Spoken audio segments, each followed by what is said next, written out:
Sock was my guy. Thank you very much for the 45th month, my dude. 4-month streak as well. Link's still at working on mobile app. Hooray! I did have loads of updates on my phone today, but I don't think any of them were the Twitch app. I don't believe, anyway.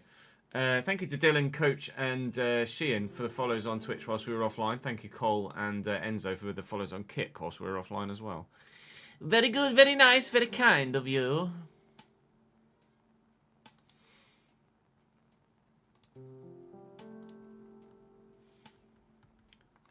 Depressing day in Hong Kong as a destructive typhoon visits. Yikes. Stay safe, Ambrose. Sounds quite scary, actually. There isn't much scarier than a natural phenomenon that you have literally zero control over, is there? Cole, 53 months in a row, subscribed here on Twitch as well. Last day of 3 work straight, 1 more shift, then it's off for a week. Plough through, my dude, plough through. Thank you for your support, mate. So plan for today is Palace and then Valencia, as is probably going to be the plan for most streams moving forward for the short to medium term, of course, till FM arrives anyway. So we'll record at least 2 episodes of Palace, we'll record at least 1 episode of Valencia, and then we'll see what we've got time for at the end of the day as well. Government suspended school yesterday and today, yikes.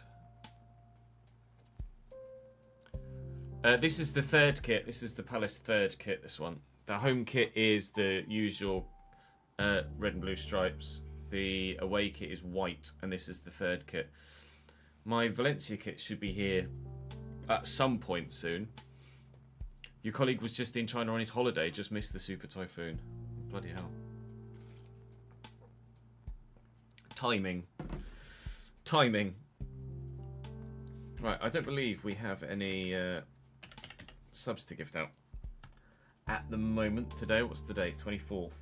Don't think I've got any tours. A couple of 29ths, a couple of 27ths. No 24ths. Ah, Luke. Maybe Luke needs doing today. Let's have a look. I have updated my Patreon spreadsheet now, though, so everyone that has been kind enough to... Yeah.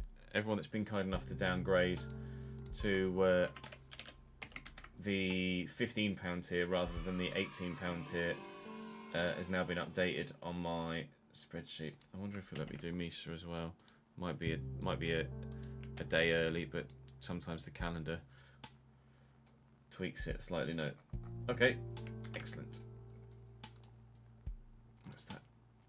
And then I'll get this up. I need to rename this actually, because it still says Sunderland, but worse. Let me do it. I don't know what folder it's in.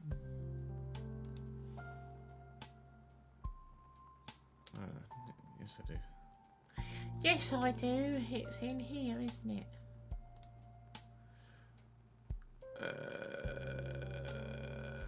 Let's delete that one. Let's delete that one. Let's delete that one. Rename. Palace.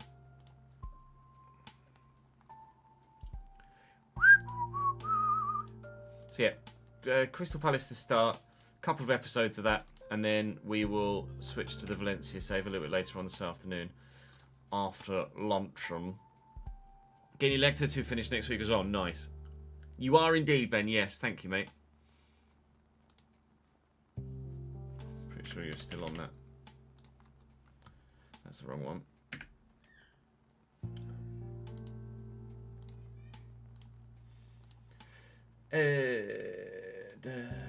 Ben Bessemer. Yes, you are back. You're just not VIP, but you're back. But you're not VIP because you're kindly dropping your level.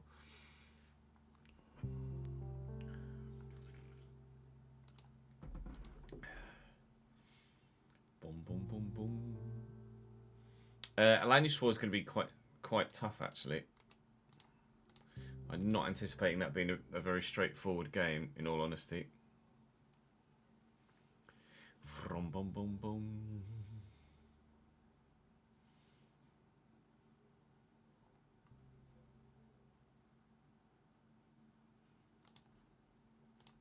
So we will just jump in, I think. We've got Alanyaspor, Everton, Bournemouth, Shelbourne, Arsenal and Fulham.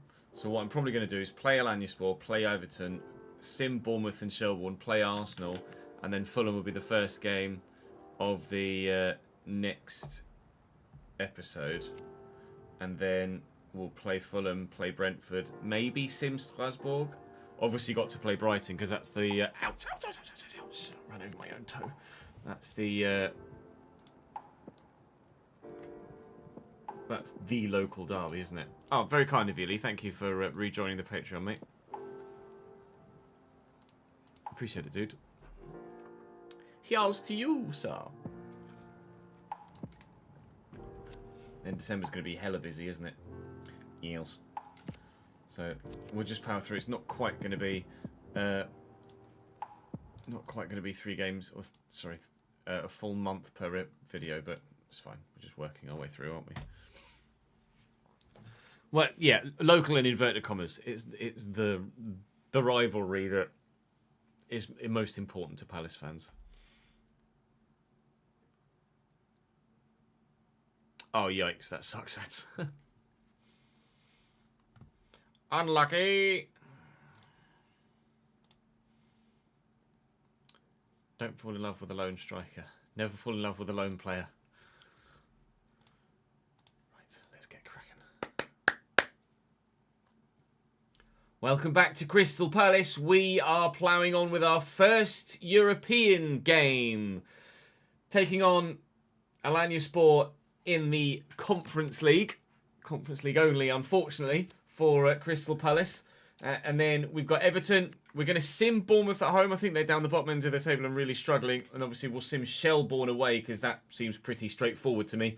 And then Arsenal we shall play as well. Pushing Fulham into the next episode where we'll then plough on into the month of November as well. So not quite the whole full month per video thing, but it's basically because there are some important games in here that we'd like to play, quite frankly.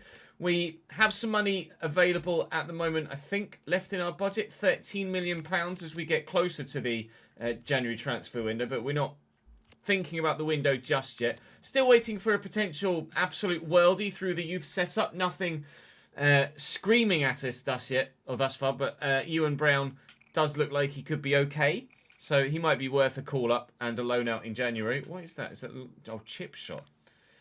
Yeah, go on then. We'll promote him to the senior squad and we'll loan him out in January. Still waiting. Actually, we've got a scout report that has come in here. Let's... Do I? Do I not? That's what it just said. Scout 1 said... Oh, setting up the network. There's... My bad. Not got a scout report yet. But what we do have is Crystal Palace's first game in Europe for as long as I can remember. You're a bit surprised that... What? You came to me with an unexpected event telling me that you wanted to leave because... you went to the press and said horrible things and that you never wanted to play for the club again. So I put you on the transfer list and now you've said, oh, I'm a bit surprised. Screw you, mate! Clearly the player conversations aren't appropriately linked with the unexpected events. That's another thing to report to the devs. It's fine. We're still, as of recording, between... he's literally indefinitely unavailable, I believe, through the squad up. Yeah. Player absent indefinitely. Oh, I'm surprised you put me on the transfer list, boss. Ah, you really, pal? All right, anyway, let me stop ranting. Let me go and play Alanyaspor whilst you guys drop the video a like. You make sure you subscribe to the YouTube channel and you come and follow me on Twitch or Kick and join me on the live streams as well. It'd be great to have you with us live and in the moment. Hello, Javier Prado. We've just signed you in Valencia, but that's for later today. Right now, actually, hang on. I think we've just got that scout report come through. That would be timing, wouldn't it? Yep, here we go. Anyone 76 to 94? Danny Slater, a right back. 4 to 6 play styles. Hello, sir. You intrigue me very much indeed. 63 to 87. Left mid. Looks like he could be okay. Mason Groves, 65 to 89. He's only 14 at the minute, but it's worth a punt. And these two, sorry, Henry Bradbury and Isaac George. You're not going to cut the mustard, but I'm intrigued by that. That right mid. 76 to 94 for Slate. He's currently 64 rated. He's got dead ball, long pass, jockey, quick step, and long throw. Wow. That's impressive. Well, let's get you a development plan. Let's send you out on loan in January, and hopefully you'll grow very, very well indeed. All right. Now we'll go and play Alanyaspor.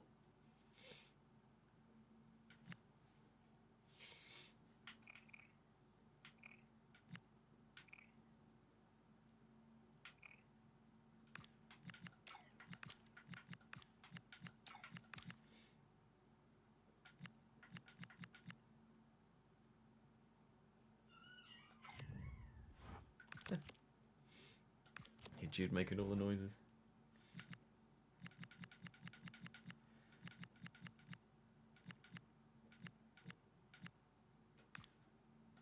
Has potential to be special.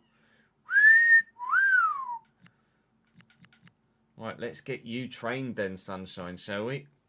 Let's get you trained as soon as physically possible. And loan listed.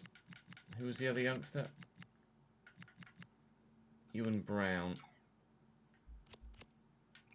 That's it with a chip shot. Haven't got a playstyle on Quinton Timber actually. Winger, dribbling.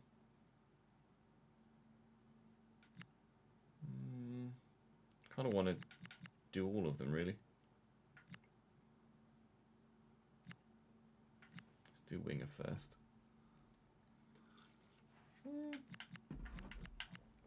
Let's do wide playmaker first. No wide midfielder. No wide playmaker. Let's put one on Quinton Timber as well. He's playing as a CDM holding at the minute, isn't he? 55 weeks. That's not exactly what I had in mind.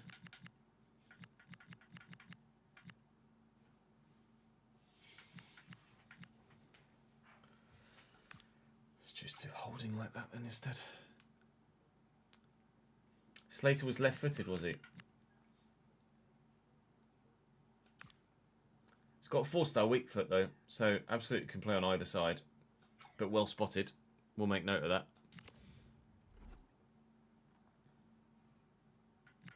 I think we've done. Jack Redoni, we didn't add a training plan too.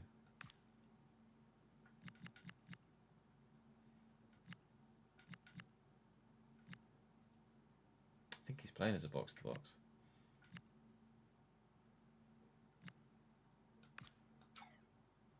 Was he down as a playmaker?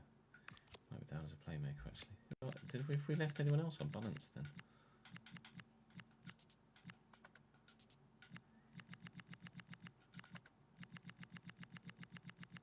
A lot of players out on loan. No, just the loanees now, they're unbalanced. Okay! What role are you playing? Check.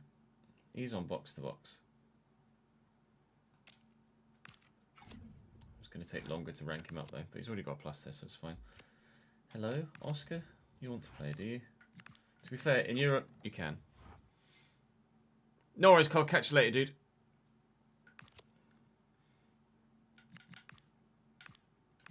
Let's do that as well. Thank you all for joining us. We'll start taking some questions now. Apologies for this being so bloody loud. Ob6, thank you for the follow, mate. Appreciate it, pal.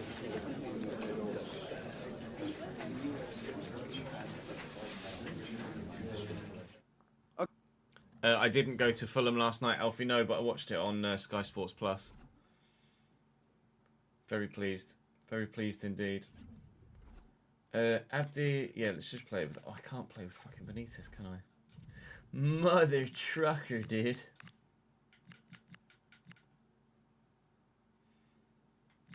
We could play Slater and co. Okay, let's play Slater at right back. Why not?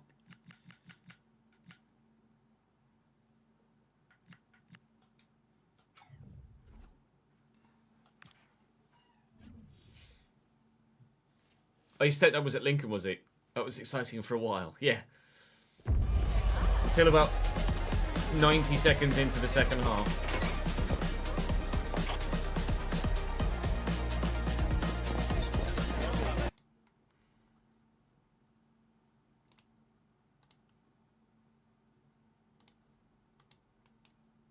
was going to feed that back into the devs, wasn't I? Let me do that. It could take a while for the thingy to come up, and I'm only going to get copyright strike for the audio anyway, so let me just feed this back to the devs.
No, I was letting it go through. I knew I could type whilst it all played out. I was just waiting for this.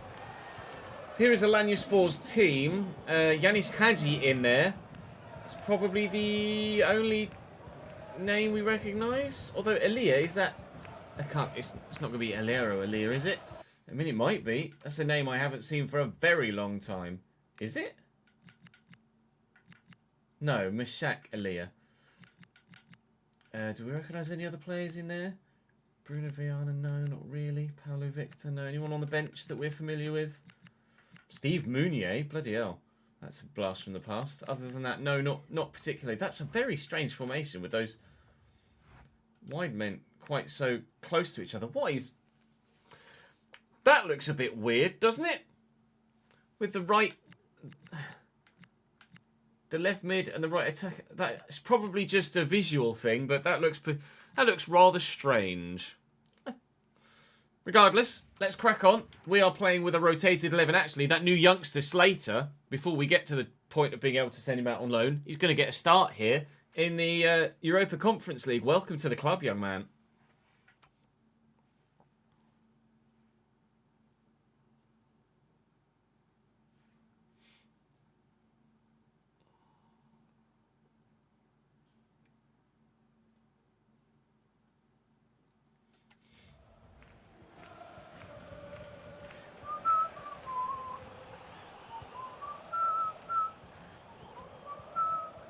Thank you. Going straight to Oscar Dorley. Let's see what we can do in the early stages of our first game in Europe. We're not sure when Crystal Palace last played in Europe as a club. If they... No, they must have at some point. Uche gives us the lead after 3.5 minutes. That's exactly the start we wanted. Kristantas Uche is the first man to score a goal for Crystal Palace in Europe for decades. I'll have to Google it.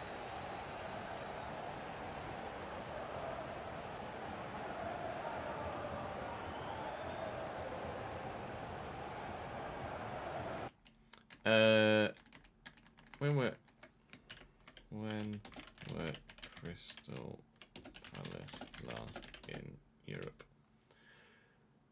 Crystal Palace were last in Europe in the 1998 Intertoto Cup, a minor competition. Yes, very much aware of the Intertoto Cup. Growing up, I don't actually know what the criteria were for qualifying for the Intertoto Cup, but it's a competition that no longer exists. Let's have a look. Intertoto Cup was a summer football question. A summer football competition. A summer football competition between the European clubs.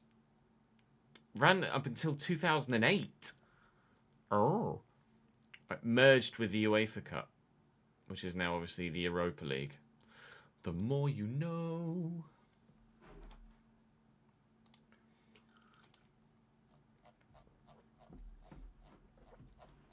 I saw the Real Madrid goals last night. Davidenki on socials. I can't show them on stream because I'll get copyright struck, but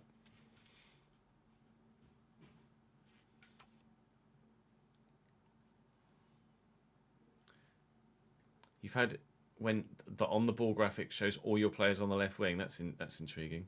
Yeah, Vinny's goal was good. Mastantuono's was decent and all.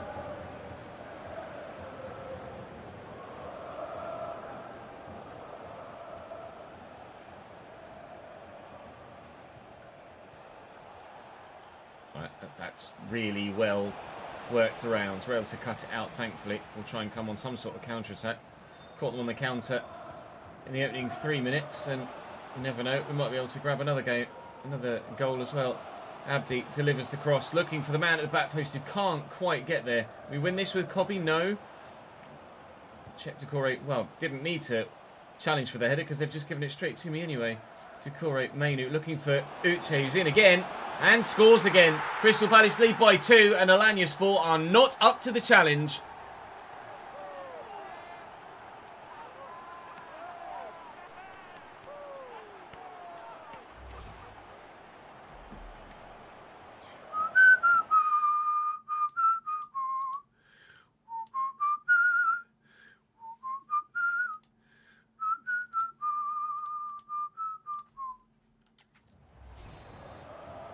The Intertoto Cup, was it hosted by Toto Wolff? Yeah. What? I mean, some of the passing's nice. Especially this one-touch stuff. Chill. Keeper's ball.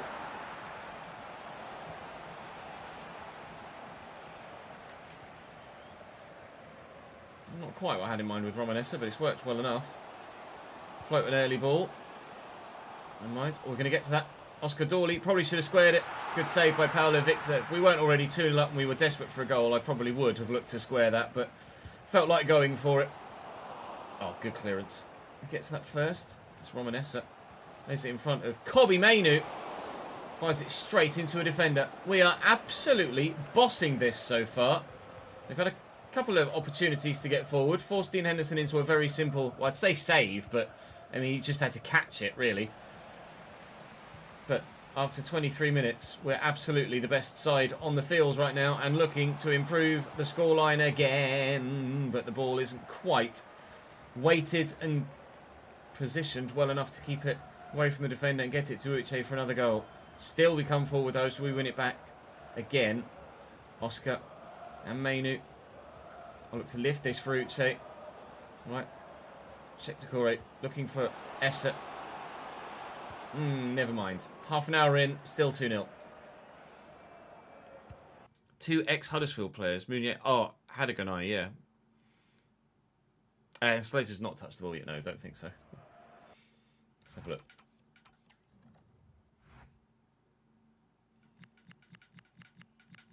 He's on a 6 because he's literally done nothing.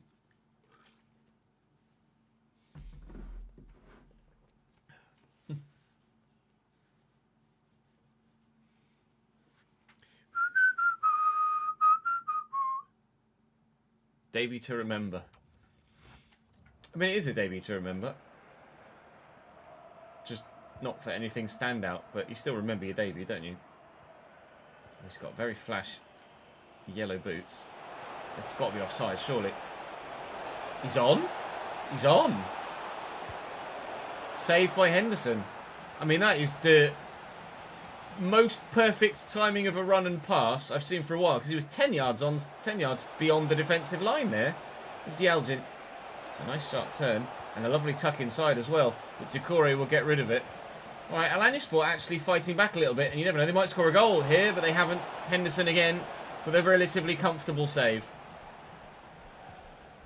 Yeah, good, thank you, Sid. How are you, pal? Thanks for joining us on YouTube again.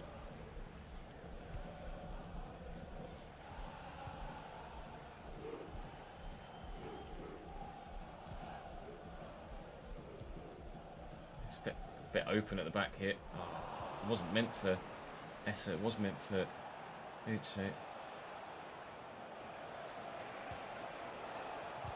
Nice tackle by Borna Sosa. Looking to get away.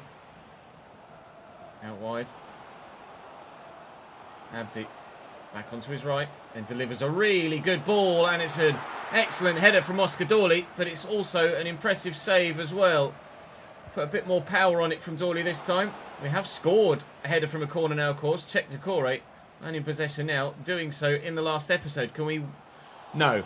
I was going to say, can we finesse that into the top corner? It wasn't even 10 yards near to the goal. Oh my God, it's so bad.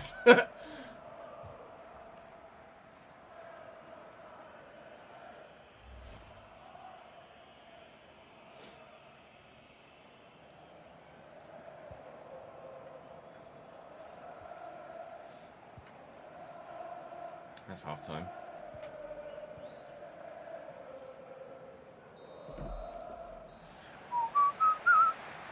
We all appreciate Adstar, King Fleek.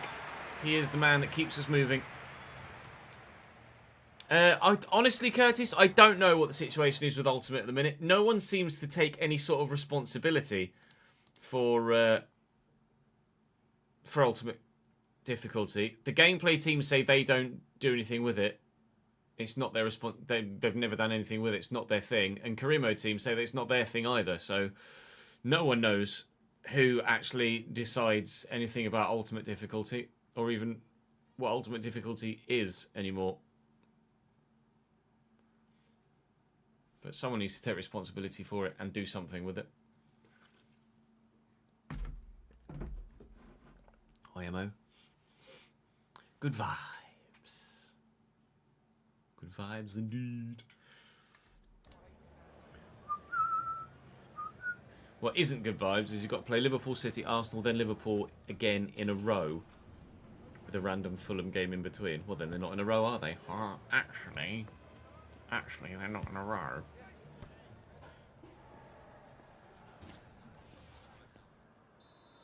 Yeah, I mean, Ultimate difficulty with the slider set isn't... It doesn't feel like everyone's on 99 everything.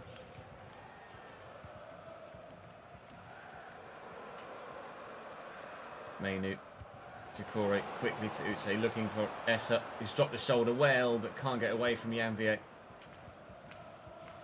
Janvier. Sure his nationality, actually. Slater's got the number bloody 4. Go on, lad. I think this young Slater kid could be sensational. We do need depth at right back, with Nathaniel Klein being 69 rated and rubbish. He's offside. I thought he was on. So, a short-term loan for young Slater, and then he very well could be our backup right back next season. He has the potential to be special tag, as I might have shown in a previous highlight in the video. I might not. So, we knew his potential window was like 70 to 90 something. Well, it turns out it's actually 90 something is his potential. So, we really want to try and nurture. What a strike, what a save. We really want to try and nurture young Slater if we can, because it looks like he could be an absolute worldie of a player, whether that be for someone else with a massive sale, or for us long term. But Slater genuinely might be a generational talent at right back. We might have the next Trent Alexander-Arnold on our hands, or Kyle Walker, because he is quite quick. Little back heel here. I was trying to find Chris Dantas. Never mind. Still 2-0 Palace. Let's make some more changes. Who else doesn't really play? Let's put Eddie Nketiah on. Actually, no. Let's put Mateta in. Everyone else plays, don't they?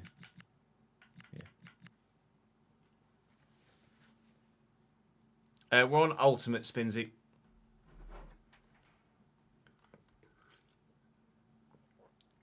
You might well recognise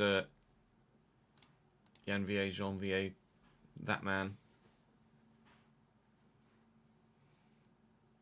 True, or the next Ashley Cole if we move him to left back.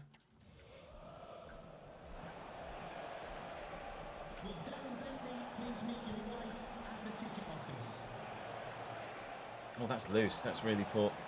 Essa. I always thought Robin Essa was absolutely rapid. Are you onside? Uche's on. Simple third for us. Very simple third. Thought Robin Essa was absolutely rapid. And I don't think he actually is in game. Is that a hat-trick for Uche? I think it must be. Little low shot finish. Low driven. I think it is a hat-trick, isn't it? Yeah, hat-trick for Uche. And then he's immediately substituted after scoring his third. Robin Essa with two assists as well. I always feel like Robin Essa was... I thought Robin Essa was rapid. Maybe he does get quite quick, and that's where I've seen him in previous saves. Or he was faster last year, I'm not sure. But Uche in the 4th, 12th, and then 66th minute now comes off for Jean-Philippe Mateta after bagging his hat-trick in Europe.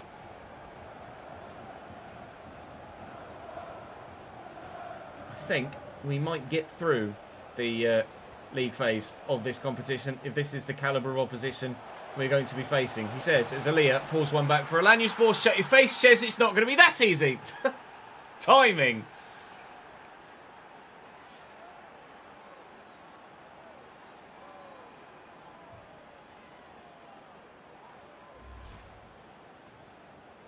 Just got promoted with Stoke, then 6 players demanded to leave because of the contract thing.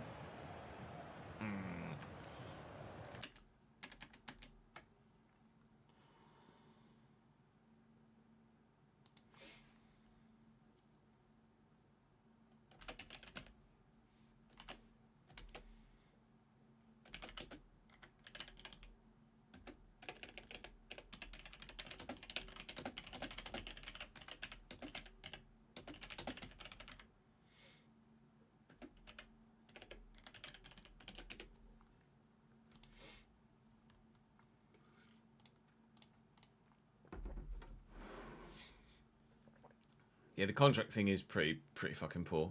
But to be fair, the lead dev or like lead producer on Career Mode is pretty seething that it got to that state and didn't get picked up in testing. He's as pissed about it as we are.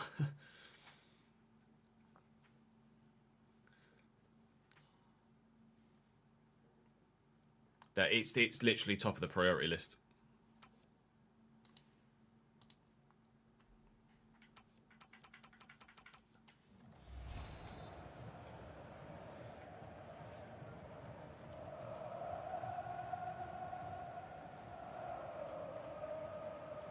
Decore and Mainu. Mateta back to Oscar Dawley.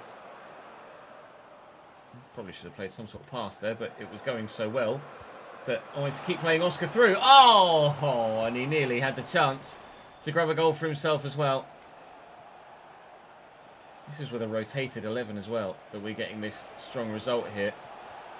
We are going to have tougher tests if we want to win this competition, like the board expect of us. But we expect of ourselves to be able to get through games like this. Are you onside? Yes. Abdiez Alzuli adds a 4th. We're walking to victory here against Alanyaspor. It will get more difficult in the latter rounds, but if all of the league phase is this straightforward, we'll have no problems whatsoever.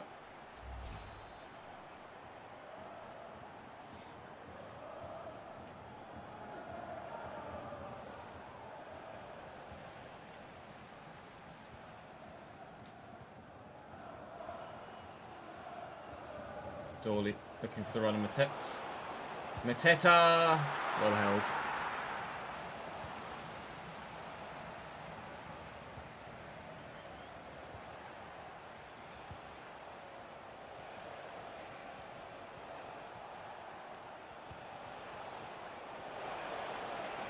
Jean-Vier with the cross.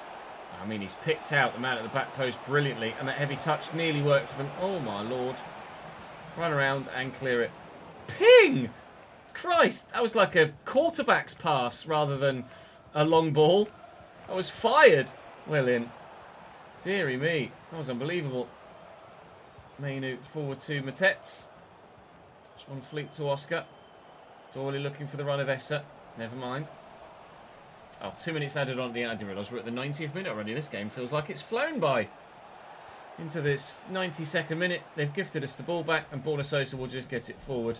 That was a dream start to European football for Crystal Palace. For the first time in Europe in 27 years. Well worth the wait. Uche hat-trick. Love that. Bring on the next game, which I actually can't remember who it was. Was it Everton, I think, in the Premier League next?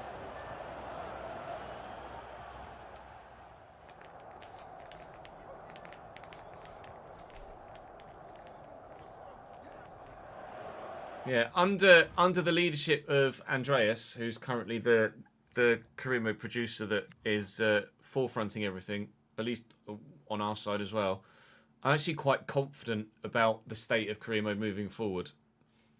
Like, the features we've got this year are what we've been asking for a number of years, and hopefully that continues to be a trend moving forward. If they can have them come out in a scenario where they're not this buggy at launch, then that would be great.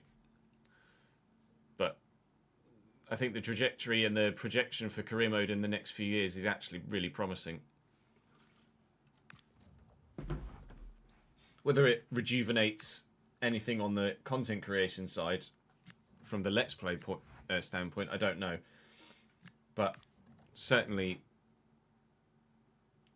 I know! He's already signed for someone else, you fucking morons.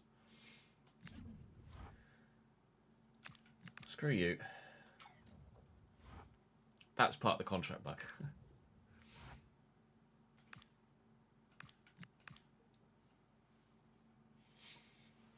I was impressed, Danny. Very impressed. Well done, young Danny Slater. So impressed, I'd consider playing him against Everton.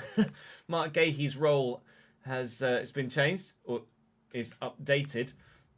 How close is he to going up in rating? He's 82, and he's 2 weeks away from being 83. Fantastic. I will actually train him as a wide back, so that's going to improve sprint speed and acceleration, which are important stats.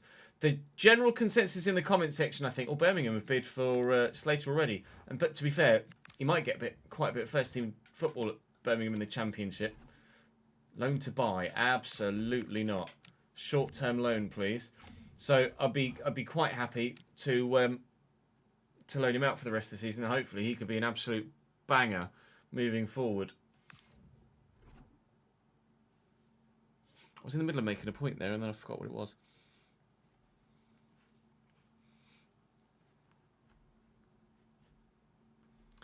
Yeah, the whole changing players' position thing isn't a career mode team thing. It's a gameplay team thing. I don't believe Andreas is on socials, no. And if he was, I wouldn't freely give out his social media. It's not fair to submit someone to the inevitable barrage of social media twats.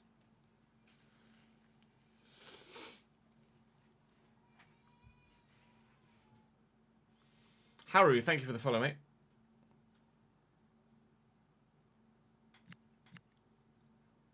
Do I? I think I might. I think I might start later.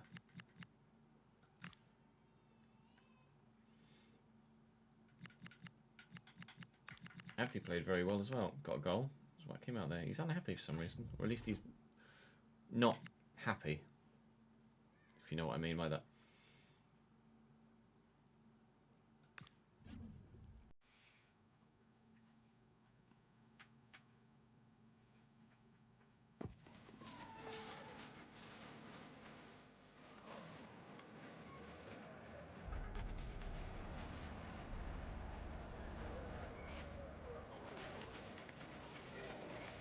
Yeah, James is on socials. To be fair, he's got very thick skin. James. He's a top guy as well.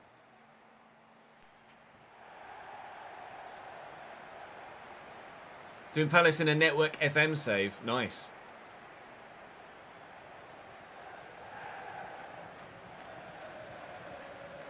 Oh, it was about Mark Gahey, wasn't it?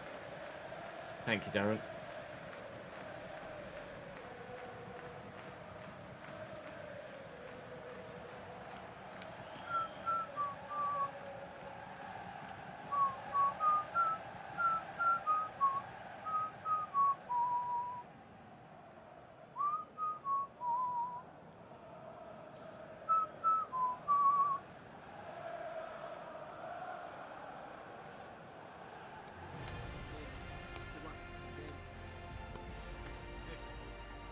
Yeah, Davidenki was here somewhere. A Romanian left back.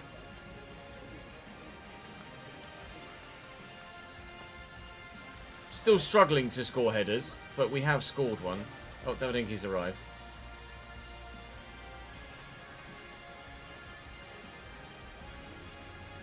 Here at the Hill Dickinson Stadium then for the first time on FC26, and Everton line up with Mark Travers in goal. Jacob Bryan, Evan Dicker, Branthwaite and Guerrero. Idrissa Gana Gay and James Garner. Dibbling gets the start. Tierno Barry up top at striker with Merlin Reul, new signing for them in real life, at Cam. I've given Slater the start at right back because he impressed so much in the game against Alanyaspor.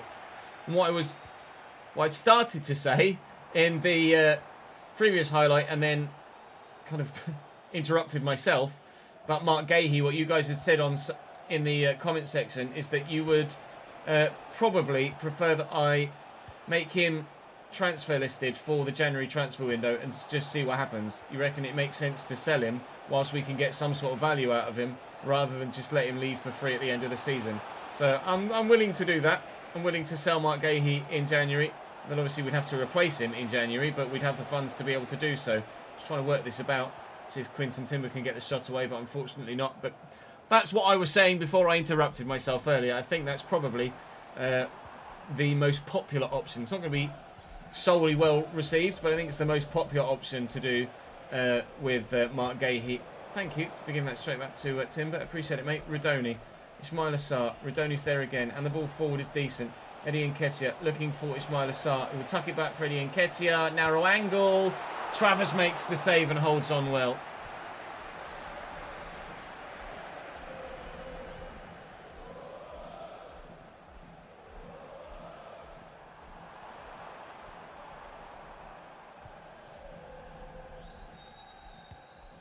Oh, Ratiu. Ratu's a goalkeeper, isn't he?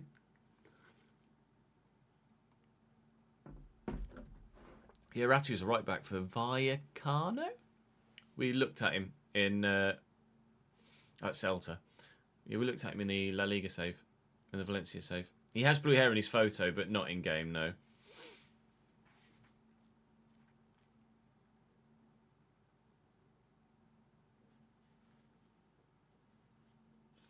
FIFA are considering making the 2030 World Cup a 64-team competition to celebrate 100 years of the World Cup. Why not just let everybody play in it? Why not have a 213-team World Cup? We will need a goalkeeper. Yes, Will, probably. We need to make sure that we are able to get Benitez out first, though. Naz, thank you for the follow, mate.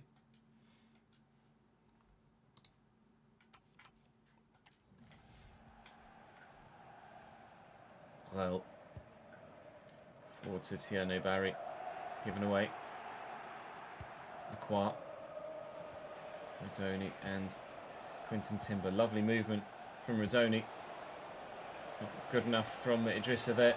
Looking for the ball over the top to Ezal Zuli, who's in. Abdi, oh my lord. Oh!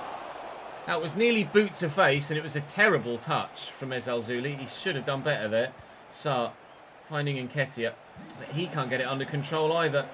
Well, we're nearly finding the opportunity to take the lead against Everton, and Everton can't help but give me the ball back at the minute.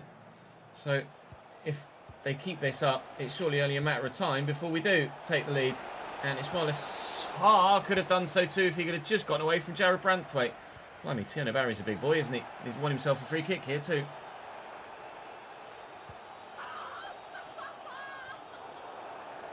Hey, Luke, thank you very much for the Raider 16, my dude. Milk Raid! Appreciate it, bro. I hope you're well, mate. Thank you for sending everyone across. Milk Raid spam. Welcome in, everyone. You join us in a Crystal Palace career mode on FC26. Victor Johansson would be a good goalkeeper from Stoke, could he? We'll have a look at him. Thank you for the follow, Mr. Lonk. Yeah, all good, thank you, dude. Actually, weirdly, enjoying FC at launch, yeah. It feels very unfamiliar at the minute. Hope you're well, mate. Not a Crystal Palace fan, no. They're just the team we're doing with. I'm a Cambridge United fan.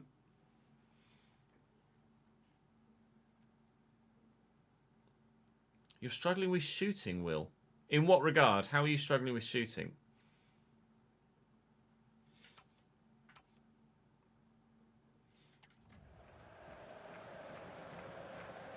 That's a great throw, Abdi. Never mind. Have another go. Thanks, Tyler.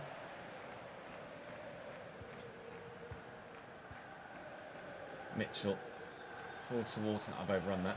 I knew immediately that I'd made the mistake. Here's Will. Tyler Dibbling. Expected his rating to be perhaps slightly higher on FC at launch. Wharton will drill this out wide. Another raid? Bloody hell. We just got raided by Luke literally a minute ago. And now Hayden's arrived with his as well. And Eddie and Nketiah very nearly, I say very nearly, wasn't really that close, to heading us in front here at the Hill Dickinson Stadium. Hayden, thank you for the raid of 104. Luke just raided us as well. Were you in cahoots, the two of you? Milk Road! Oh, the dongs arrived as well. Thank you for the follow, Jens. Welcome to the channel, mate. 2 raids at once. Very blessed. Thank you both. Shout-outs on cooldown, is it? Yes. Thank you, Az, for shouting out Luke. And we'll get a shout-out for Hayden as well, although I imagine most of my audience are already very familiar with Hayden. Uncoordinated, I promise. I'm just a lucky boy. Up the Palace. Up the Eagles. Thank you, Az. Just a coincidence.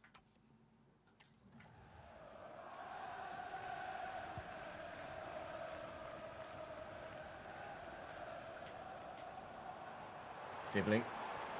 Thank you. Everton really, really poor in possession so far in this one. Eddie Nketiah dinking it over the top, looking for Ismail Assar. Under control. Garner got himself back in position really well, because when I first looked, there was a lot of space for the man on the edge of the box. And then, well, there wasn't. I'll tell you what, I can lament their lack of ability to keep hold of the ball as much as I like, but I'm giving the ball away far too much myself at the moment. He's going to force Tierno Barry out wide here. But he's still getting forward well, and he needs to find some teammates. And there's a man on the edge of the box here, but Garner's looked for the cross. Quinton Timber gets the header away, but only as far as Idrissa Gana Gueye. Here's Tierno Barry again, and he's given it away rather cheaply and poorly there.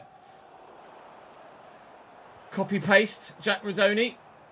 Well, we just smashed Alanyaspor, and now we're struggling to score at all in the Premier League.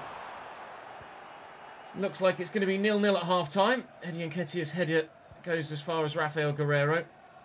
Let's not let Everton get 1-0 in front, shall we, before half-time, which evidently they won't be now.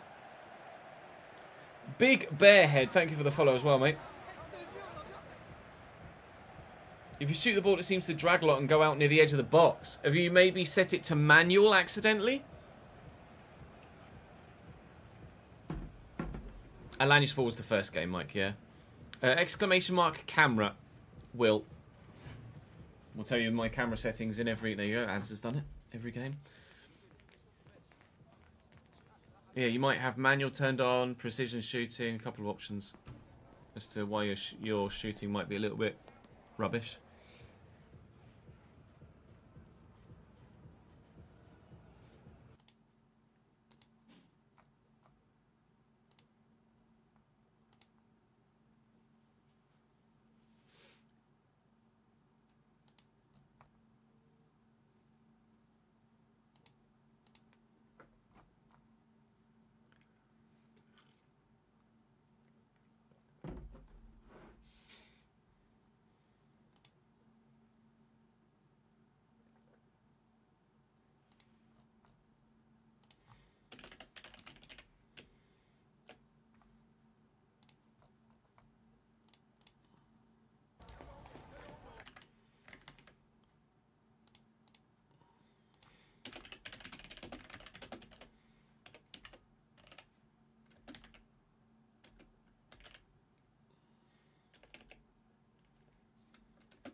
Yeah, it might just be stick drift with your controller. Who knows, mate? Who knows? Anyway, second half against the Ev. Next episode of the Palace Career Mode goes live on the YouTube channel in about an hour and a half. Then obviously Valencia will go live at 6 PM. Right, Abdi. Ole. Maybe let's not do too much olaying whilst we're still drawing 0-0. There's Alzuli. It's not a bad ball. It's not a great ball either. Decent goalkeeping from Travers. Here's Garner now. It's only just occurred to me they have Garner and Garner in their midfield. Here's Merlin Royal. Barry's just trying to keep himself onside. It's lovely interception by Mark Gahey. Betis is going to come short. Can we get Ezalzuri through a gap there? Shot from range maybe? No, he's just let it get away from him. Now, I'm finding that quite a bit with the players that don't quite have the dribbling stats that you dream of. When you're sprinting with them, they do let the ball get just too far away from them and have it taken off them far too regularly for my liking so far. But it's probably just a case of not having players that have high enough stats yet. Thank you. Try and flank it. Oh, you're going to make... I mean, I played a pass and he just ran after it. Not ideal there. We've given the ball straight back to Everton again. Here's Garner. Jimmy. Oh, he's got the pace. He's got the finish too. Tierno Barry scores for Everton and we trail away from home. That's a good finish. Jay, thank you for the follow, mate.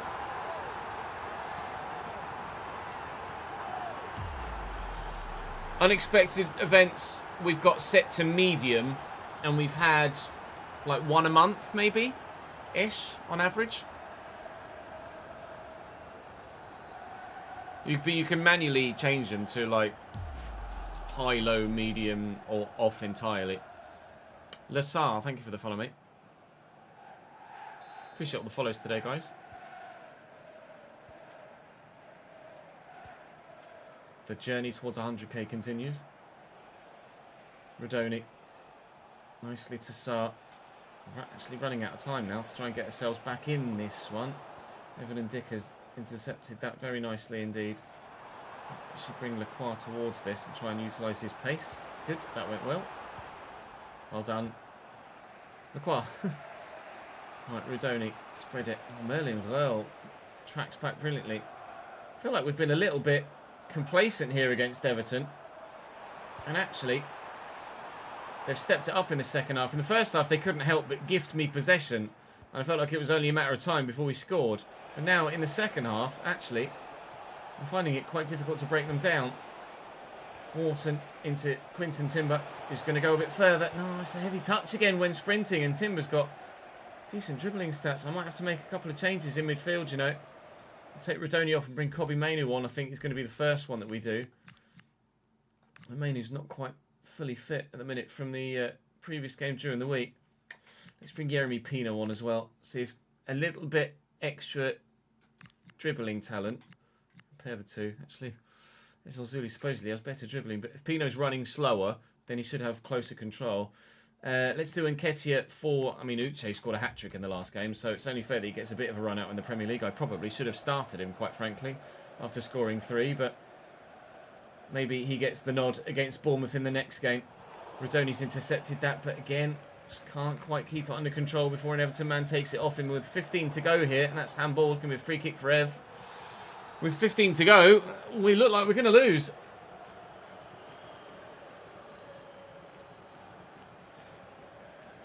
I'm hoping Cambridge can do all right against Tranmere, Jamie. We'll have to wait and see. Lee, thank you for the follow.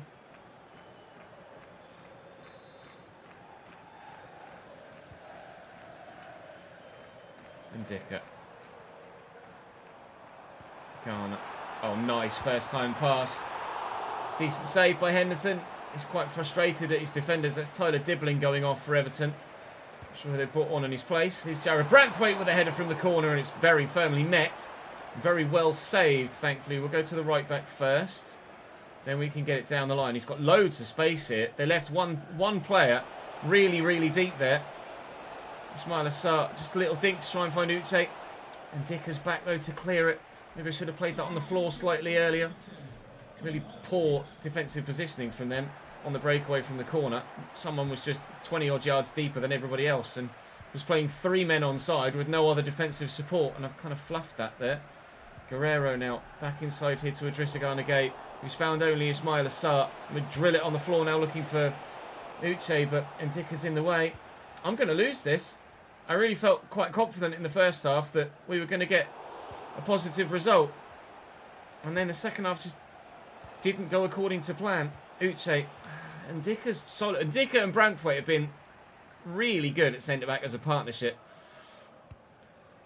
Quite frankly, Everton would be very glad to have them because it's really the only reason they've got a clean sheet at the minute. That and the fact that I certainly haven't played to the maximum of my potential in this game. I mean, the striker went down, but the ball was nowhere near. It was never going to be a penalty for that. Grealish off the bench here for them, but 92nd minute now and the game is up. We just lost to Everton in a game that felt absolutely winnable.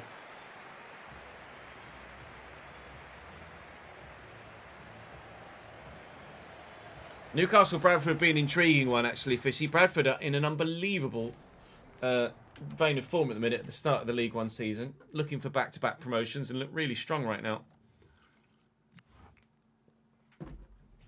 Have to wait and see how they get on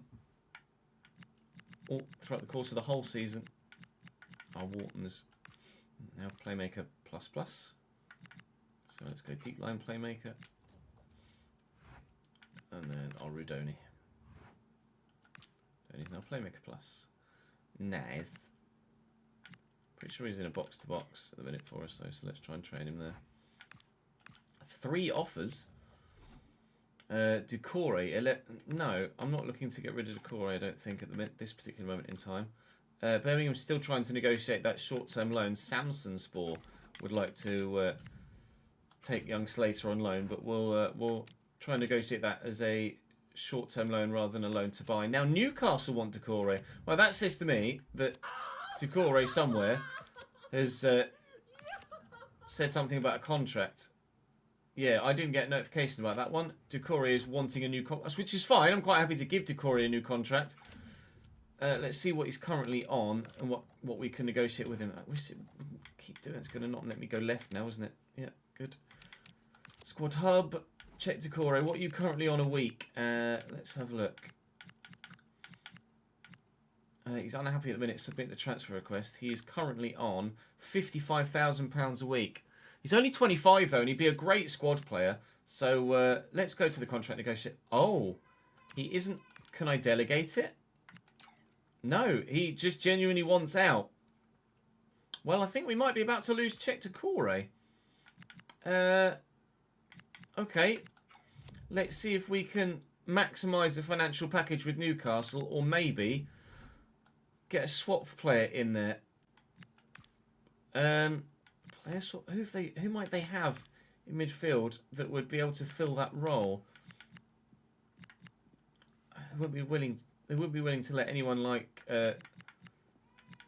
Joel Linton leave. Lewis Miley's going to grow well, I'm pretty sure, but I mean we've barely used Ducore so far, so I could do a swap with the Lewis Miley, hoping that he's going to grow.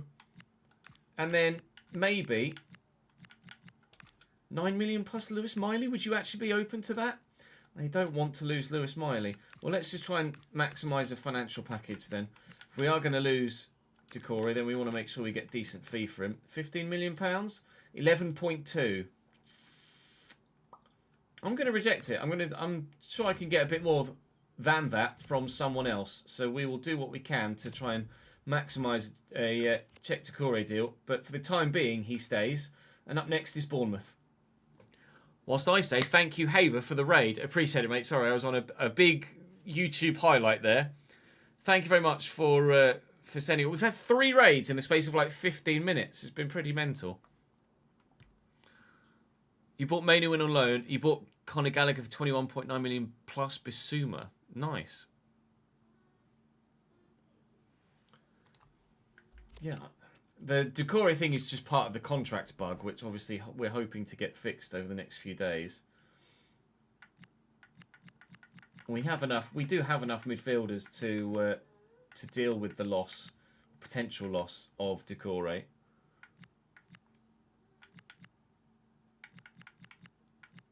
And, of course, the January transfer window is just around the corner. But I'd rather keep him if I can negotiate it. I don't want to lose too many men too quickly. Walter Benitez is leaving us.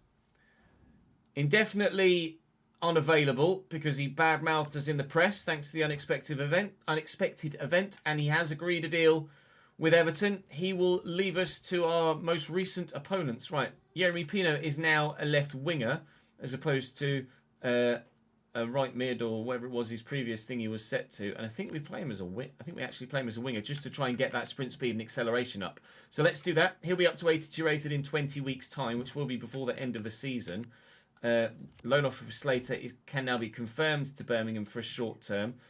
Samsonspor, was it Samsonspor? Yeah, Samsonspor looked like they're trying to negotiate a 2-year loan, but I did tell my assistant to ensure that it was a short-term loan. So hopefully we will get that short-term loan. What I'm going to need to do is keep a keen eye on the player conversations, because that sort of thing, whilst the bug is still in the game, which hopefully will be fixed in the next few days, could occur with a number of other players. So we're going to have to make sure we keep a keen eye on that. We're actually dropped to 16th in the table now, thanks to that defeat to Everton, unfortunately. We had started to turn the corner a little bit, but Bournemouth is certainly a side that we could do well against, and we will be simulating that one next. And Samsons will have agreed a short-term loan. We'll see where Danny decides it is that he wants to play his football. We'll find out now, I think. Danny Slater is going out on loan, and Danny Slater is going to Birmingham City in the Championship. I think that's the best move. I think that's the right call for Danny, and hopefully he'll grow very well with his potential to be special tag, and then we can ensure that he's part of the squad moving forward next season. Obviously, we're going to try our best to have European football next year as well via some sort of avenue, whether that be Carabao Cup win, FA Cup win, or league finish. But obviously the league finish is quite a way away at the moment. We're going to sim this one against Bournemouth. Wharton will come out for Mainu, and we should still be able to get a pretty good result here, hopefully at home. We do. 3-2. Yeremy Pino with a brace. They actually went 1-0 up through Evan Nielsen. Then Sarri equalised on the brink of half-time, before Yeremy Pino gave us a lead just after. Jimenez then, not long after that, has pulled it back to 2-2. But Yeremy Pino, given the start over Ezol Zuli this time, and helps us get the victory. So delighted with that. And up next for us is Shelbourne, which we shall also be simulating, and then it'll be Arsenal after that, which is certainly not going to be anywhere near as easy.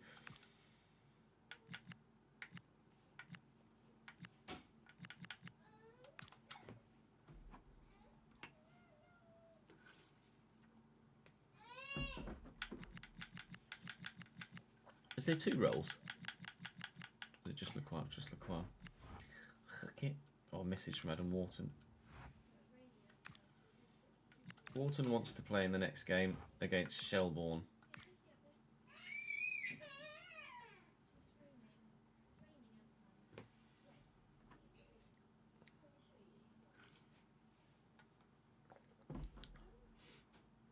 Still trying to get used to having Wednesdays off.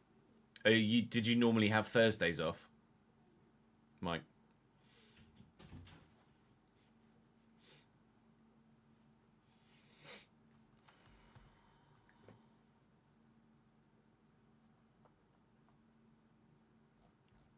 Look at Umar Solet to replace Gahey. We could do.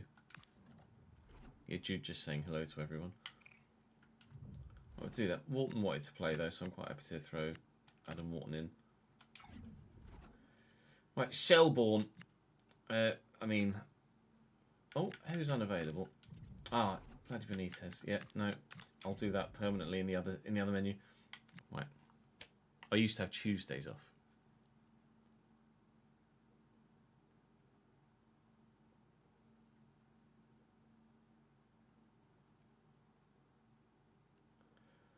Shelbourne, our next opponent in Europe. Obviously, we anticipate them being quite lowly rated.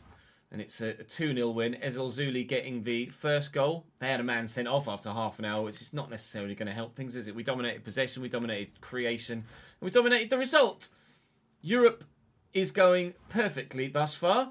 The Premier League, not so, but we are back up to 11th, actually, with that win over Bournemouth. It's very tight at the minute in the Premier League after just 8 games, as you can quite clearly see. Those European spots are still a little bit further away, but it's very tight at the bottom, as you can quite clearly see. Burnley still without a win so far this season, though, unfortunately for them. Quinton Timber is now a holding midfielder plus.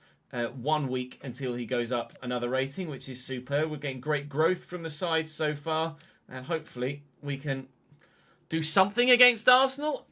It's obviously going to be a ridiculously difficult game, but if we can snag a point, I'll be very pleased. I'm just going to go for a quick toilet break, chat, if you don't mind. Who's my top goal scorer at the minute? I'm not sure, actually. Fuck you, game. I don't want team management. I want squad hub. Uche. With 4 in all in the cups. Mateta has 2 in the Premier League. Rodoni has 2 in the Premier League. Sarr has 2 in the Premier League. Jeremy Pino has 2 in the Premier League.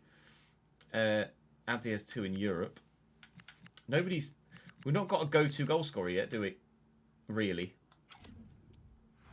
But we're not that far into the season in this one. I keep thinking we're further in the season than we are because we're further in the season in the Valencia save. Right, like I say, just going for a quick toilet break. I'll be back in uno momento. Appreciate your patience.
Just getting the cat out of the office, don't mind. Don't mind me. The chair turned around by itself because the cat jumped on it. Chester's chair just spin on its own? No. 'Twas the feline.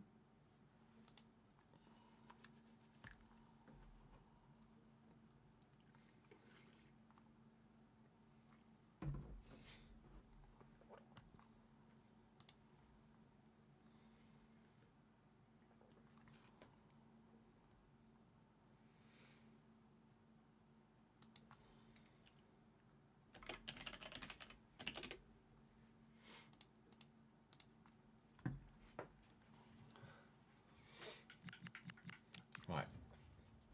Arsenal. Okay, I wish Wharton would just would have better stamina. What is his stamina? 69. We need to train that really, because I can't keep not having him available because he's too tired.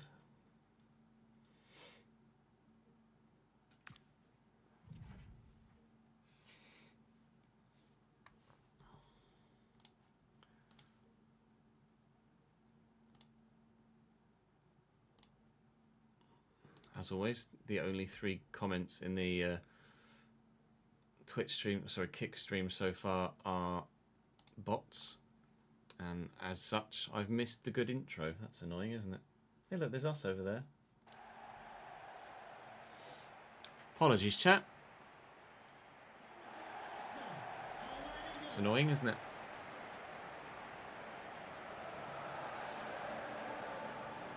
Arsenal forever!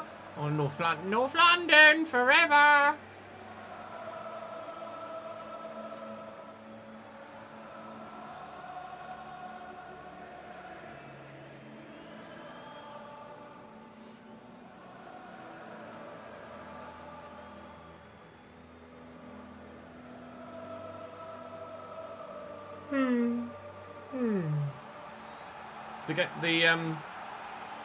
The kit is definitely brighter in real life than it is there, than it is in game.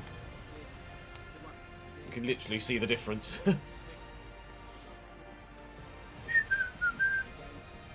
In fact, it almost in real life it looks golder than it does on camera as well. Real mustard colour.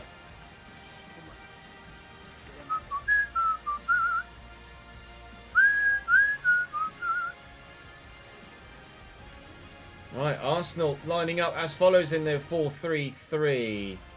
Mike Magnon in goal. White, Gabriel, Mosquera and Hincapié. Erdegaard, Rice and Marino. Saka, Gyökeres and Trossard. David Raya benched. Saliba obviously sold, so he's not in their starting lineup. Let's see what we can do here against the Arsenal. It's North London versus South London. We know which way we expect the result to go, but will it? Kobbie Mainoo starts ahead of Wharton, whose stamina needs training because he's just not fit enough, regularly enough, for my liking. Kobbie Mainoo against the Arsenal from the edge of the box, shoots wide.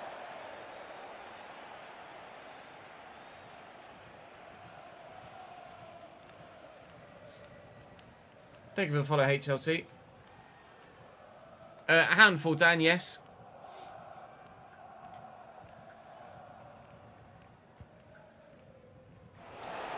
Well, thank you.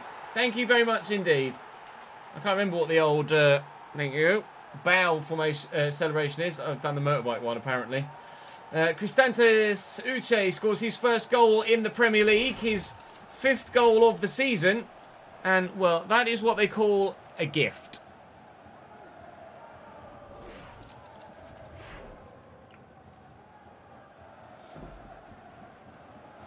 Thank you very much.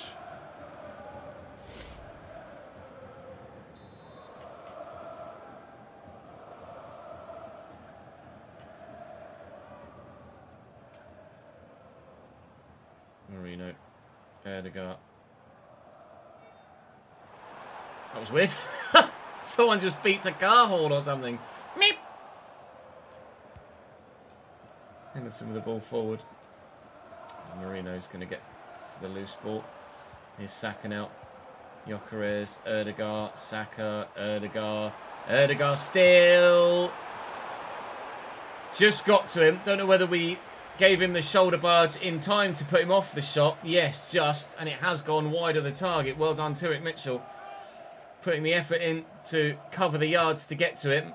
And it was worth it because I think that might have ended up in the back of the net had he not been able to get near the Norwegian. Here come Arsenal again. Nkapie, Trossard. Trossard gives it away though. Ah, he gives it straight back to them. I was trying to quickly get that down the line to the man that was free. Here's Saka now. Anywhere will do for us defensively at the minute. And, well, quite frankly, that'll do. Oh, hello. We could play some slick passing football of our own, you know, Gunner fans. Go on, Ismaila. Uche. Oh, nice shot to get it out of his feet quickly. No backlift. No goal. It's Trossard being loose with it. All the way home. All the way forward. That's not what I had in mind. Trossard. Mikel Merino. Vincent Timber involved. Gyökeres, that's safe. That's wide. It's a corner. It must have taken a deflection. Home fans screaming. Palace fans have bought so many bloody flags. Yeah. That's a good one. He's gotten right behind that. Arsenal are level in the 25th minute. It's a really good header, to be fair. Not sure who's with him. I think it's Jeremy Pino. It's just a mismatch, isn't it? Fair enough. Arsenal score a corner. It's the most realistic thing that's happened so far. It's Munoz that was with him. Set piece FC strike again. Javier, thank you for the follow, mate. Muchas gracias, amigo.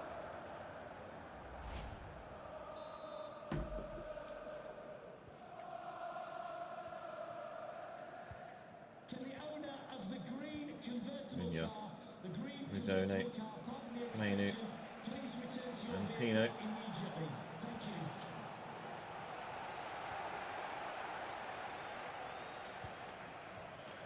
We get to that? No. We can get to that one though. Need you back in position, please, Maxence. Strength. Right, okay. Look, I just got bodied. Here's Trossard now. Can you get a cross in? Can you get a crossard? Way! No. Oh, shit.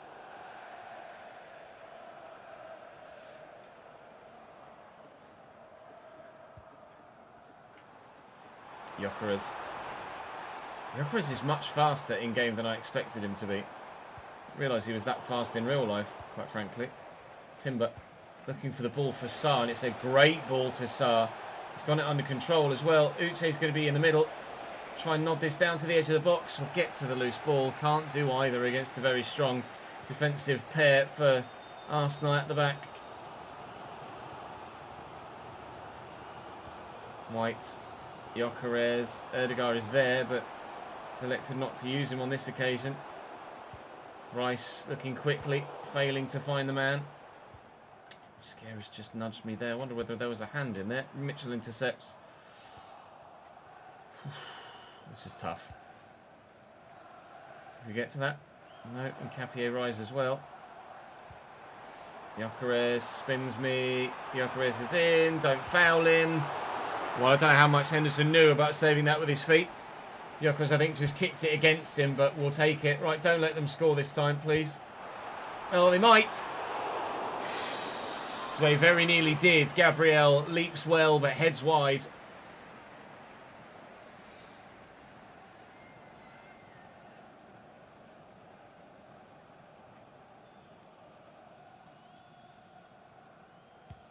Yeah, I don't think Gyökeres looks that quick in real life. Well up, Uche. 2 minutes added on here. Spread it right. Try and get it down the line if we can. That's not down the line, but we've got it. Smile up. Made in. I'm just going to drift wide here. And then try and find Uche in the middle. It's a corner. They've scored one. Can we? Pino. Into the middle. We're up. We're down.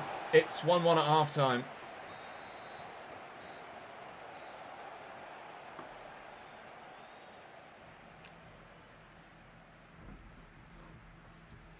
Thank you for the follow and kick, Ian. I don't play online, no.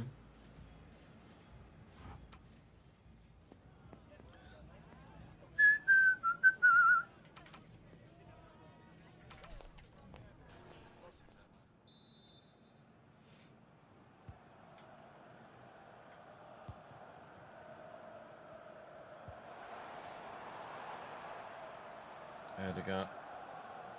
Rice. It's through. Saka now. And Marino. Yeah, Chris. Oh, it's nice. He's onside here. Trossard as well. Here's Mikel Marino. Pinging it about. Just trying to get rid of it now. There's some space over here. If Mainu can find the ball. Ismaila Sarr's onside, and Nkapie is quite quick, but he's not going to catch Ismaila. He is going to catch Ismaila. Alright, suit yourself. I thought Manuel might have passed that straight into the back of Gabriel there, and we'd have got an own goal.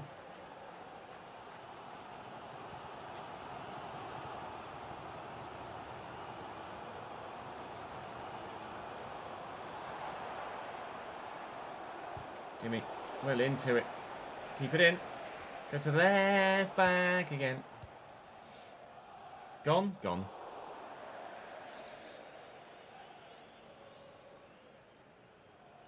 I'm trying my best, Ian. I'm trying my best. Let's throw into Quinton Timber. There's Mitchell. No, it's Kobe Mainu. Mainu again was the plan. Well done, Ben White. Trying to get Timber. Give me Timber. Thank you. It's loose.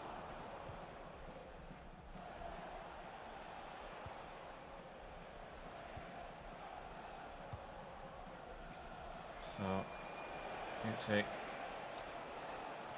great. Win that. Get to it. Well on, Munoz.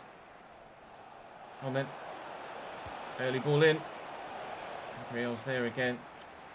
Winning an aerial encounter against this Arsenal backline is pretty impossible at the minute.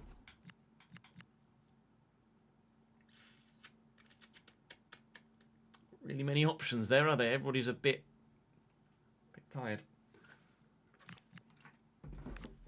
Let's do Dawley. No. Let's do Dawley and move Timber slightly further forward.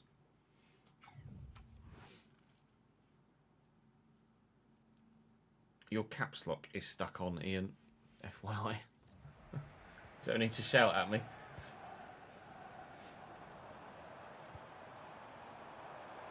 Quinton Timber can't catch Nkapie. Lacroix didn't get there. Erdegaard well blocked. Could turn into a stunning counter-attacking opportunity, this. I can get Uche in behind. If being the proactive word there. Declan Rice.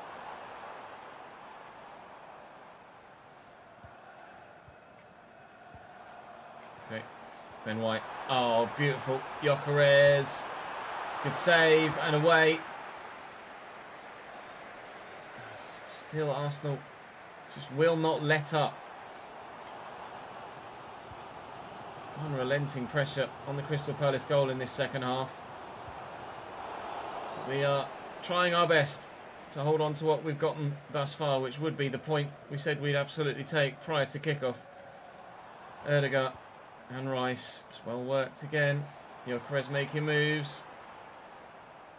Trossard finds Gyökeres, looks for the cheeky flick, and that would have been unbelievable had it found Bukayo Saka.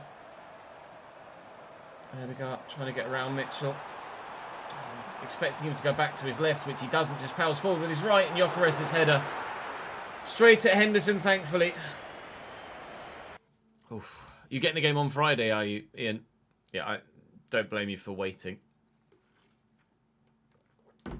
Video games are ridiculously expensive these days, aren't they? Dougie, thank you for the follow-on kick as well. Appreciate it, mate. Hey, Robert, thanks for joining us on YouTube, mate. Yeah, Palace have Yeremy Pino. He signed for them in the summer. I don't think Dawley's on yet, is he? No, there's Rodoni still here. Lift this, actually. Maybe put a bit too much on that. Just trying to get it in front of the man so he could just walk forward and take a touch. Well in, Cobby. Ben White's out of position. Yeremy Pino on the attack up against Gabriel. See the run. He kind of stopped running. Oh. I don't know why it suddenly turned into some sort of siren. 2 minutes to go plus stoppage. There is the chance still of taking something from this game. Declan Rice announced as man of the match for Arsenal. hit a hand. Play will continue. Saka coming forward. No, Bukayo. That's not a foul either. The referee deems it, I think. 92nd minute of one added on. Martin Odegaard fires it straight at the keeper. A missed opportunity for Arsenal. A taken opportunity for us to grab an extra Premier League points. Thank you very much. We had to work unbelievably hard for that. If Arsenal hadn't just given us a goal, then they surely would have gotten the result. I didn't have any shots in that second half whatsoever. Arsenal absolutely bossed it, but couldn't find a way through.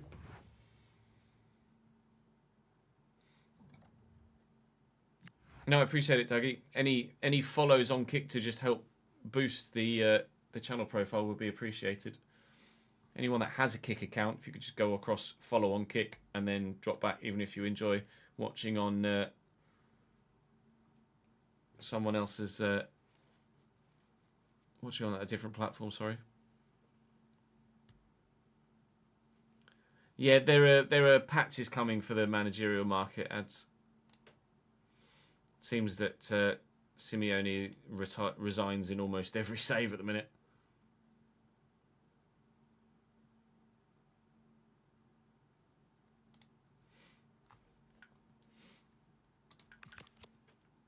Be intrigued to see actually what's happening with him in this one. He's still here. No suggestions yet. Nobody's losing their job right now.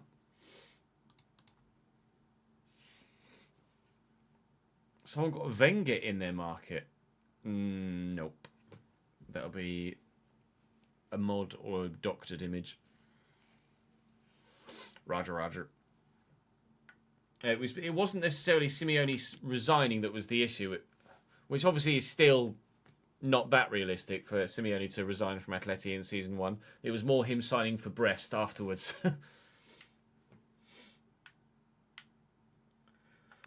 Right, so we will start the next episode with the 4th round of the Carabao Cup, which is 1, 2, 3, 4, 5, 6, 7, 8, which is a round of 32. No, sorry, the round of 16 already in the Carabao Cup. So we're only 4 games away from winning this competition.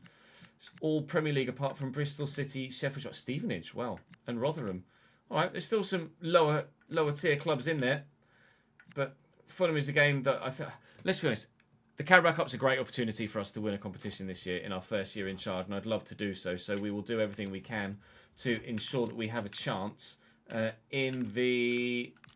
Just show me the Premier League, please. Thank you. In the Premier League, we sit 11th at the minute. Then. After that point against Arsenal. Solidly mid-table, which is what the board want from us. 7 points away from a Conference League spot via a league finish. I don't think we're going to have the quality to get a European spot via a league finish this year. It is probably going to be something that happens via a cup win. But stranger things have happened. But hopefully at the beginning of tomorrow's episode, we will beat Fulham and be through to the quarterfinals of the Carabao Cup. Positive episode, though, all told. Perfect start in Europe. And hopefully we can keep that going. And then obviously what happens in the league and in the Carabao Cup, we shall just have to wait and see. Isak has 10 goal involvements so far this season, apparently, for Liverpool. He's starting life in red very, very well indeed. This is top stats for the Carabao Cup. Let's have a look at top stats in the Premier League, shall we? Trossard with 7 goals in 9. Isak with 7 in 9. Maddison with 6 in 9. Gyökeres as well. Dan and Doy scored against us, actually, didn't he, for Forest? Might have scored multiple times for Forest against us, actually. Grimaldo scored against us for Villa as well in that game. Intriguing. And in the Championship, Haji Wright is smashing it for Coventry. Is he worth a look at some point, Haji Wright? Maybe. He's 27, though, so there's not much time for him to grow before he starts declining. Might be worth a look. Then again, might not. Chibrakpong doing it bits for Ipswich. Regardless, getting carried away. That's all for today. Thank you very much for watching. I'll see you in Valencia tonight. Don't forget that save. If not, Palace tomorrow. Video 1 recorded. That is Palace episode 5, I think.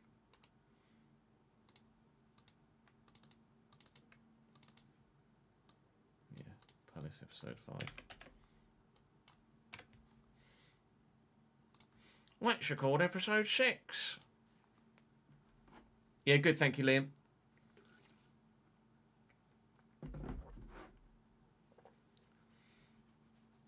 In your save with FCSA, is that Sosho? So that's...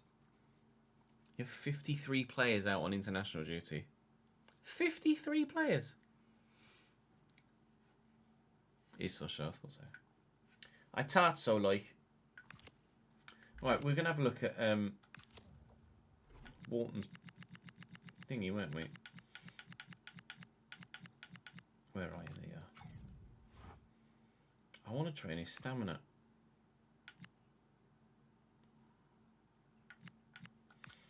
Needs to get more stamina. It's just, he's not usable enough at the minute because he's...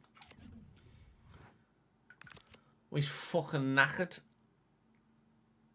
Look at Maida, change him to a striker. I don't need a striker at the minute. There's some CDM styles for stamina growth. Yeah, we'll use the centre mid one for now.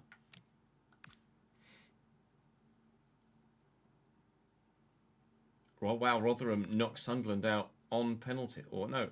Wow. Is that on? That's probably on pens. I don't think that would have ended 5-4. Let's have a look.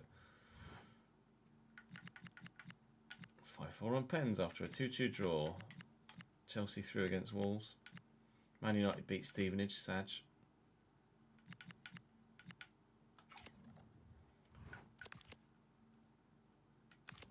No, it's not what I wanted to do at all.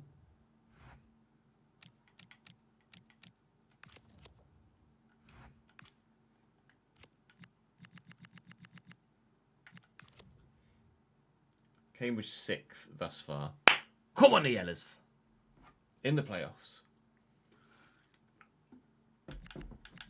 Oh, the Yellers.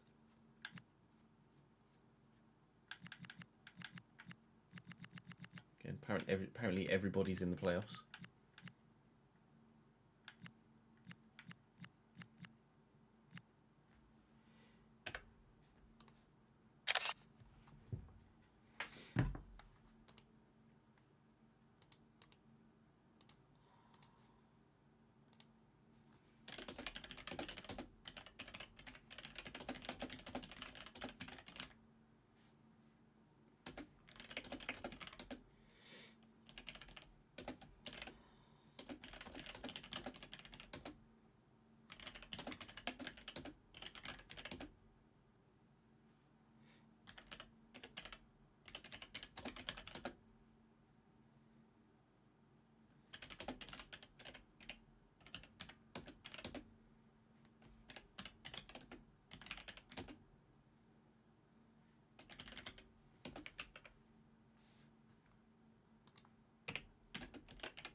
I'm just getting screenshots. Let me...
I'm enjoying it so far, Harrison, have to be honest. I'm enjoying it so far.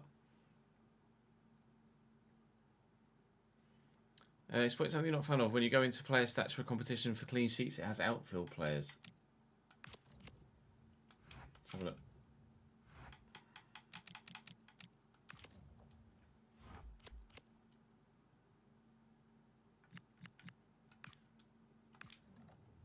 Yeah, that's a good shout. Is that for any competition, Tozzy?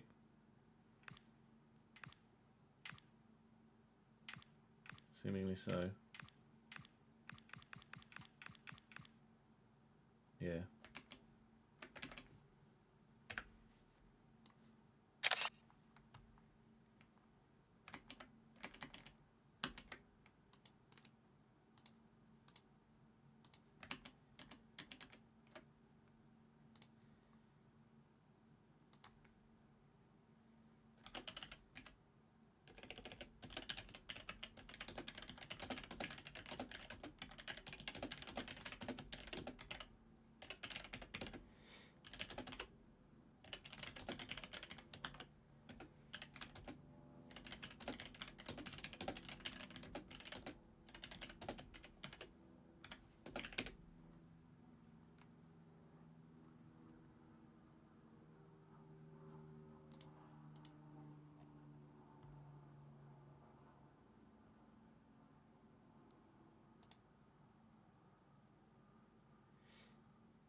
Cody Gakpo with the 7 of 9 clean sheets. Go on, lad.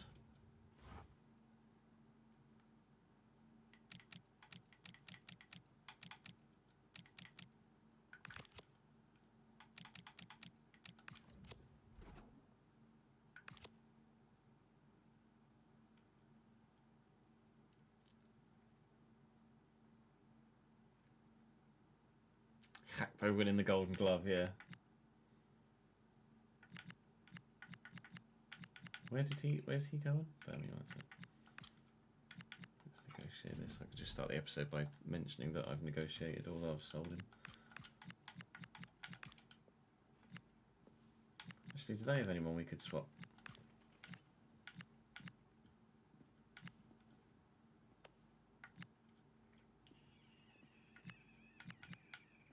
Not really.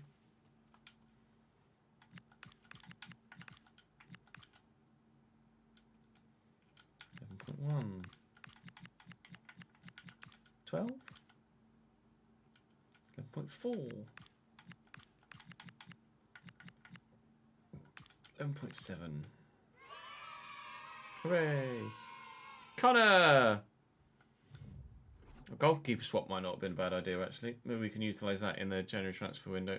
Connor, thank you for the 46th month, mate. I did see that, Curtis, yeah. Has he got more than one now?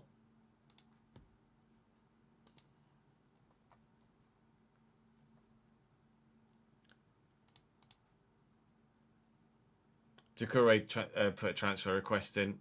Looks. Yeah, all good. Thank you, Connor. Hawks, thank you for the follow-on kick, mate. Appreciate it, dude.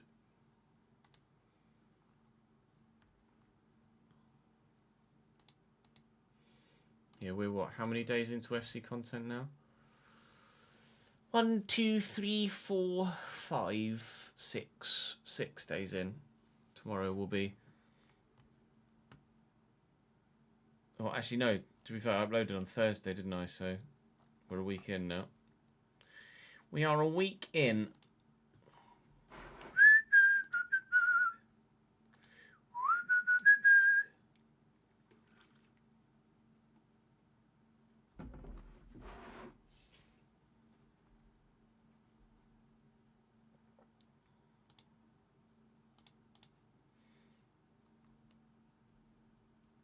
Content creator release was very late, Connor, yes. In fact, I still need some email.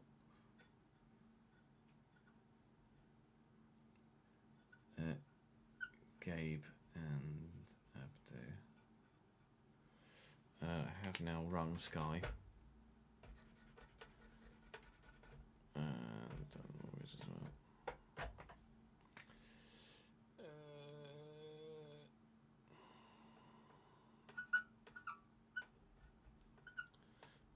progress on my whiteboard. 29th.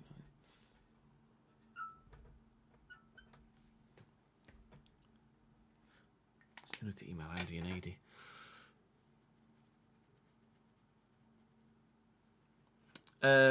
We were able to post stuff from 8 p.m. the night before the launch of the EA early access trial on PC. So Wednesday at 8 p.m. was our embargo, but we got the game. We got our codes like half an hour before the embargo, so you're never going to get a fucking video out in time for that, are you? Player bug? What player bug thing are you on about, Bravo? Enjoying manager mode so far, Captain Mango. In all honesty, genuinely enjoying it.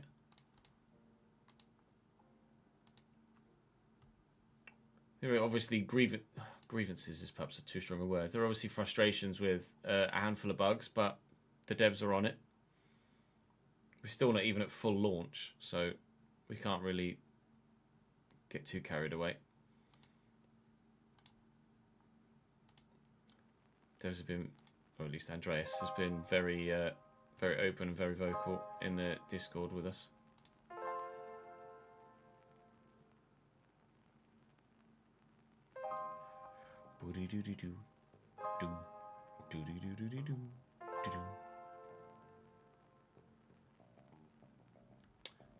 Yeah, don't worry, Curtis. Feedback is going to be given about it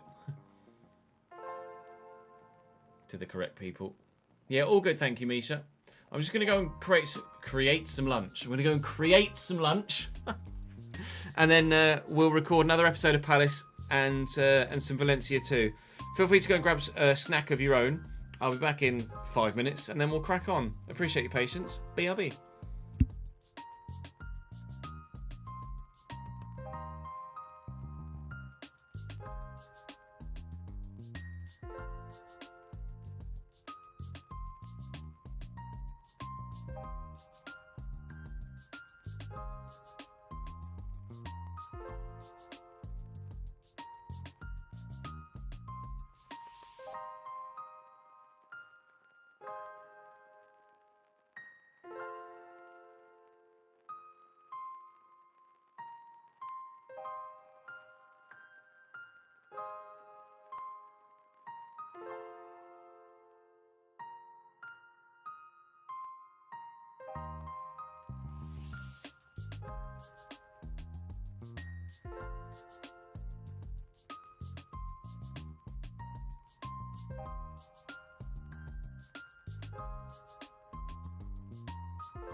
Afternoon, Ali. Ali? Ollie? Oh, Diego. I worked to have a look at Diego Gomez in game. He was ridiculous. His goals last night were ridiculous.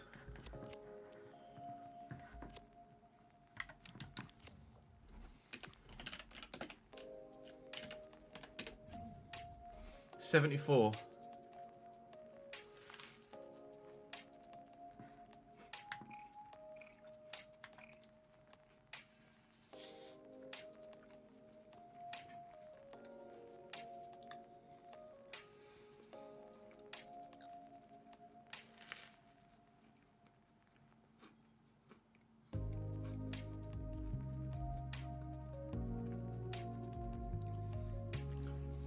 It was nuts.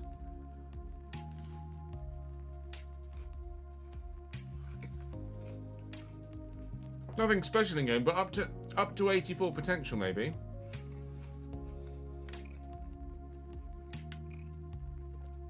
He does look pretty decent.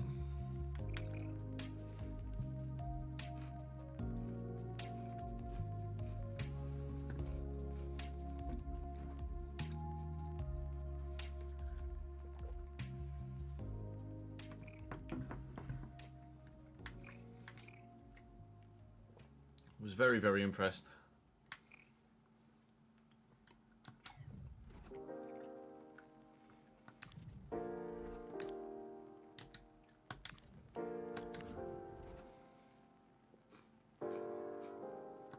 With who, Curtis? I think Chelsea might record Disasi. They've not messaged me about it, to be fair. How many games has Disasi played?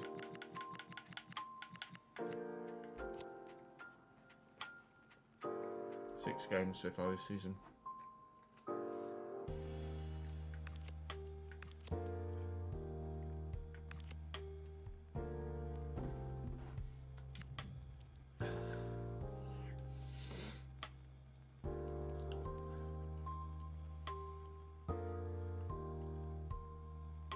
Brentford first game of season 2.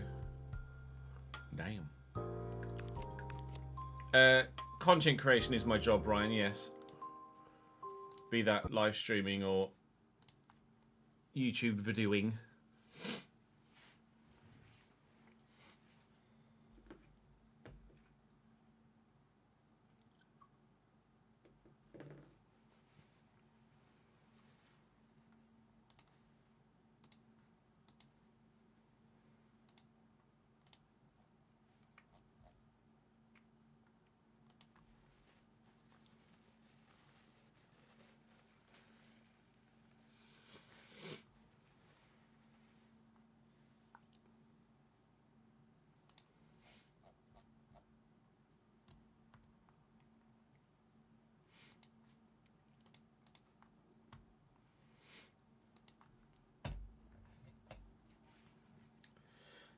Right, so we're gonna play Fulham.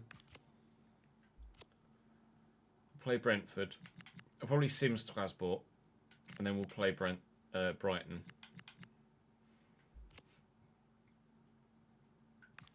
Play Wolves, sim RZ, play Man United, sim Burnley, play Fulham,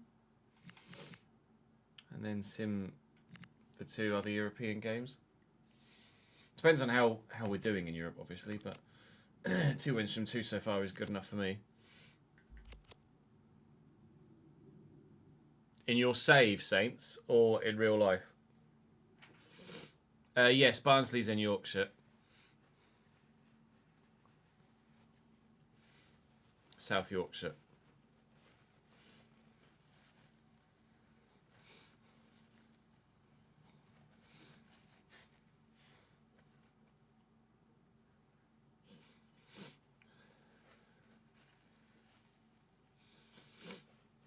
Barnsley's not that far north. But certainly far enough. Everywhere's fucking a long way from Brighton. Right.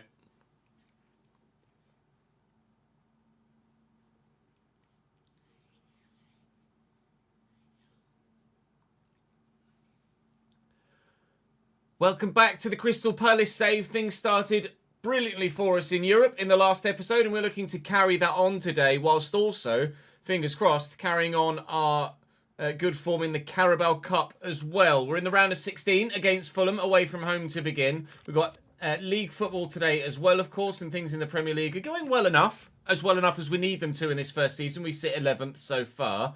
We've actually done more drawing than we have anything else. We've got Brentford as our first league game of the day, and we'll be working our way through the next few fixtures and hopefully putting together some decent results is the plan. Please do continue to drop the saves. A drop. Please do. Oh, I'll start that all again, shall I? Fucking shithouse.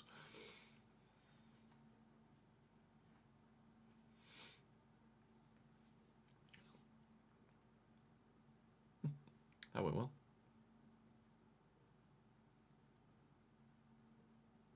Welcome back to the Crystal Palace save. Things have been going brilliantly so far in all the cup competitions for us. In Europe, we're 2 from 2. In the Carabao Cup, we're 2 from 2 and into the round of 16 against Fulham to start the day today. We do have league football on the way as well, of course. Things in the league are going well enough thus far, but we haven't been exceptional. We've done more drawing than we have anything else. Look, down in 11th with 4 draws from 9 games, 2 wins and 3 defeats.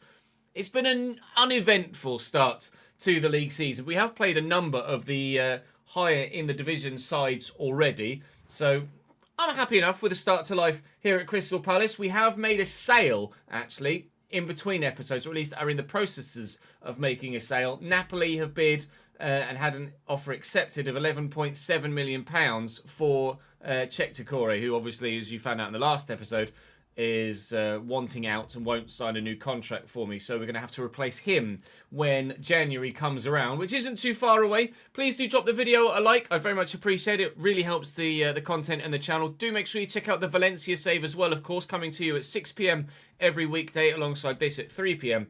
every weekday. Things are going quite well for us at Valencia. In fact, they're quite comparable saves, really, with regards to how we're doing in either league competition. But for the time being, we're going to crack on here at Palace with Fulham to start, Brentford after that in the league, and we've actually got Manchester United not too far away around the corner in the calendar, but I think that might be at the end of the next month. It is indeed. We've got the derby against Brighton to come later as well, as probably a simmed game against Strasbourg in the Europa Conference League. So fingers crossed, Premier League football continues to go well enough, and the Carabao Cup continues to go really well, and same as Europe. So join me at Craven Cottage.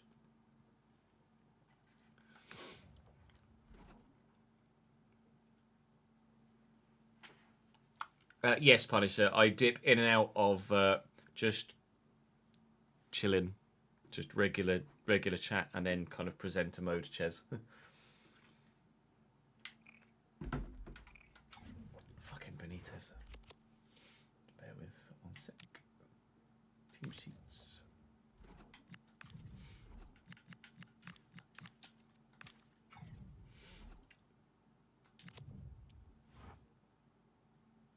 Benitez can't play at all, Mike. No. I'm looking away and thought you changed it to another channel. No. It's just me going into YouTube mode. Jaden, thank you for the follow, mate. Let's rotate for this one. Fine for Slater, though. Actually going to start Mateta, I think.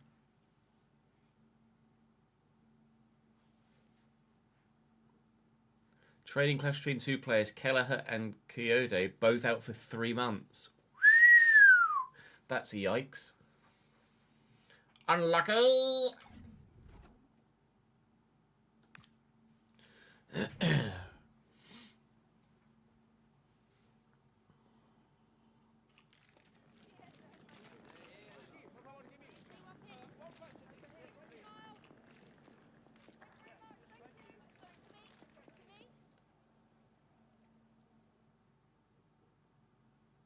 You win this game, you're promoted to Div 6 in Rivals. Go on, Kev, you can do it. ACL's in your knee, yes, Marcus. Your ACL and your MCL, cruciate ligaments, are in your knees.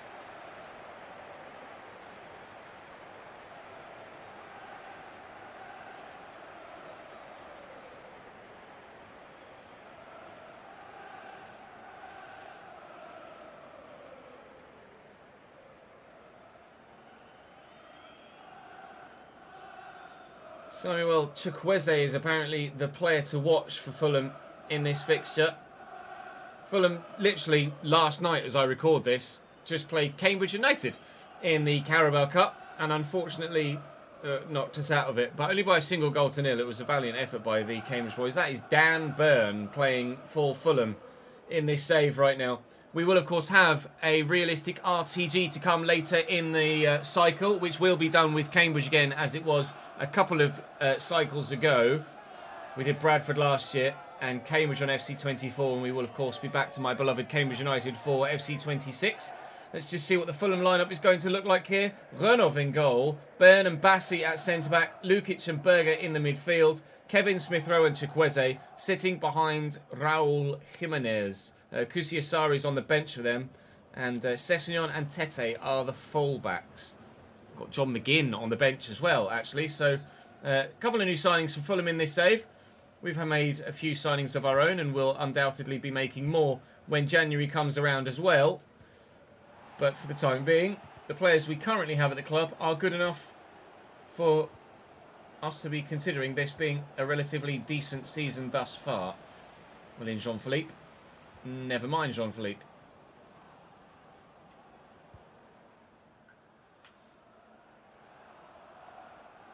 Thank you.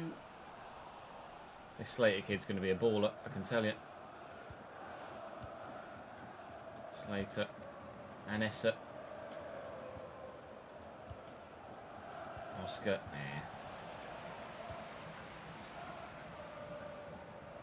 Sanderberger. He's a big boy. Cobby's chasing after it though, and Cobby wins it back. There's a bit of space there for Mateta, or at least there was. Against Dan Burn aerially. Play it through the gap for Ezel Zuli. Scored an early goal. In Europe, I think it was. Against Alanyaspor yesterday. Not able to grab an early goal in this one. Not yet, anyway. Chukwueze's a bit quick, isn't he? Very quick. Borna Sosa trying to catch up with Emil Smith-Rowe here, whose cross is not good enough, and we will just slap that away. Well up, Dan Burn. Very well up, Dan Burn. Kevin Smith-Rowe. And again, not quite got the accuracy with the pass here. Fulham in the final third. Good interception there, but we've won it back again. Oh, come on, boys. Please find your passing teammates. Chukwueze, Sasha Lukic.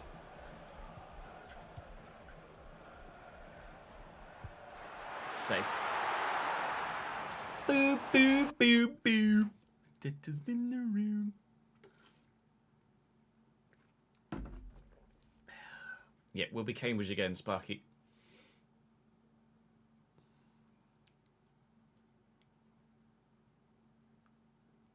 Berger. To be fair, Berger is pretty massive, but he's going to look massive against my midfield.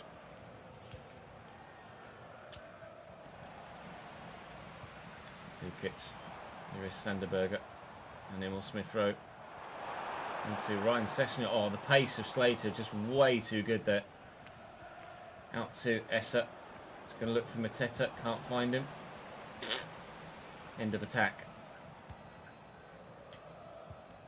Slater, in fact, is too quick for his own good there.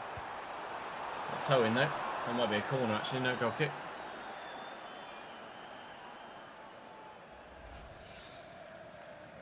That's just really bad from Jimenez.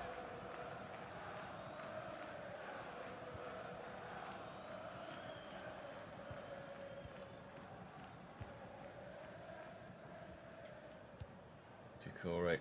Mainu quickly around the corner to Oscar Dawley. With acceleration to try and get away. Essa will look for him again.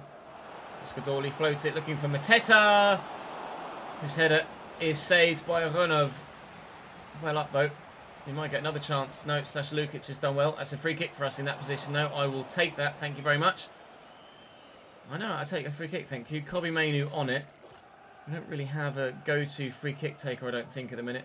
So I'm just going to put quite a bit of power on this and hope it gets up and over the wall. It has done. Very poor free kick. I'm not sure if I'm a fan of the camera panning and moving the way that it does when you take free kicks like that. Just feels a little bit odd at the moment. I don't think... I wonder whether maybe it's actually a bug and it's not supposed to do that because it's a little bit unsettling. A little bit motion sicknessy Maybe the camera's supposed to stay where it is rather than keeping the ball centre of the frame as I think it does at the moment. Regardless, we didn't score from the free kick. Nobody scored so far. It's still 0-0. We'll, of course, go straight to penalties if we are level at the end of 90 minutes. No extra time in the Carabao Cup anymore, which is good.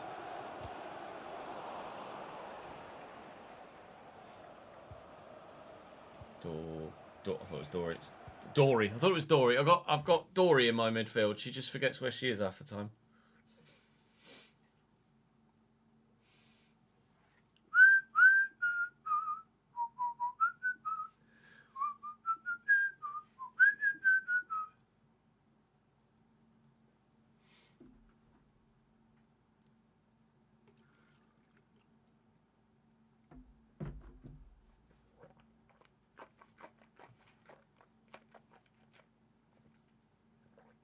You get an unlimited cases of Carabao if you win the cup. A year's supply.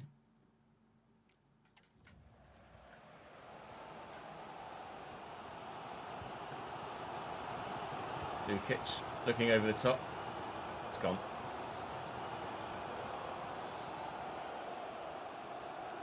Well, the Cambridge fans were in this goal, or in this stand behind our goal last night. Abdi, she can lift this just into the middle. There's a bit of space here for Oscar Dorley. Not that he got the ball down very well at all. Lionel Smith-Rowe and Kevin look come down the left-hand side. I don't know how good Kevin is, actually. It was pretty impressive last night against United. Oh, keeps. Wow. I brought Dean Henderson out to try and get to the ball to close Smith-Rowe down because I wasn't going to get there with a defender. And he's just knocked it round him. Or under him. I was kind of hoping he'd miss from that angle. It's very tight and he's very nonchalant with the outside the boot finish. But Dean Henderson, I think that one's on you, mate. 1-0 Fulham. Oh, is there a spammer? Apologies. Let's get rid of him. Oh yeah, I hadn't seen that it was quite that bad. Apologies. Politely fuck off, Tarzan. Thank you. Goodbye. There's such a thing as a polite fuck off.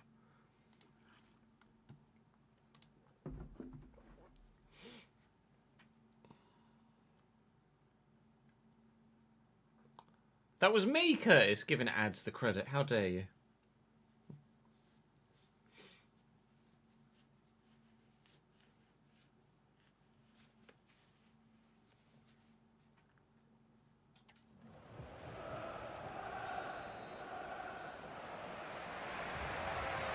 Brilliant, last kick of the half.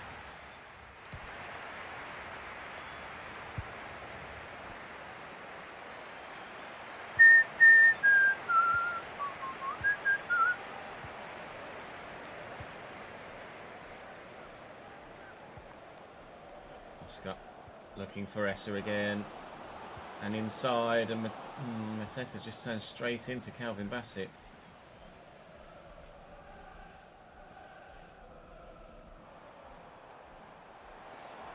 I mean, Slater's got 3 to try and mark here. There's not really much he can do against all of them. Smith-Rowe, wary of dangling a leg. A lev? Oh, press pass there. Didn't quite get it off. Kevin sold me. Danny Slater is there again. This kid is the future of English right-back football, I think. He's already making a stellar impression. Hopefully, he gets plenty of growth out on loan at Birmingham in the second half of the season and will come back next year and be very, very influential in all the competitions we play in. Try and get this to Mateta. Striker's not quite making the most intelligent of runs at the minute. But it's probably because they don't have the right or enough of a roll plus or plus plus. Lillian, Danny Slater again. Never mind. Here come Fulham. He's past Disasi. Skadoli's going to have to get back and stuck in defensively. It's a decent ball in and Borna Sosa's there. Dawley's there again. Raul Jimenez, good save with the feet. Dean Henderson, get this away. I might need to make some changes here. No, Cambridge's ground isn't in the game.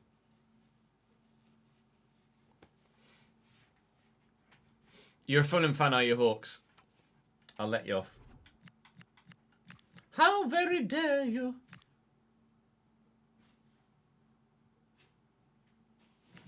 Let's whack Nketiah up top. Bit of extra pace, maybe.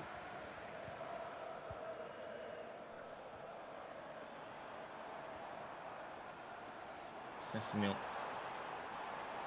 Forward from left back. Check Decore's out to him. Oh, can't deny them the corner. Most of the championship. Below that, only a couple. Corner Fulham, 66th minute here. It's delivered well. It's headed very well. But we're going to get rid of it. Now, I'm not sure who it is that's left up here. It's Eddie Nketiah who's just come off the bench. Couldn't quite get it over the top for him to run in behind. Unfortunately, here's Emil Smith-Rowe now for Fulham. He's got to figure out where he wants to go. Fulham going to try and add a second here and get the result sealed. Kimmy in. Danny Slater. My God, this kid is so good. Smith-Rowe, thank you. Slater with good footwork to get it away from the man that was closing him down. Decore trying to lift this, looking for the man on the wing. And it's a brilliant ball for Romanesso, who is going to keep this in just. Delivering across. Wanted that to go into the box, as you might well have imagined. Well up, Borna Sosa. In there to Wharton, who's off the bench here. And Nketiah now. Runners needed. Runner found. Mainu round the corner to Abdi Ezelzuli. Mainu. Oh, good footwork. Back here to check Decore, looking for Nketiah. First time to Wharton! And Palace are level! Scott Wharton scores, I think, his first goal for me from open play or in a played game. We are level with 12 minutes to go in the Carabao Cup. And that was a very well put together move, if I do say so myself. Thought I might have overplayed it a little bit when we got that one in from Nketiah to Wharton, but I got quite lucky with him getting past Sander Berger. Keeper's got something on it, but not enough. And Wharton on his weak foot brings us back level.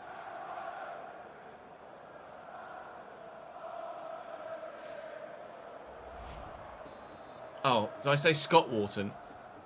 I don't know who Scott Wharton is. I mean Adam Wharton. Who's Scott Wharton? Oh, Scott Wharton is a player for Blackburn. He was on loan at Cambridge a few years ago. That's where the name triggers the memory from.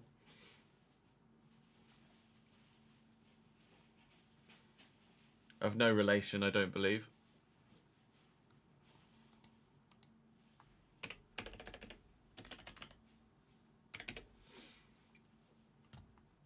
Actually, there might be. They're both born in Blackburn. They might be brothers, you know.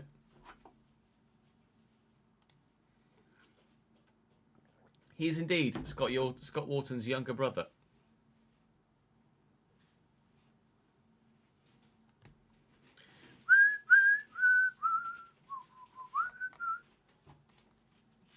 There you go.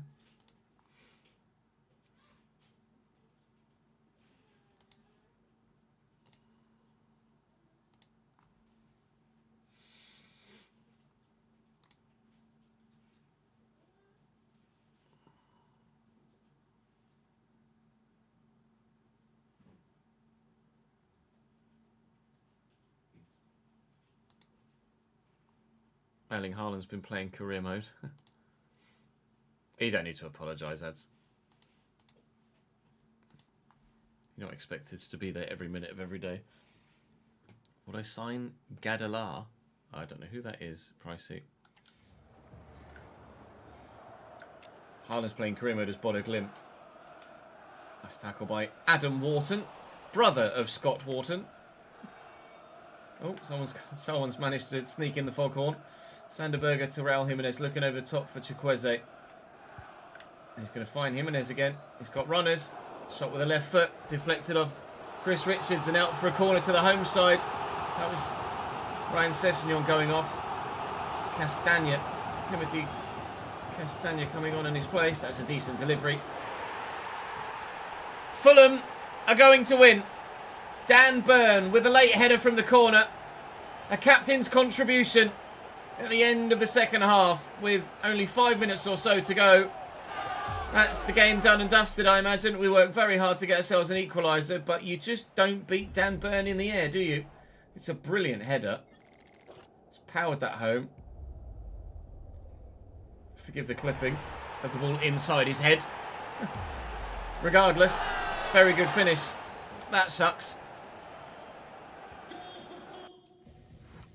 Haaland was, I'm pretty sure Haaland was manager of Bodo Glimt in that clip, or in that thing.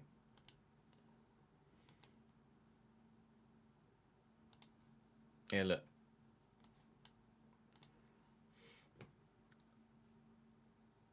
Bodo Glimt. Unless he's Bryn's FK. He's Bryn's FK or Bodo Glimt, not sure which.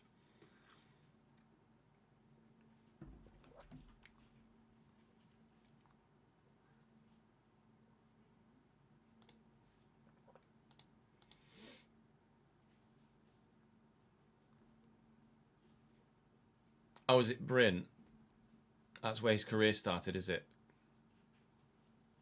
Next slide showed it.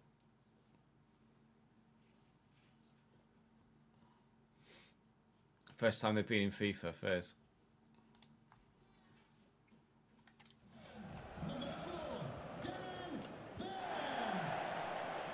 Sosa. There's Ozuli. He spun brilliantly. He's away from one. He's away from two. He's in behind. Come on then. Can we take it to penalties? That's the question. Nketiah. No is the answer, I think. Just not quite good enough close control there to try and find a turn or pass. And now here come Fulham trying to add a third to really rub salt in the wound. Smith Rowe, Lukic, Chukwueze is tired. He's got enough to get him in. Smith Rowe. Well held. 2 minutes added on. 2 minutes added on. Gone, unfortunately. Well, that's one avenue into Europe now unavailable to us. Out of the Carabao Cup, thanks to a Dan Burn header a few minutes from time. We will have to win the FA Cup again, or the Conference League, I think, to get into Europe next year, because I don't think we finish top 6 in the Prem. Piss off, Dan.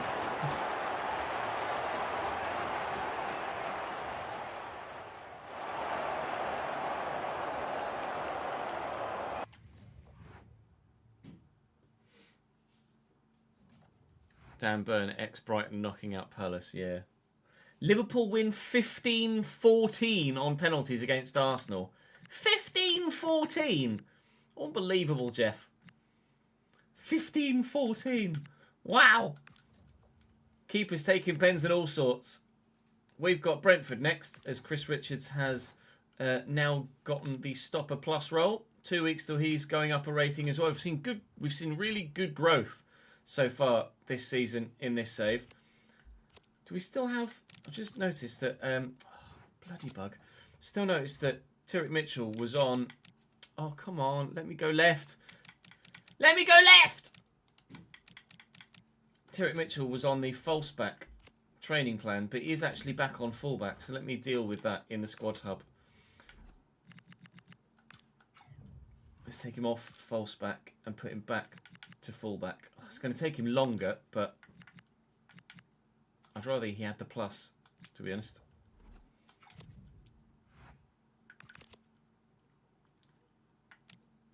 Bloody menus.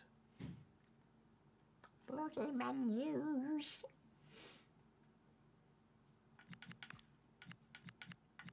Message from Copy Menu.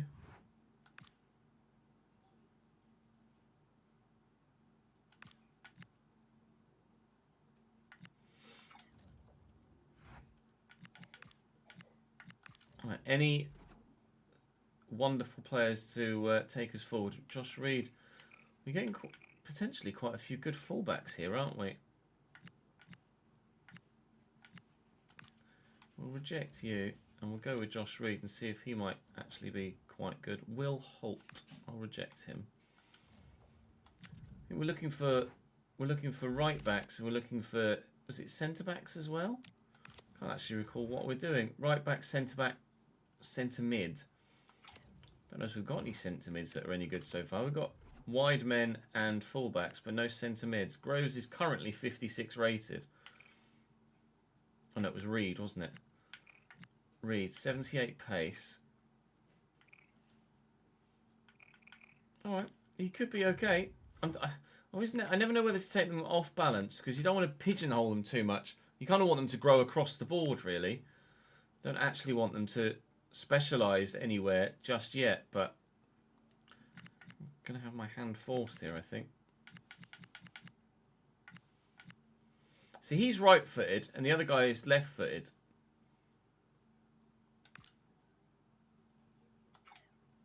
One star weak foot's not great. In all honesty, one star weak foot is not great.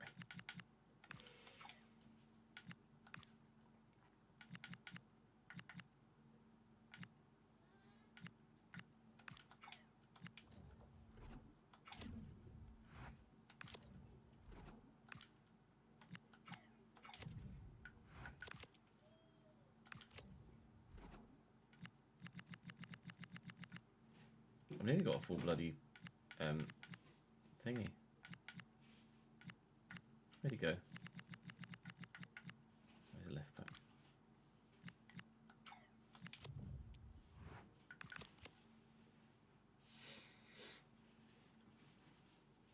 Nice one, Kev. What was the score in the end? Jay, thank you for the follow, mate.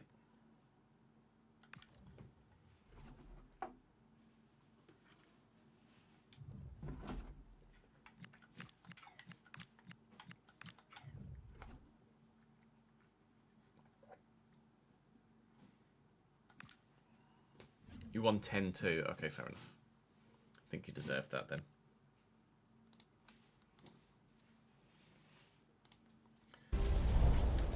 Headed to Selhurst Park in London. There's Arsenal, Tottenham, West Ham. Chelsea's over there. Fulham would have been over there as well. It looks sick, to be fair. I really like those intros. They look fantastic. There was a third club over there near Chelsea and Fulham as well. Might have been Brentford, actually, to be fair.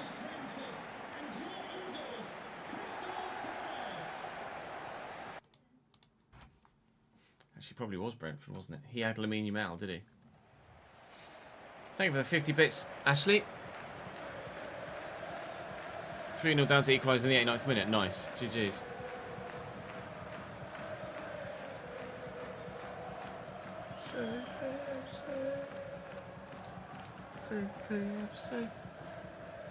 Afternoon, James. How are we, mate?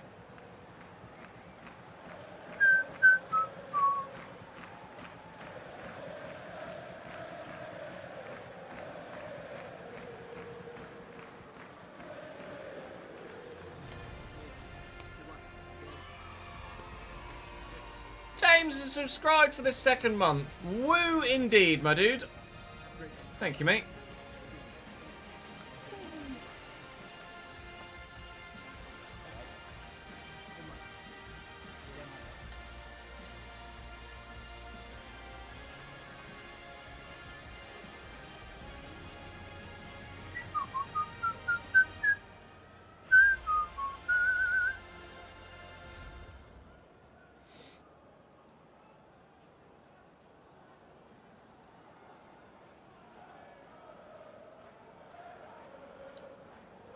Brentford have brought with them across London in their 4-2-3-1.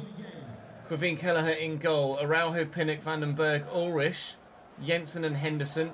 Ouattara, Damsgaard and Schade with Jonas Vint up top at striker. Options on the bench. Don't know, that disappeared too quickly. They've got some options on the bench.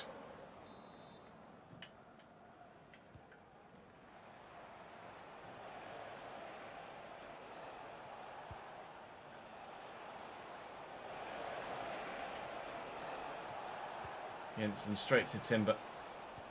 Right. I've got Uche starting up top. But the pace. Oh, what a ball. Ismail Assar. That is how you start a game after getting knocked out in the cup. Brilliant run in behind the defence, who just can't cope with Ismail Assar's pace.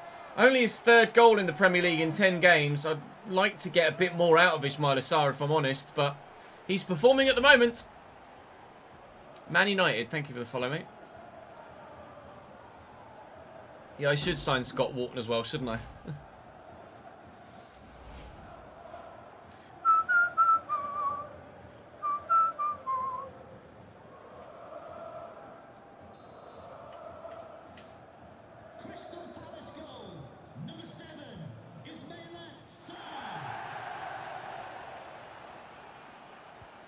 Nice intercepted by Timber. Never mind. Itch gone. It's Thomas Araujo.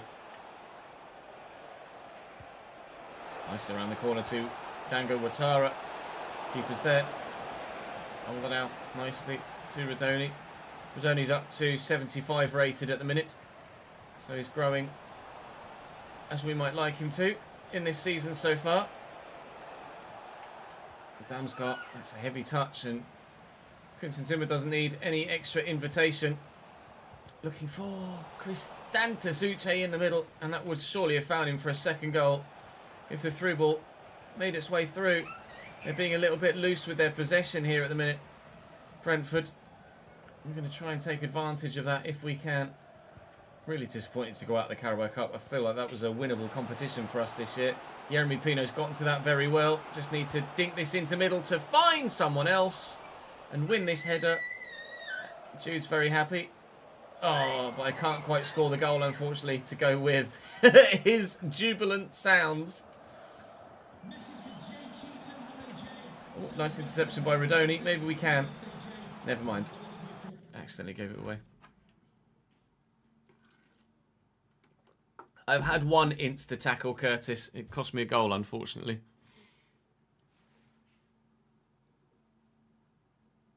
Sarr, Alexander. Ismail Sarr. Yeah, they were very happy noises. I think he's just helped Nat unpack a food shop.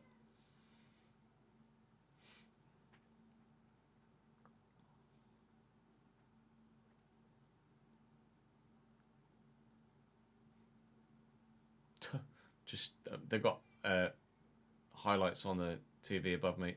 They're just showing Cardiff Bradford at the minute. Sarcevic with an just unstoppable penalty. Bradford are just on fire at the minute, aren't they? Absolutely flying.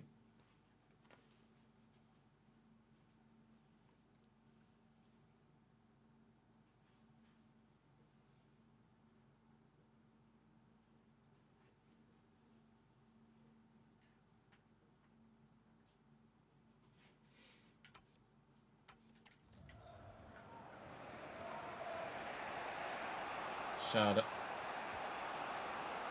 Nice around the corner to Damsgaard. Not very much. Get through the gap. Yes is the answer. Through that one. Yes is the answer. Uche in the middle. Or Yeremy Pino at the back post, apparently. Pull it back. Trying to get it to Wharton first time. Didn't quite do it well enough. That's annoying. Not going to catch Ouattara from behind, so we're going to have to attack him from the front. And even then, they've worked it well. Mitchell's trying his best to just bully Mikkel Damsgaard out of possession, but it hasn't worked. Adam Wharton, well in.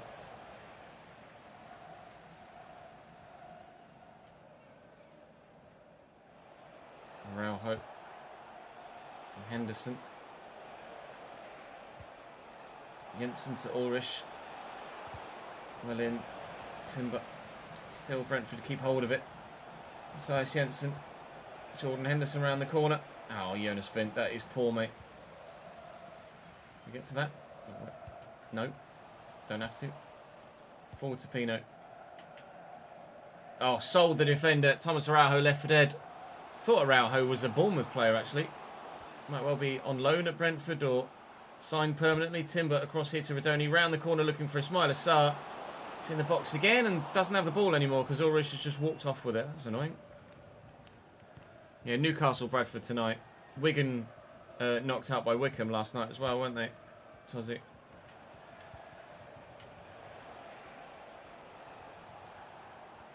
Damsgaard, Henderson. Jordan Henderson outpacing everybody at the minute. Although it's Adam Wharton, to be fair.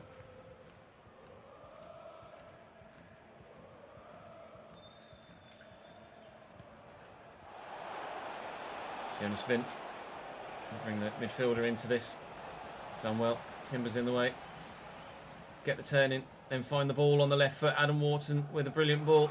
Yeremy Pino. Yeremy Pino going to go solo.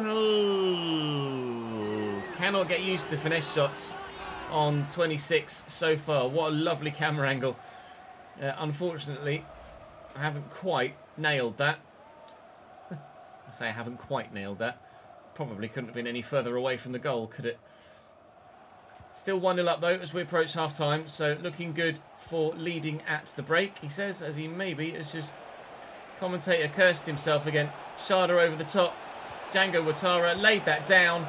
He's got to be off. He must have been. The whistle has gone. So, presumably, the flag would have gone up, but the referee's just going to blow his half-time whistle because he was offside and it doesn't go through the whole animation of him being offside and the free kick given, etc. But I do want to have a quick look at that just to make sure that was absolutely the right decision. The referee hasn't just completely... Yeah, it's not even close. He is so far offside that definitely the referee probably could have seen it from where he stood that he was off and just blew for half-time. Although I would have been gutted to concede at that moment. Digital Source, thank you for the follow, mate. You're a Burnley fan. Last night was sad. What happened to Burnley last night? Out of the cup, presumably. I don't know, actually, Connor.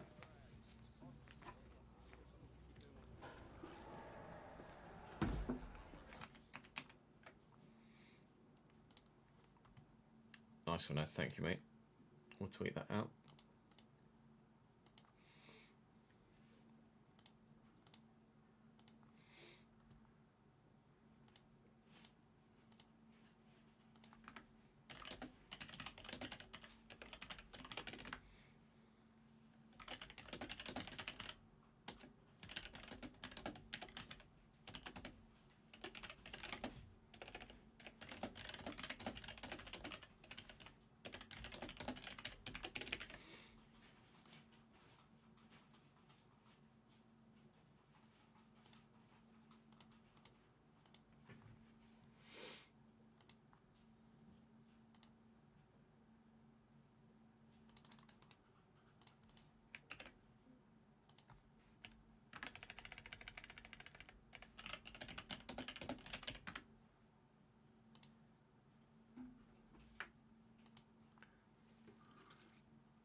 Oh, they lost to Cardiff in Cardiff, did they?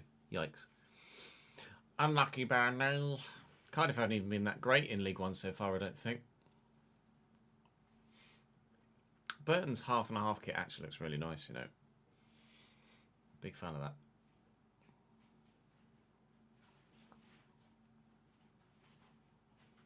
I can't say as I have any current plans to do a Newcastle save this cycle, C15, but never rule anything out for Football Manager.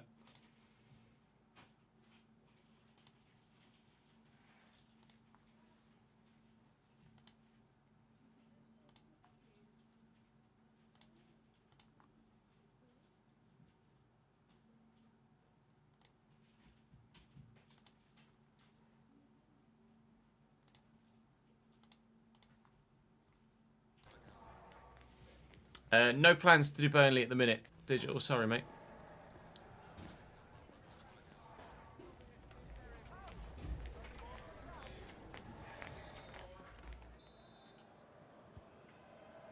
You reckon Vitesse?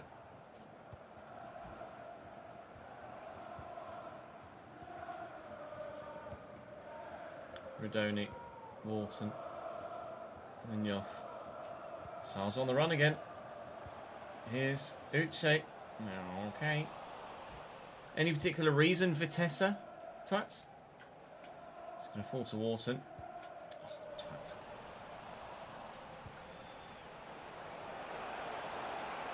Sara. Mitchell's chasing him, trying his best. Rodoni's going to intercept. Sara in the channel. No. No. Dead turn. Honestly, having good dribbling is so important this year. At least on the authentic gameplay sliders that we have at the minute. Sharda, it's not great. Just get that forward. And I hope that Uche can nod that to a teammate. There's the answer. 1-0 wasn't enough against Fulham. 1-0 might be enough against Brentford. We haven't been that dangerous going forward. I've just gifted them possession back there, though. Never mind, we've won it back. Keeps. Just getting rid of this. Uche's up.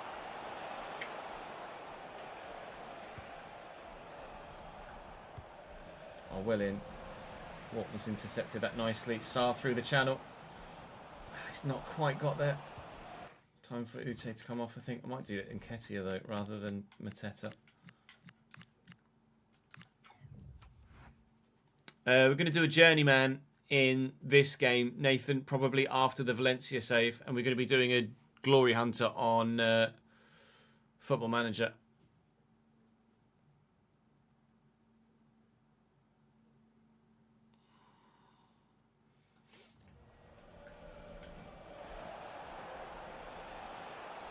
Henderson through the gap. Jonas Fint.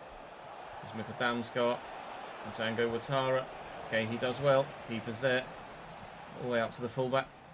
I've got the option short down here. Trying to find a second goal. Hasn't gone too well so far. Just wait for Pino to hold his run. And he's got all the time and space in the world to pick out Uche in the middle. Not quite enough on the header. Trying to loop it over the keeper into the far corner. And unfortunately, Killer's just... all he needs to do is stand there and catch it. Could have been a very, very good goal. Anthony Gordon's just scored for Newcastle. It's straight into Wharton's face. That's going to hurt a bit, certainly. Right on the end of the nose. Timber round the corner here to Radoni. Run Uche. Ismaila's going. Time it right. We could get him properly in behind. Uche one way, then the other. Can't burst past the man. That's one thing I've struggled with the gameplay thus far, is doing that, turning and then getting away from the defender with the next press of the sprint button. Might just be because I don't necessarily have the paciest of strikers, but I feel like acceleration is such an important stat this year. At least certainly with the slider set we're using right now. Django Ouattara. Django Ouattara. Ouattara Dang... No. Yeah, Dango Ouattara. I got myself all confused. Help. Adam Wharton looking for Uche. Still got Yeremy Pino out here on the wing. And this time I might just go straight for goal if we've got the legs to get there, which we do. And the finish as well. 3 points. Sealed with a second goal. Love it. Fantastic. At last. The number 10, Yeremy Pino, bags a very good goal.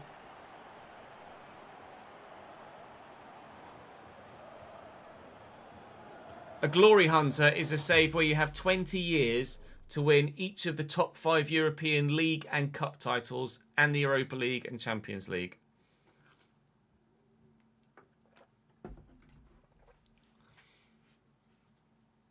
$20 years, yeah. Obviously in FC you only get 15. But in FM, it's unlimited. We're going to be doing the Glory Hunter on Football Manager, Marcus. We did a Glory Hunter on FC a couple of years ago, but the concept didn't go down that well.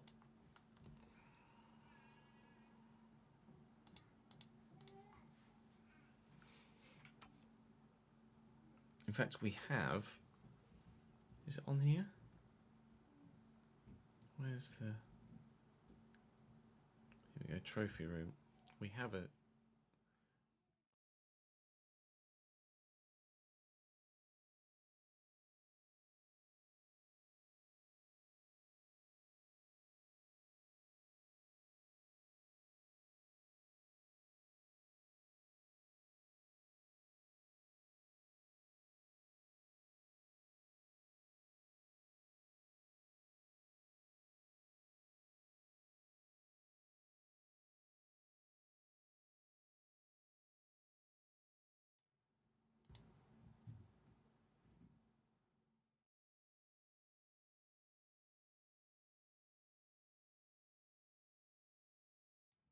Try to add my... Oh, it needs to be a source. Hang on.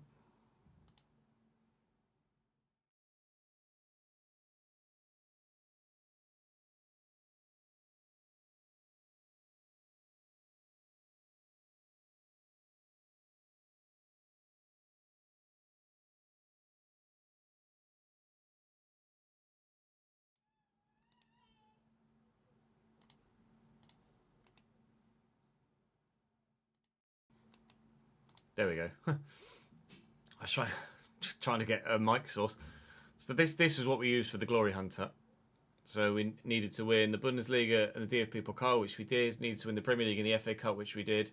Needed to win the Coppa Italia and Serie A. We only won the Serie A. We won the Champions League and the Europa League, and we won the World Cup and the Euros. It wasn't the Ted Lasso save, no. Well, it might have been, actually. We might use Ted Lasso for the Glory Hunter. I can't recall. You might be right.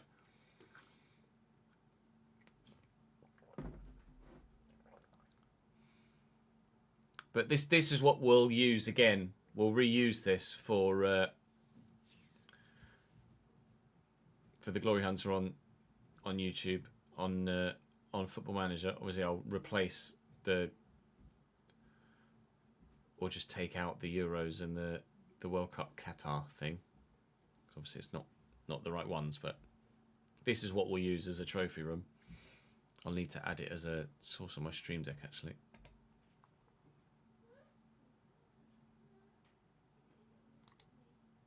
It'll be an FM Glory Hunter, yeah. Not FC.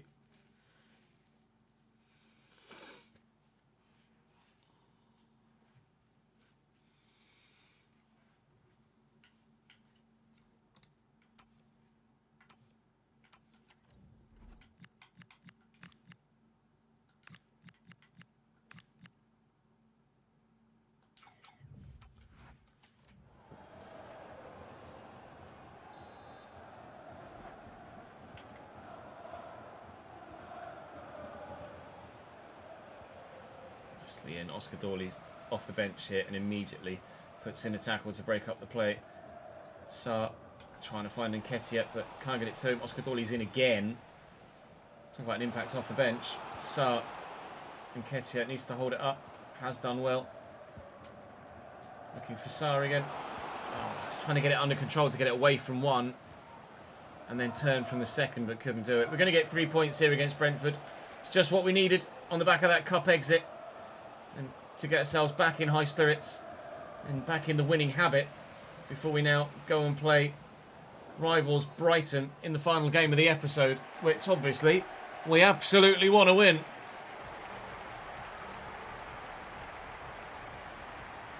I'd consider it, JL.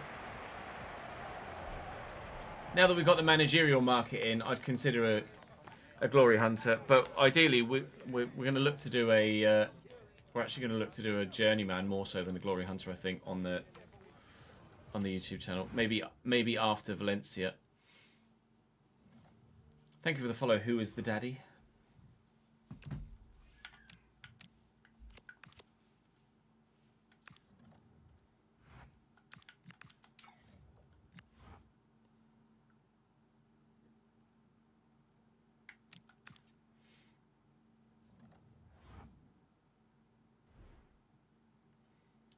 It's a save. The reason the save file. Rephrase. The reason that it's only 15 seasons is because of save file limits on console. Whether that's old gen specific or both gens, I'm not sure.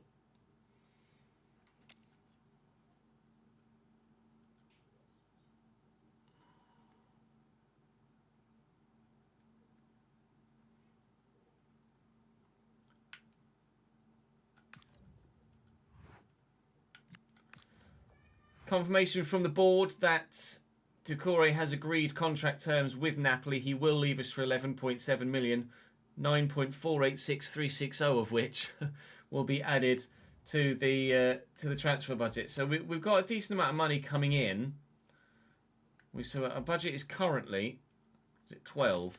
And if I have a look at the transfer, actually no, that is going to show in there, isn't it? So if I go my club, so we're going to get 11.7 from Decore, 9 that's another 20, another 22.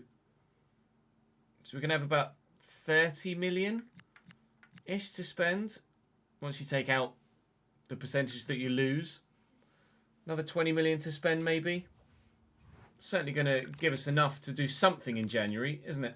We'll wait and see what happens with Mark Gahey, obviously, when we retransfer list him in January as well. Hopefully we can maximise a decent transfer fee for him as well. Right. Strasbourg away in Europe. We'll do it with the rotated 11. Again, I think they should be good enough. And they get a point. A point will do. 7 points from our opening 3 European games. That's halfway through the league phase, of course, in the Conference League, when there are only 6 fixtures rather than 8 as there are in other European competitions. We've had a loan offer for Reed, but that's from Rizespor in Turkey. And then Adam Wharton has sent me a message. I'm thinking, I thought I was going to replace you. No, Adam, you are the guy for Crystal Palace in midfield, especially now that Eze has left. You will continue to be the guy for me, hopefully, for a considerable period of time in this save. Hopefully the whole way through. Right, Crystal Palace versus Brighton is the next one. And if you ask any Brighton or Palace fan, it's a biggie.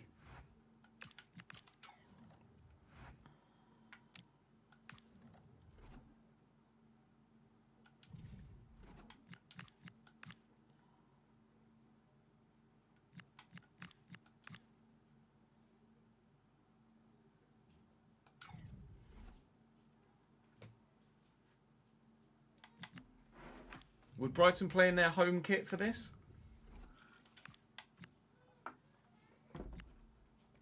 No, probably not.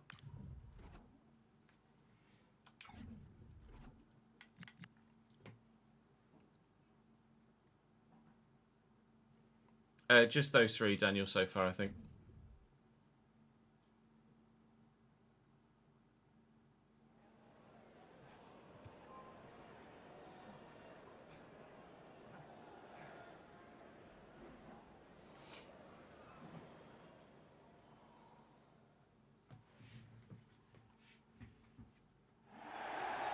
It smells like a draw, does it?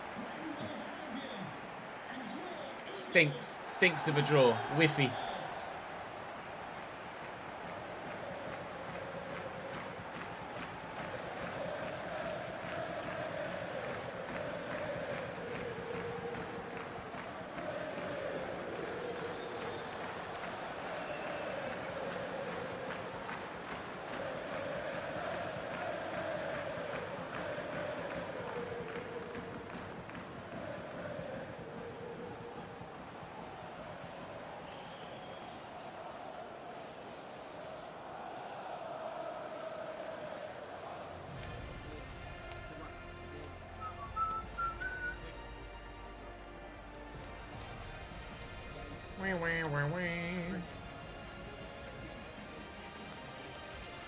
Is Instagram not really working very well for anyone?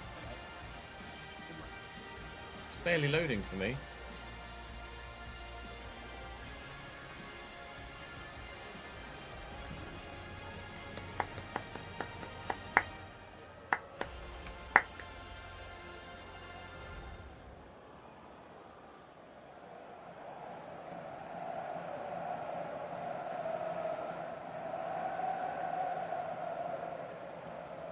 Right, the enemy have brought with them, in a 4-2-3-1 formation, Verbruggen in goal.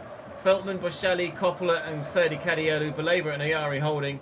Minter, Watson out wide on the left is intriguing. Ruter as well, playing at Cam. Not necessarily intriguing, Ruter, but Ruter as well playing with Danny Welbeck up top. Who've they got on their bench?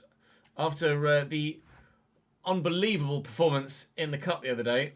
I have added Diego Gomez to my shortlist, but obviously it's probably unrealistic for me to buy him from Brighton with Crystal Palace. Webster, Milner, Kostoulis, Mats FIFA is 79 rated, Lewis Dunk, Seamas, Diego Gomez is on the bench with Van Ecke and Jason Steele, their backup centre-back. Tom Watson's only 69 rated, but getting the nod on the wing on this occasion. Well, here at home, we want to batter him.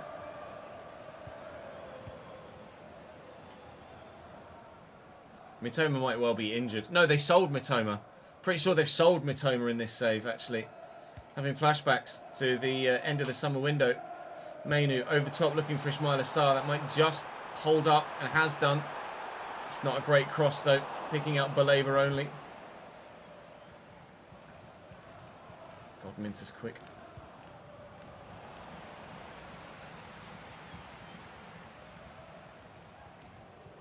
Big ping. Looking for Pino. Try and flick it. Oh, he's done brilliantly initially, but Feltman has dealt with it in the end. Lacroix with a lovely header. Looking for Sarr. Sarr's got Mateta on the run. Had Mateta on the run. Try to be cute then. Play it around the corner. Shouldn't do that. Just play the obvious ball, Ches. The one that's definitely going to work. Come on then, Ismailo. Away we go. Look for Mateta, who's underneath it. No, Coppola is. Sarr brings it down again. Delivers again. Kobe Mainu, deflected. No, not deflected. Just struck that poorly. Out for a goal kick.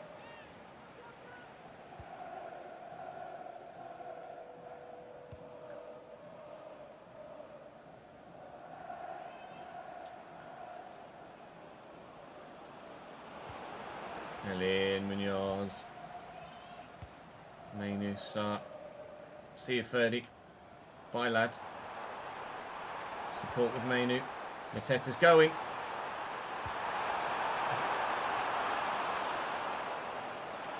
Right. Okay, Jean-Philippe. What are you doing, mate? That's your go-to attempt to score a goal in that situation, is it? Thank you. Right, well, we could have been 1-0 up. We're not. Oh, I thought for a minute they were going to gift us the ball the same way Arsenal did. What a leap by Gahey. I physically can't get there with Kobe Mainu, but it did hit an arm. Deary me. Oh, it was Timber, actually, our number 8, isn't it? Walton finds Timber. Can't get it to Matets. Welbeck. Danny bloody Welbeck. Still doing it in the Premier League. Unbelievable, Jeff.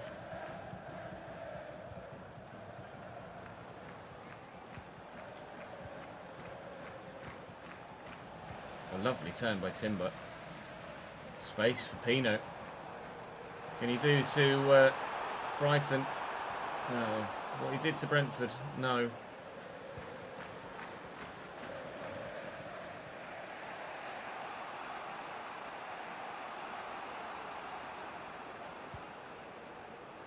Nice tackle by Mainu. Give it to Sarr again. Looking for Mateta, who's in the box here. Mateta! For Bruggen with the save, and away it goes. Decent chance. Really good chance, actually. Nice from Kobe. Looking for Mateta through the gap again, but can't squeeze it through with Quinton Timber. We are the dominant side thus far. Brighton yet really to get a proper chance at this end, but they've got a throw now, do they? In an attacking part of the pitch. Back to Ayari. Baleba. Danny Welbeck. Oh, lovely 1-2. Welbeck's in. Big save, Dean Henderson. Really good save by the keeper. I thought Welbeck was going to score there. It's not normally something I actually say to myself. Jeremy Pino. Welbeck's definitely going to score a winner now, said that, isn't it? Little 1-2. Here we go. Sarr's going. Pino's going too. Does the defender. And can't find the target with the effort. Trying to whip it in the far corner. Maltesers are great, yeah.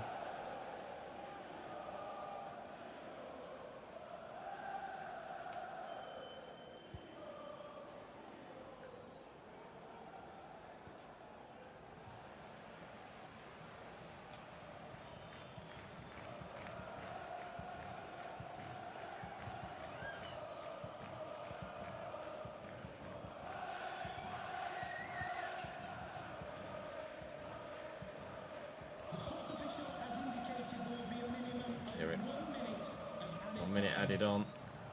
Might be enough time to try and slot through Jean-Philippe Mateta. He's rolled the defender. He's going to play Sarr in. He's going to try and get it back into the middle. And it's not a great ball. Alright, 0-0 at half time then. Tim Tams are like penguins, right?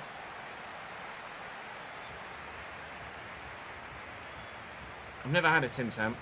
I've seen them in shops, but they're always so fucking expensive because they're Tim Tams that I've never actually bought them.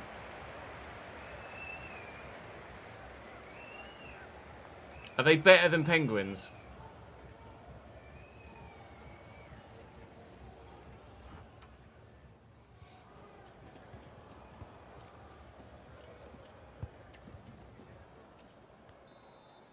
Oh, I didn't actually want to do that. Just wait to skip to half time.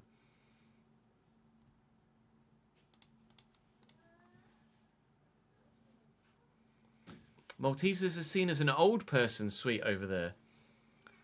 In Sweden, Maltesers are the Werther's original of the UK.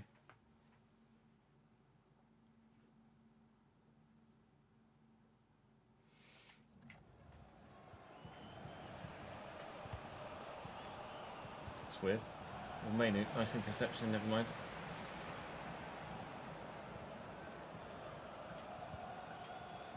It's Welbeck. And Gini Ruter. Nicely intercepted by Munoz. So.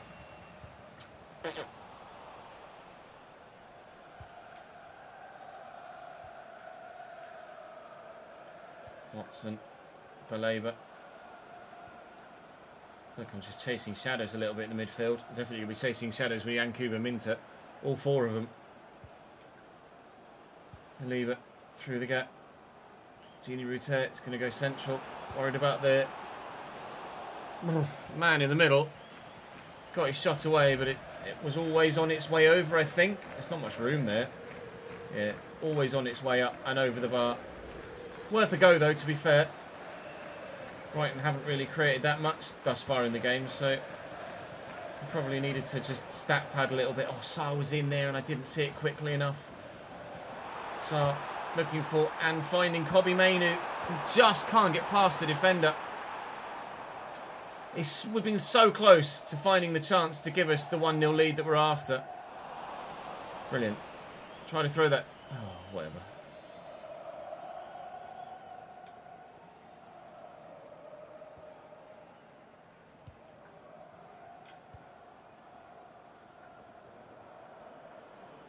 Minter. Feltman, Baleba. Ruter. No, you don't.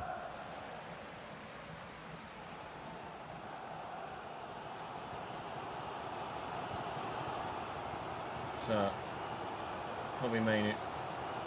Ferdy Caliel has got himself out of position. Dinkit looking for Mateta. Just can't get there. Jean-Philippe has just been underwhelming in this save so far. I'm not going to sell him in this first season, but I would be considering selling him in the second. If you guys wouldn't mind, those of you watching, Jean-Philippe Mateta clearly has not been the goal scorer for us that he is for Palace in real life. Can we get that down the line? No. Should have maybe played it through the air, potentially. Just can't get the best out of Mateta in any formation with any play style. I've tried him as a target forward, as a poacher, as an advanced forward. He's just not going to work as a false nine. So I'm not sure whether me and Mateta are just destined to not really get on in FC26. Unfortunately. Run for me, Ismaila. Go on, lad. He's got to bury this. Ismaila Sarr with a breakthrough in the 75th minute. We lead in the derby.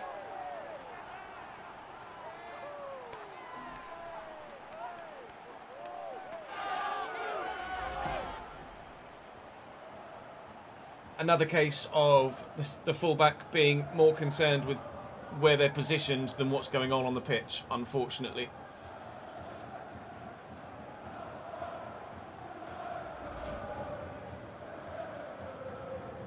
I'll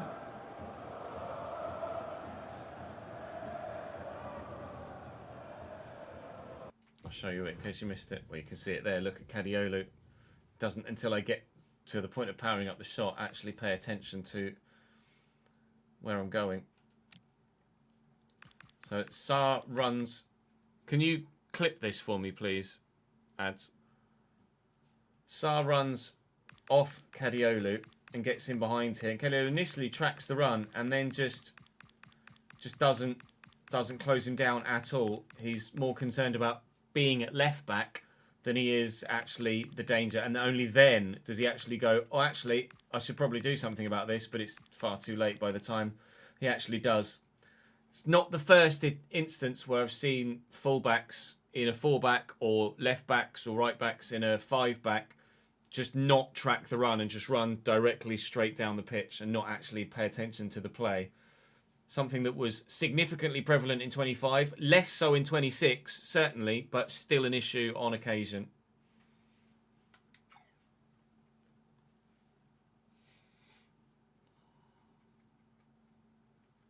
Touche, CJ, touche.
Well intercepted Timber. Said I wanted more from Sarr, and he has delivered. At the double. Now on 5 goals for the season, Ismaila Sarr makes it 2-0.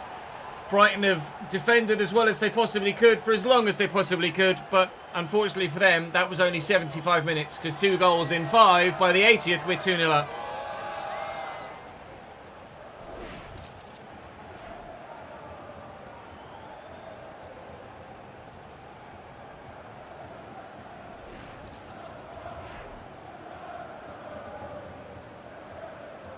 What a finish by Weir for Walsall, Christ.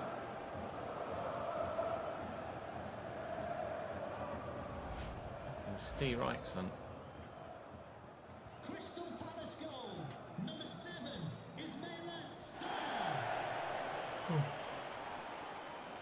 Gini Rutet and Gomez. Nicely done.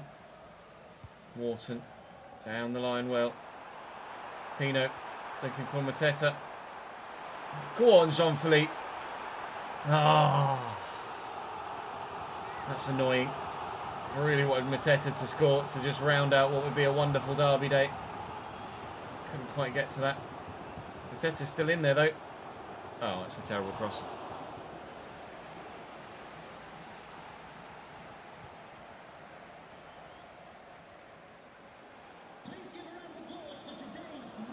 Minter's on the run.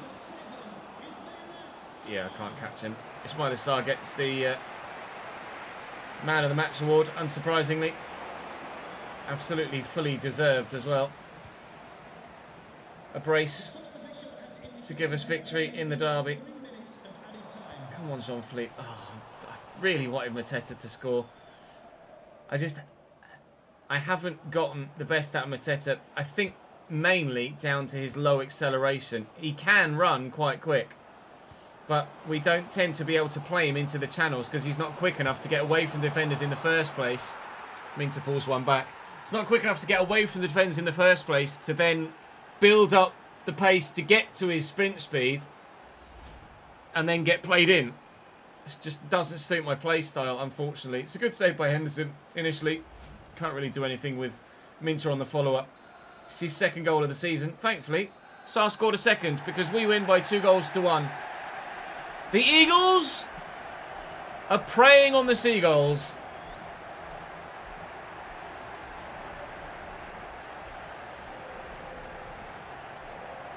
Thank you, Ads.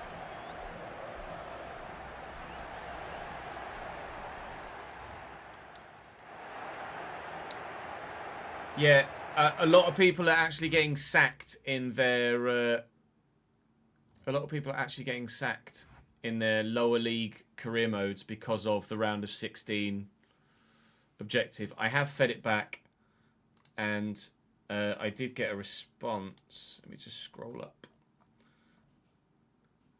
So we can look into adjusting goals for those leagues, because I just said a lot of people are getting sacked because of the expectation.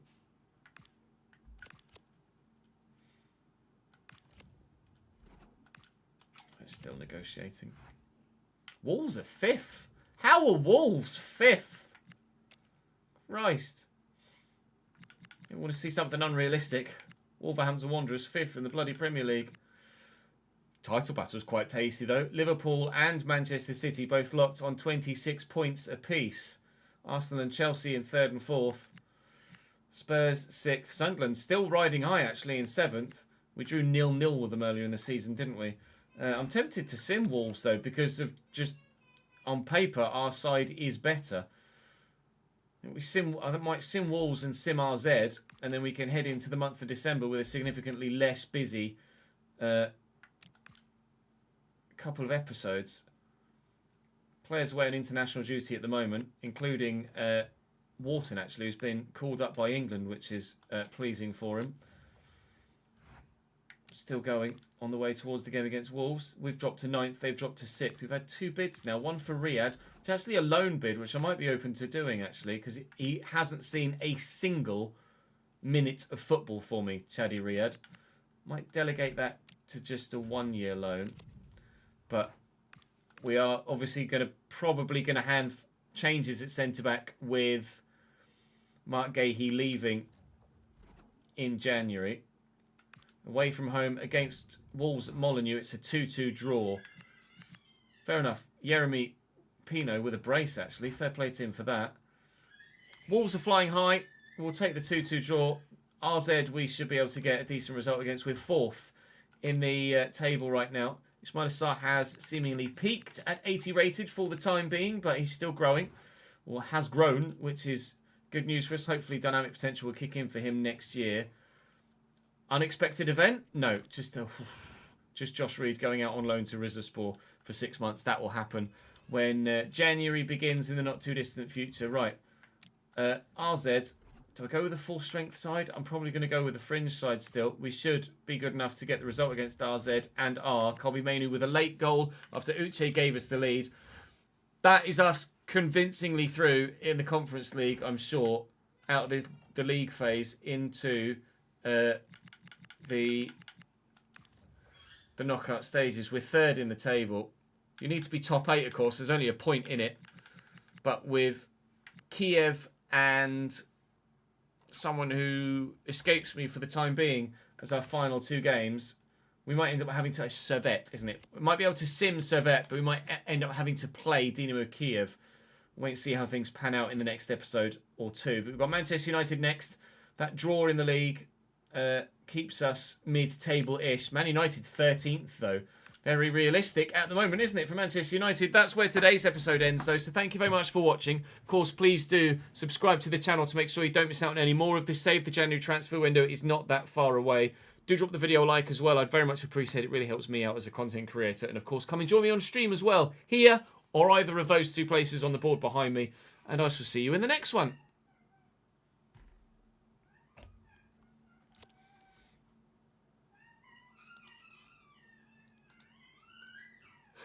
What is he doing? Oi, oi, oi.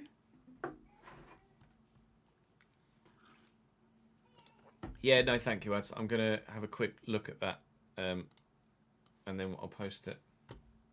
Runs off Kadiolu and gets in behind here. Kadiolu initially tracks the run and then just doesn't close him down at all. He's more concerned about being at left back than he is actually the danger, and only then does he actually go, oh, actually, I should probably do something about this, but it's far too late by the time he actually does. It's not the first instance where I've seen fullbacks in a 4-back or left backs or right backs in a 5-back just not track the run and just run directly straight down the pitch and not actually pay attention to the play. something that was significantly prevalent in 25, less so in 26, certainly, but still an issue on occasion. Yeah, that was exactly what I wanted you to clip, ads. That's perfect. Thank you, mate. Pop it in gameplay.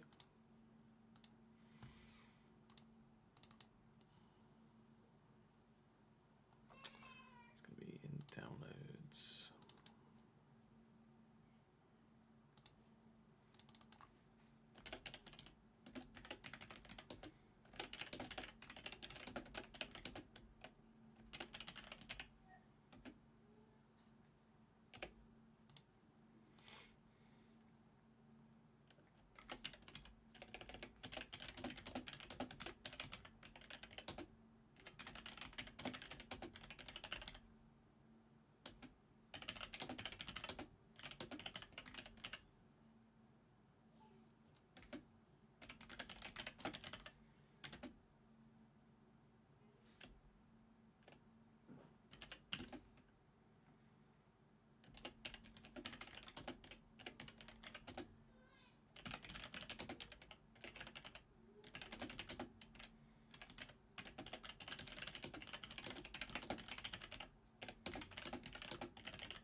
Let me get copy message link.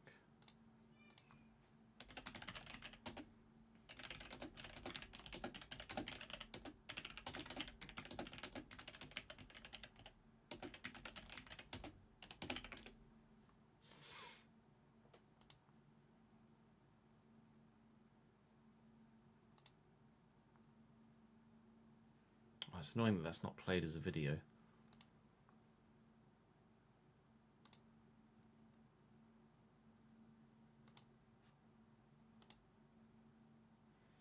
Hang on, let me edit that.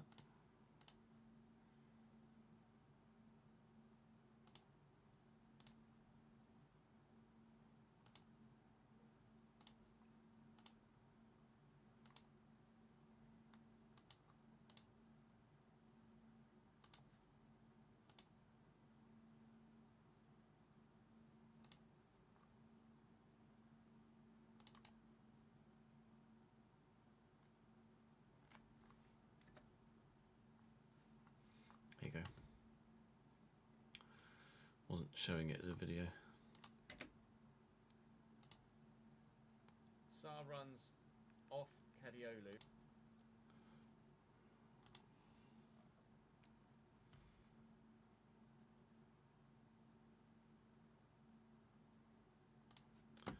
Right, we'll have a quick toilet break, chat.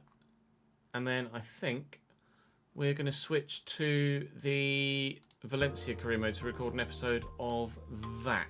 So let me just save this here for Palace.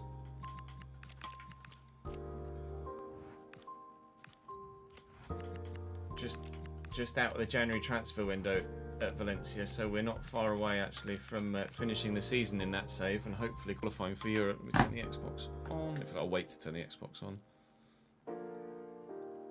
Because, oh, never mind, it's on. Because, quite frankly, it'll make the office too hot. Right, I'll be back in a moment. BRB.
Literally already it feels hotter in here.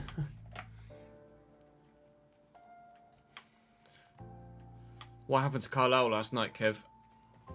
I'm not sure if there are... I'm sure some of the games will be on TV tonight. Huddersfield Man City is on Sky Sports Premier League. Newcastle Bradford is on Sky Sports Football. Tottenham Doncaster is on Sky Sports Plus. And Port Vale versus Arsenal isn't on telly for some reason. Unless it's on a different channel. And then there's obviously Europa League football as well, which presumably will be on TNT.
Cole fan, thank you for following over on Kick, mate. Appreciate that, dude.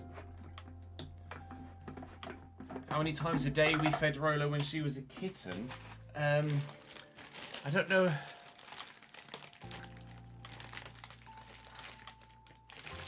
I think it was just once in the morning, once in the evening, and it was just done on weight. We've always, I'm pretty sure we've always fed Rolo once in the morning and once in the afternoon. And when she's older, she has. Well, actually, no. To be fair, we just used to give her all of her biscuits in the morning, and then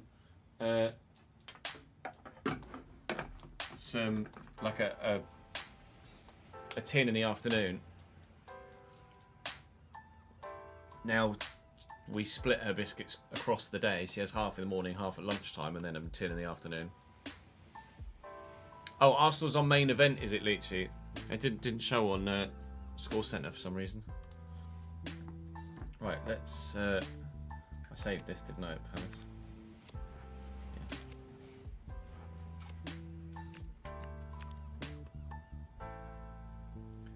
Boom, boom, boom, boom, boom, boom, boom, boom. And then let's load this.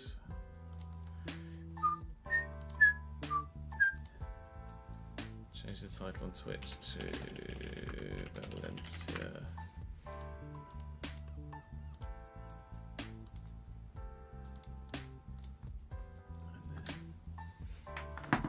Play! Ryan's playing right now. United being third is a bug you need to report.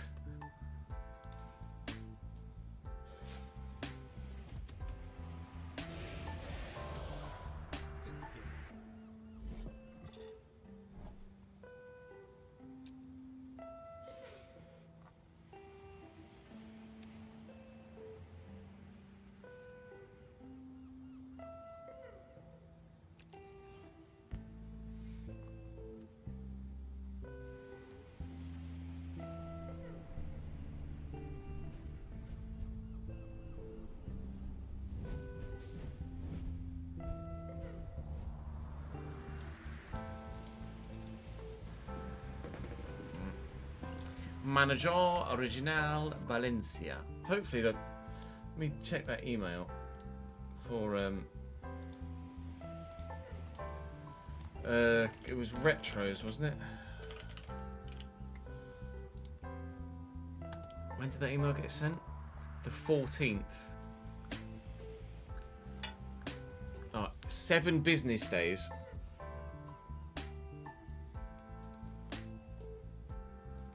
When was the 14th? So 7 business days. 1, 2, 3, 4, 5. I mean, 7 business days technically was yesterday.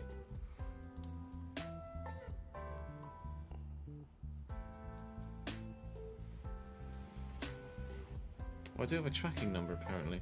Let me see if I can track it.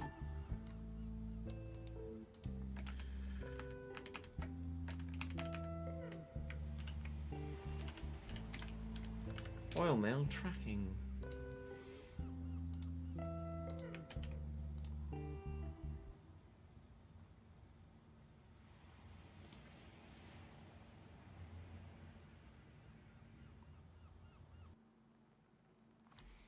Just says the only update is on the 14th, saying sender has dispatched item, and that's it. Service used Royal Mail tracked 48. I'm gonna have to follow that up.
My order number.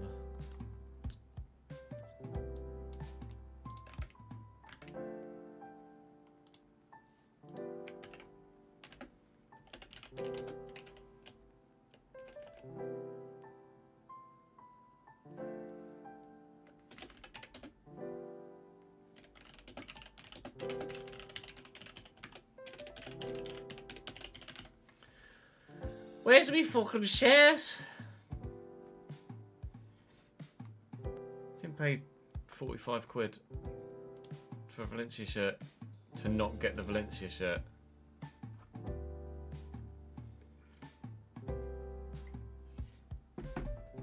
Apparently, with the you know the let me show it. Let me show you it. With the stats thing, with clean sheets showing all players.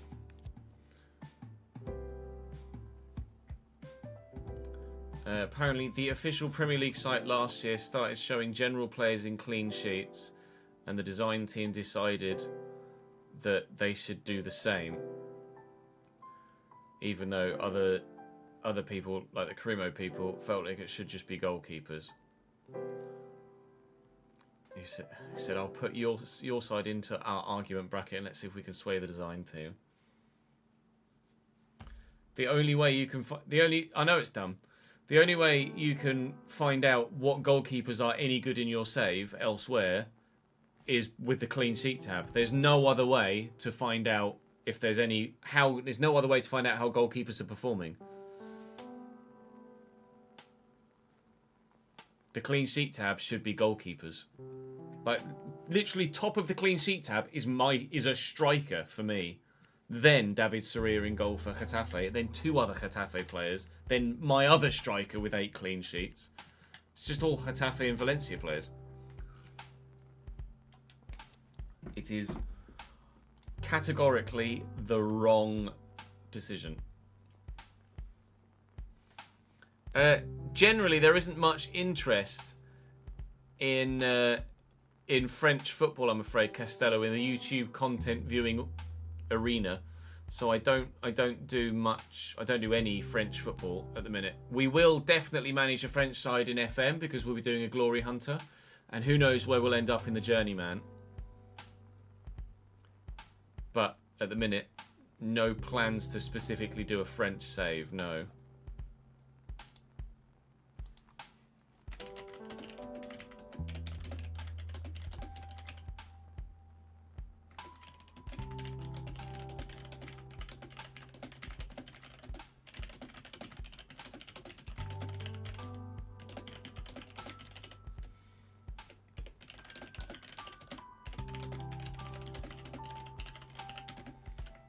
Oh, I just locked my PC.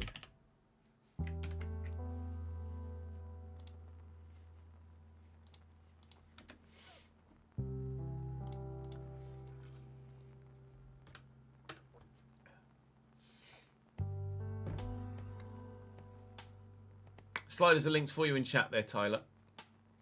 Morning, Viper. How are we, sir? Well, I hope. Right, let's record an episode of Valencia, shall we? We're out of January now, aren't we? I think we're in February. We are indeed. Match day against Betis is February the 1st. We've got Betis, Real Madrid, yikes, Levante and Villarreal. God, which ones do you sim there? I'll probably sim Levante, even though it's the local derby. Just because they're the less likely team to beat us. I want to do my shortcuts here as well, actually. I want to add shortcuts. I've done it on the PC save as well, and then just completely forgotten to use them because I'm just so used to going everywhere else. Calendar and save. I'm so used to just like putting in the commands when I can just go like this. Go shortlist, team management, squad hub, calendar, save.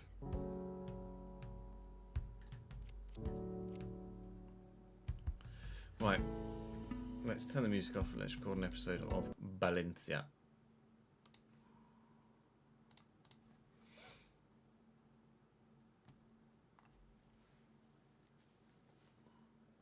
Yep, I agree, ads.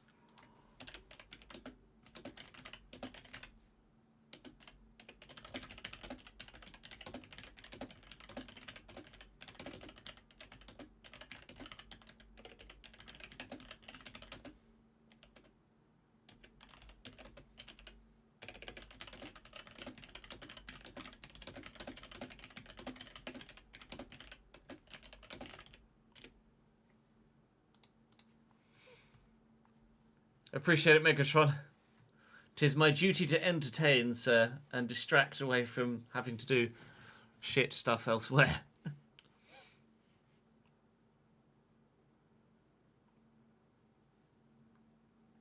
Right, let's record. This is going to be tomorrow's Thursday's episode of Valencia.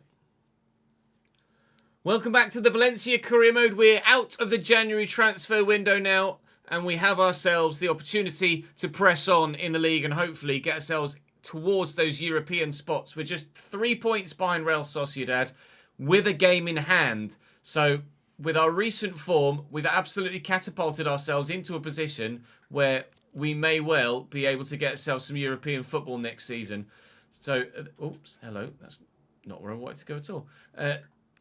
We got 2 victories and 2 draws in the last episode. Prior to that, 2 victories and 1 defeat in the league, and then obviously the defeat in the cup as well. But we're in back-to-back victories at the end of November as well, so we're actually in pretty decent league form.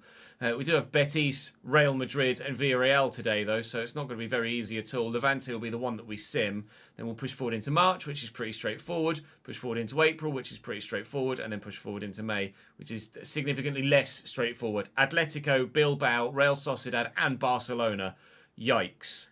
Regardless, we know what games we want to play. We know what games we feel comfortable enough to sim. And we know how many points we need on the board or what positions we want to finish in. So let's try and get some European football for Season 2, shall we? Because right now we are looking at another La Liga only season next year, which is not good enough. Let's take on Betis to begin. Do drop the video a like if you're enjoying this save. I'd very much appreciate it. Thank you for your support on both saves thus far in the FC26 cycle. Crystal Palace went live earlier today at 3 o'clock. We'll go live again tomorrow at 3 o'clock, as will this at 6 p.m. too. Come and join me on stream as well. I stream here on YouTube. I stream over on Kick and Twitch. In fact, tomorrow, Friday, as you see this, I'm only streaming on Twitch because we have a front page slot on the Twitch homepage. We will be front page for Twitch tomorrow. So I'm not allowed to multi-stream on other platforms when you're front page. So come and join me on Twitch tomorrow. There's going to be thousands of people there watching. So please do come and join and show your support. I'm going to go and play Betis.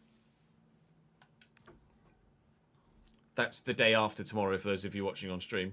right now, live in the moment.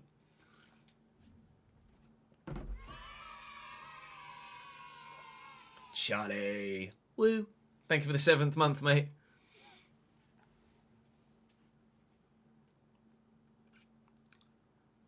You're not getting any modes showing. That's odd, Steve. Have you tried uninstalling and reinstalling?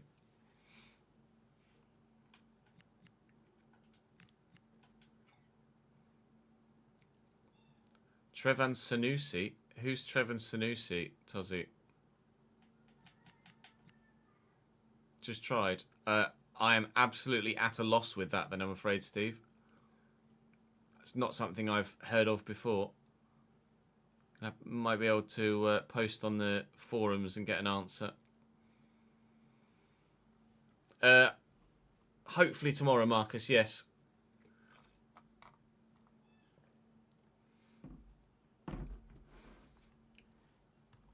Tomorrow's patch should fix the players being sold with the board just selling them whilst you're advancing.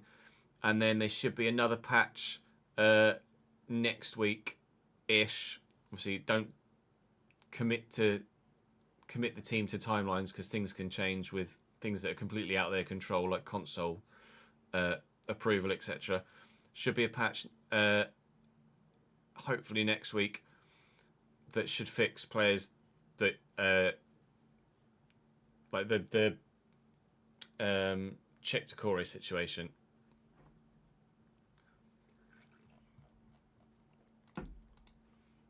So should be available in over the course of the next 2 weeks. Should be one patch per week for the next 2 weeks. Is the current plan, I believe. Oh, he's a Newcastle youth player. Can't say as I know the name.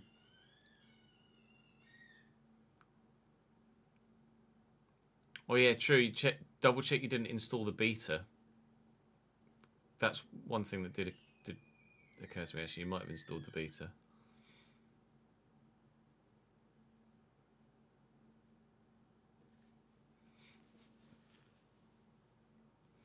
A player submitted a transfer request, offered him a new contract, but didn't think it would be available, but it was, and you can't remove him from the transfer list now. Did he accept the new contract, Marcus? Or you can't now offer him a new contract because he's submitted a transfer request? He did accept the new contract. Yeah, that sort of stuff is going to be fixed hopefully next week. The patch coming tomorrow is going to fix the whole board selling players for you thing.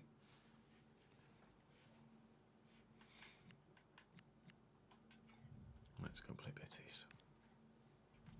It's having to come in 2 separate patches.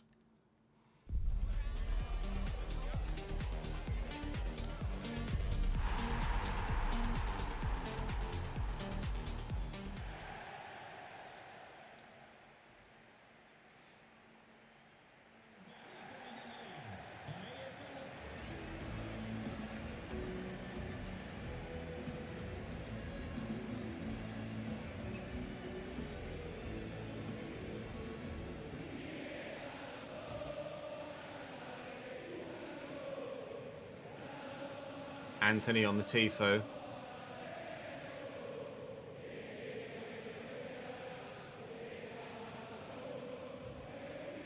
I'm enjoying it, Dino. We've tweaked the CPU sliders quite considerably.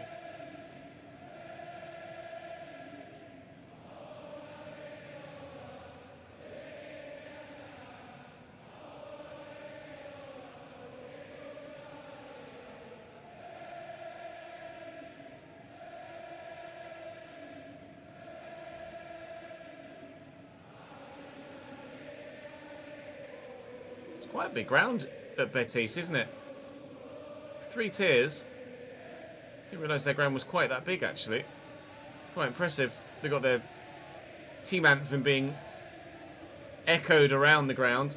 Here's their starting lineup. Valles in goal, 4 at the back. Junior Firpo. Natan was very good against us last time. Amrabat in midfield because it's Hector Bellerin at right back for them. Cucho up top at striker. Cucho Hernandez, of course. Ezel Zuli, Giovanni Lo Celso and Anthony, their forward attacking 3. Difficult game, this one. Betis are a very good side, and they're also having a very good season. Third in the league at this particular moment in time, and currently in a Champions League position. Diakabi fouling his man there. Lo Celso will take the free kick. Very well indeed, but the keeper makes a top stop. Diakabi gets a start here now because we've lost the centre-back that used to start alongside Buyomo to Aston Villa, who triggered his release clause at the end of the transfer window, of course. And with not getting any money from that because of the unexpected event, I don't have any funds available, didn't have any funds available to replace him. So right now, I'm having to play Mukhtar Diakabi again, unfortunately. For the rest of the season as well, annoyingly. But hopefully we get some money next year. I'll be absolutely gutted if we get our transfer budget next year taken away from us as well. Diego Lopez into Javi Guerra. Here's Pepelu looking for the run of Hugo Duro but can't find him.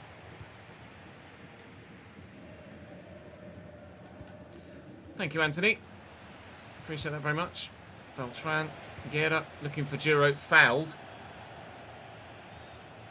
I didn't actually see the foul as it came in. He might be in trouble here if it was from behind. The referee looked like he might have been going to his back pocket. It's just a yellow card for Sergio Altimira.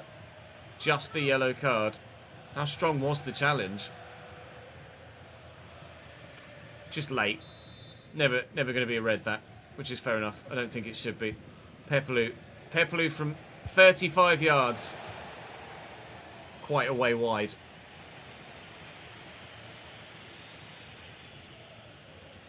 Yeah, Cardiff have got their stadium in game. As do Huddersfield in League One as well. I think they're the only two that have their grounds in game in League One.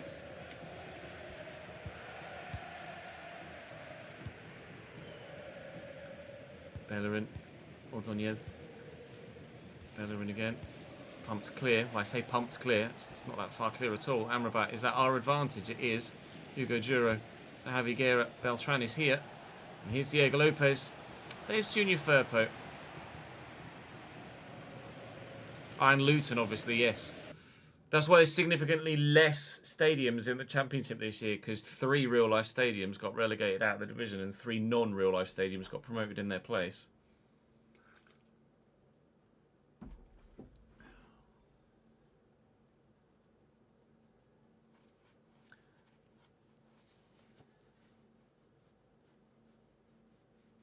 Cardiff, Luton and Huddersfield all with their stadiums in-game.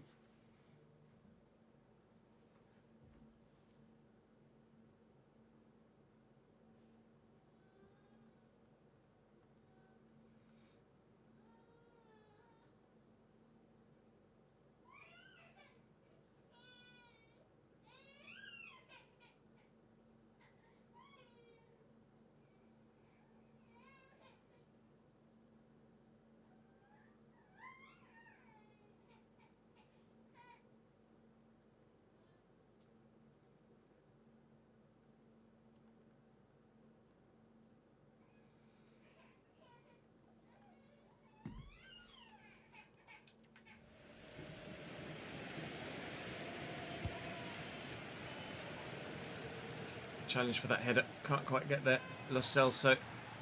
It's Cucho over the top to Ezalzuli. You know how good and effective he can be from our Crystal Palace save, where he was our go-to winger.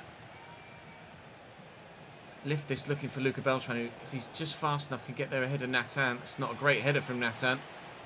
Juro's going to win that. Oh, I just can't quite find the right man at the right time. Hugo Juro's gone down as a result of that challenge. They're going to get a handball here. Duro, is he going to get back to his feet? Is he going to be able to continue? He is, but he doesn't look very comfortable with it. Talking about the injury now in commentary, but obviously we turn the commentary off for my commentary, so I don't actually know what's wrong with him at the minute. Getting away down the right-hand side now, Diego Lopez, who's going to have the pace to get away from Junior Firpo. Will look for Hugo Duro, who can't quite get there ahead of the defender. I might have to take Duro off here, unless he's shaken off that knock already, which hopefully he has, but he looked like he was in quite some dismay there earlier on, and he still is by the looks of things. Losing Hugo Duro for the rest of the season would put a dampener on our potential run-in, but we do have strikers available to replace him. I'm going to take him off just in case he is significantly hurt. We've got Montiano. I don't really want to play Danube there, but Prado, to be fair, can go up top and play a very, very well at striker. So we have options available, but obviously we'd like Giro to be the man for us. We'll find out after the game. 10 to go till half-time here. Amrabat with the delivery. Prado with the header away. And it will be 0-0 for now.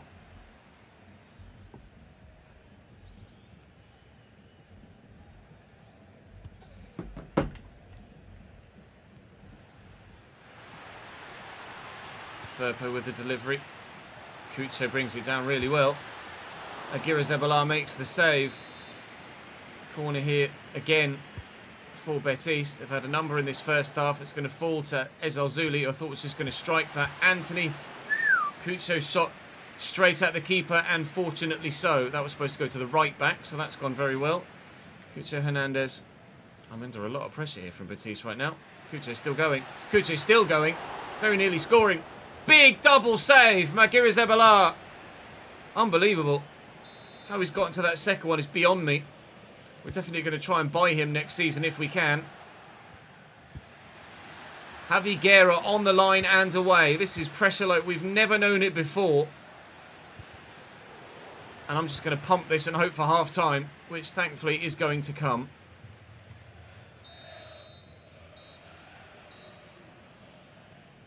Spybucks, thank you for the follow, mate. Welcome to the channel, pal. No, the German third division has been in the game for a few years, Tyler.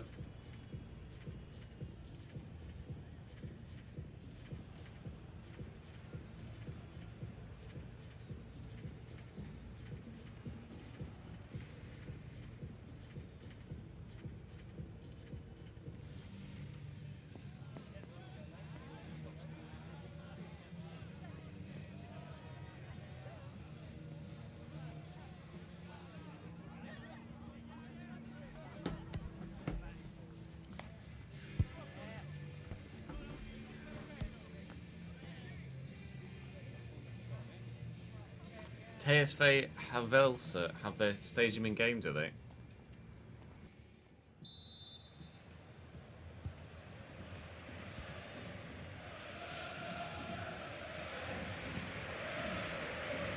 Pepelu, Javiguera, Beltran.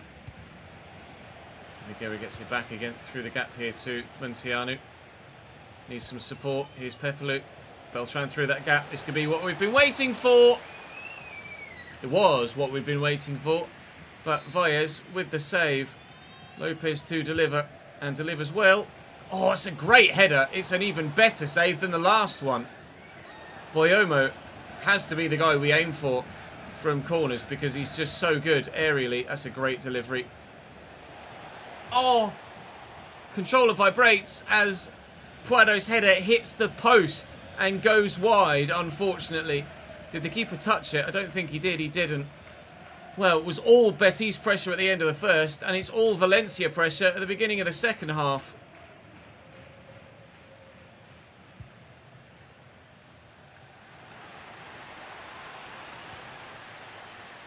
Can get there. Well held. A 3.5k seater stadium for Havelse. You saw it's in game, not just a new default one they've added.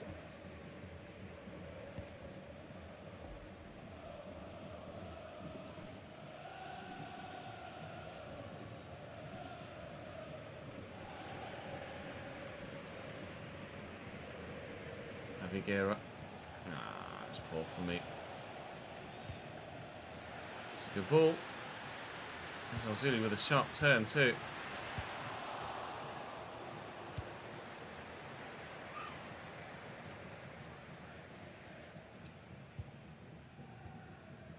Fran Garcia. Prado. Got a slight deflection on the ball.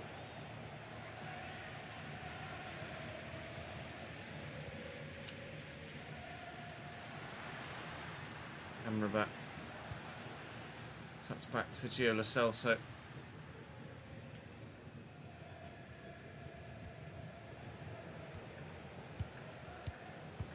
It's really good football.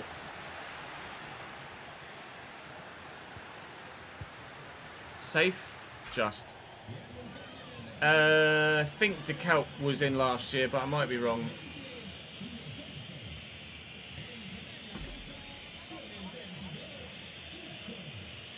Appreciate it, Alex. Thank you for the support, mate.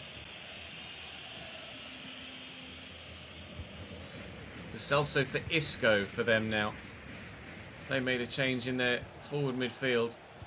Montiano, Beltran. Look at the run from Diego Lopez. I think he's offside, though, unfortunately. Oh, he was on. He was on. The shot wild in the end. I'm going to make some changes in my midfield too. Might replace both Guerra and Pepelu, actually. Put a Greenwich in that one. And Sanchez in the right one. I just don't feel comfortable relying on Danjuma off the bench. And I don't know anything about Rabah. So, at the minute, I feel a little bit limited with my options out wide, considering we've now lost Ramazani because Leeds recalled him. He played a lot of football, Ramazani. I really didn't think that Leeds would recall him. They didn't even... I don't recall them actually even messaging me to say that they were unhappy with the amount of football he was getting. They may well have done, but I don't think so. They just called him back. I mean, as is their prerogative, but still sucks for me. Anthony played in. He's been very quiet in this game. Barely seen him at all. Greenwich over the top. Not good enough. Turns away nicely there, though. Looking for the run. And Montiano. Montiano! Safe.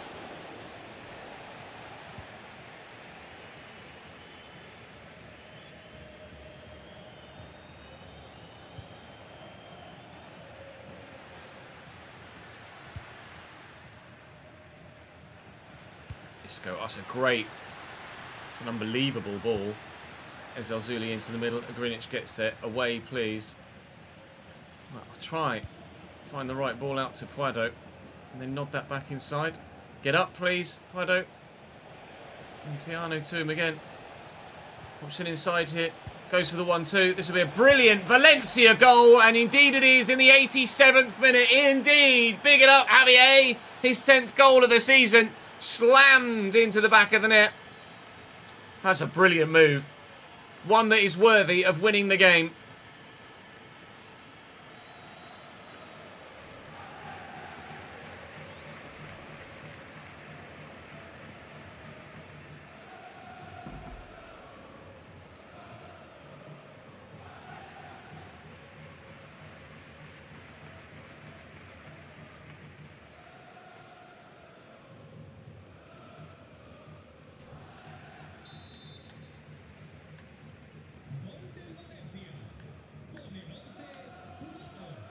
Poor. Anthony's got it back again. He gets a reprieve for a very poor pass. Needs to find some teammates now. To be fair, it was a really decent cross, but hasn't found anyone. And Montiano's won that very well. And there's 2 minutes added on, and we're very nearly at the end of them. This is going to be us winning the game. Montiano again. Can Beltran get to that? No, but we've done enough. Now we just wait to see how long Hugo Duro is going to be out for. But Javier Puado is a very, very capable replacement if we need to move him from the left wing up top to striker. We've got Real Madrid next, so things aren't going to get any easier for us. Hugo Duro unavailable, and he's out for 4 weeks with a sprained knee. It's not great, but it's manageable.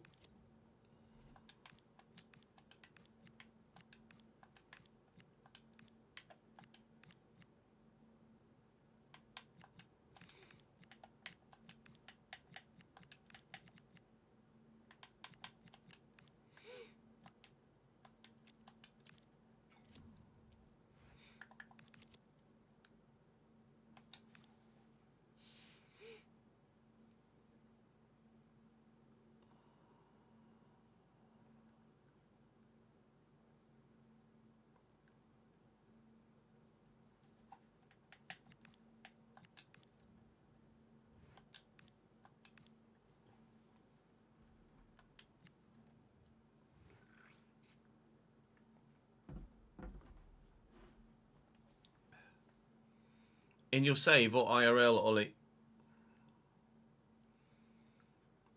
I don't know, Guz, to be honest.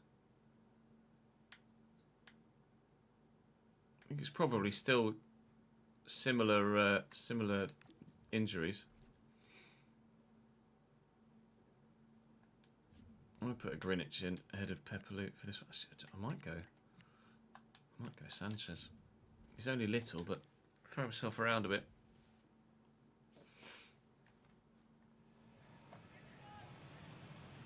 Yeah, big win, Tyler. IRL, he's only played like 4 months in your save. Lamptey's done his ACL at Fiorentina. Didn't he do his ACL in real life as well for when he was at Brighton?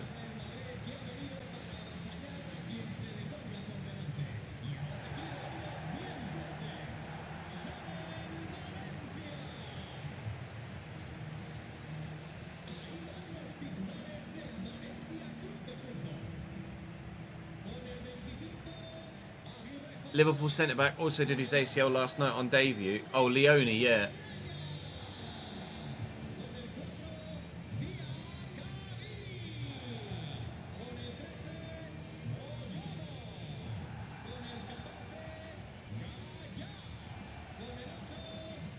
Real Madrid with the best away record in the division.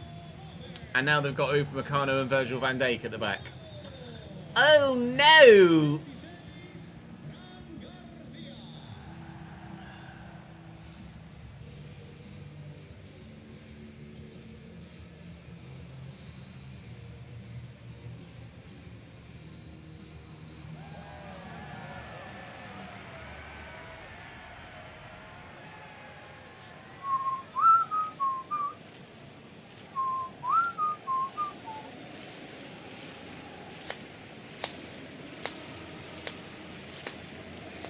Oh, he didn't do it at Brighton, did he not? Oh, it was hamstrings, was it, that kept him out in real life?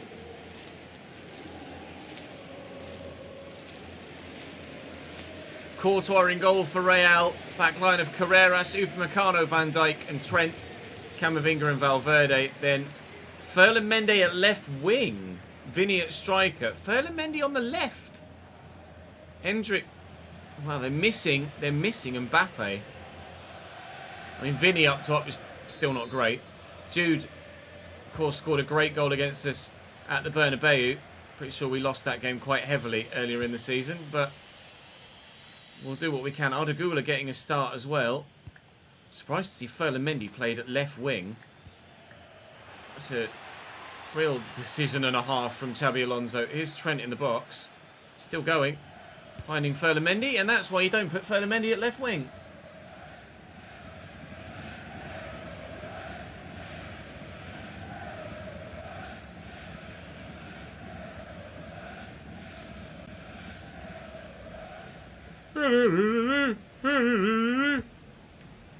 Up we go. Alright. Jude's there.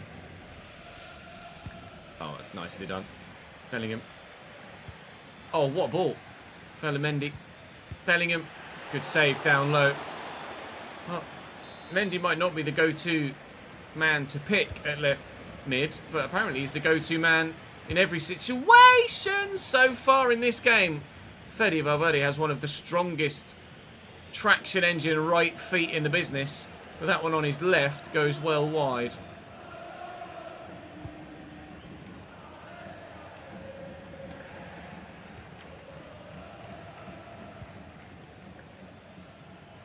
Bellingham. Good to get away. Finds Ardagula. Whaley and Jose Gaya. Can't get out. Hit a hand.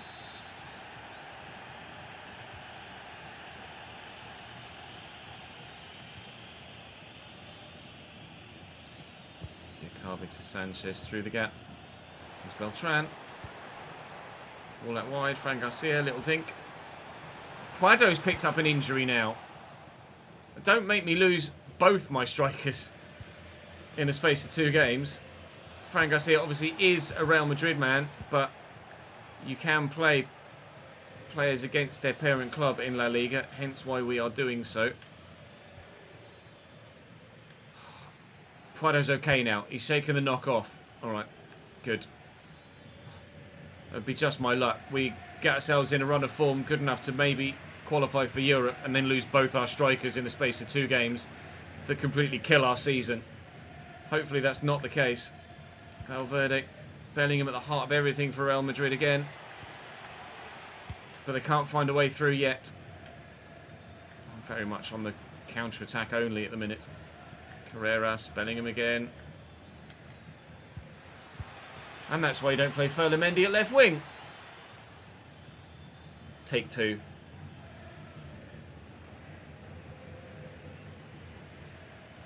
Who've they got on the bench?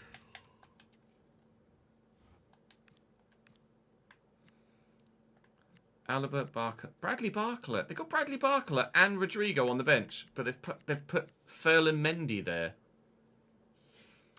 Not sure about that one, Chief. I've even played Carreras and Mendy the other way around.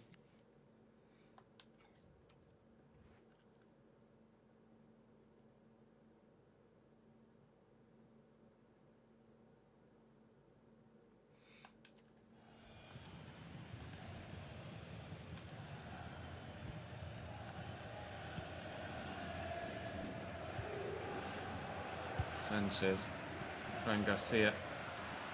Valverde intercepts and knocks it past Sanchez, and here come Real Madrid again.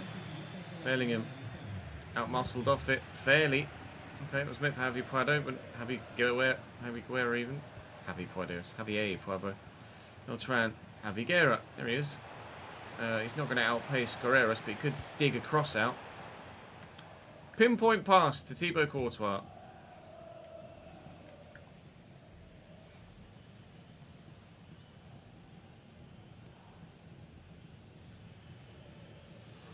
Oh no. Here's Bellingham. Thanks, Jude. Guerra. Beltran. Lopez. Puado. I don't know where to go. Beltran out wide. Fran Garcia. Oh, it's a great cross. Never mind, keeper's there. It's not. Oh, it is a great throw. It's Bellingham bloody jump for it. Trent on the run. Oh, nice. Through the gap to Bellingham. Bellingham to Trent again. He's done one. He should have... Oh, never mind. Oh, Vinny! Way! I mean, Trent should have just squared it anyway. I'm getting an absolute battering here. And I'm also very, very lucky that Real Madrid aren't 4-0 up already. Somehow, we still have a clean sheet. I just cannot get out. It's all Real Madrid. But all the good chances keep falling to Mendy, apart from the one that went to Vinny and he fluffed it.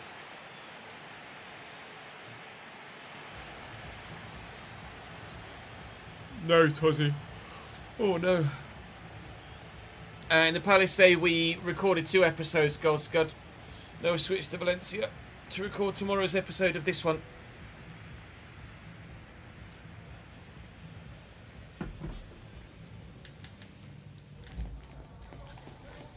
Well, as one-sided halves go, that was possibly the most we've had in a save so far. I can't do a thing against Real Madrid. I can't even get past the halfway line half the time. So if we somehow get anything out of this, it's a bloody miracle. It looks like there's a lot of people leaving, but the stands further up are still full. It's just this lower tier that apparently there's a handful of people that have decided they've seen enough already after a single half of football. Sanchez from range, straight at the keeper. I've had a shot, hooray! Tag me on Twitter, it's a bit mad. Let me have a look.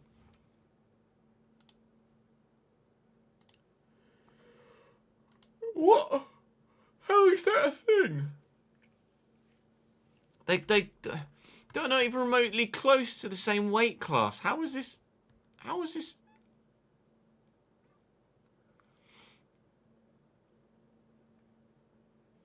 How is that allowed?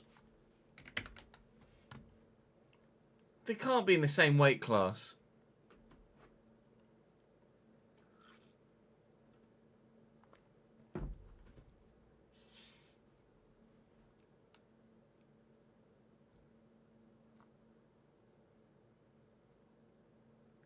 The fuck?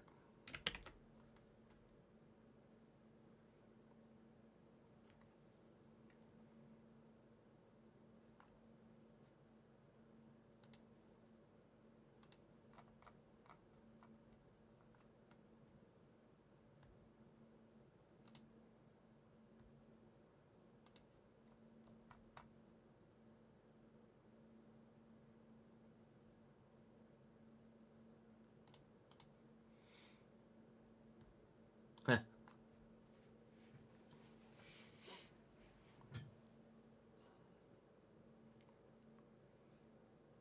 Because it's classed as exhibition, they can fight. That's ridiculous.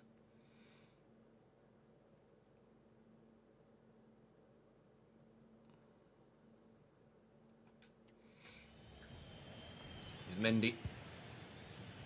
Camavinga. He's barely touched the ball as well. It's kind of all been out wide, and if it has been through the middle, it's all been Bellingham. Sanchez, Gaia. I mean, if we're able to get even another chance on goal, I'd be surprised, let alone actually get one. Beltran, Javi Guerra, Diego Lopez. Someone on the edge of the box. Like Beltran. And Sanchez quickly. Puado. Puado! It's the best move of the game for us. And yeah, Carlos Corberán can't believe he hasn't found the target at least. Nor can I. You've got to get that on target. Look, everybody's back in their seats now after half time. They're obviously just in the concourse getting a drink or a snack. Because everyone's back now. And we nearly gave them something to cheer about, something worth staying in the ground for. They need to stop letting Fulham Mendy shoot, to be honest.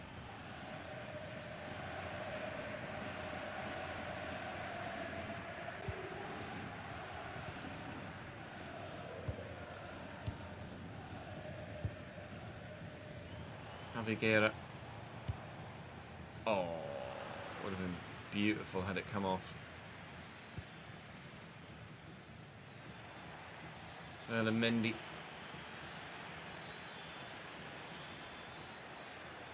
Give it.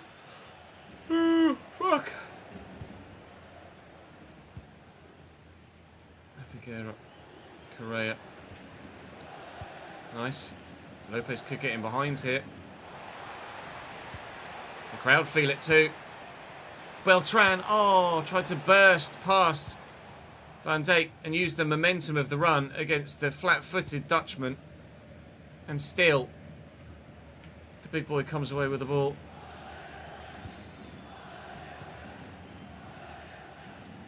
Camavinga, Vinny, Bellingham. Bellingham going. Belly goal! Belly goal, goal, goal. They couldn't find a way through, so they just went over the top. Bellingham with a goal from 27, 28 yards. It looks like a finesser as well. It absolutely is. That is the best goal scored against me by any player on FC26 so far. That's a joke. 9th goal of the season for Jude Bellingham. Bit good him, isn't he?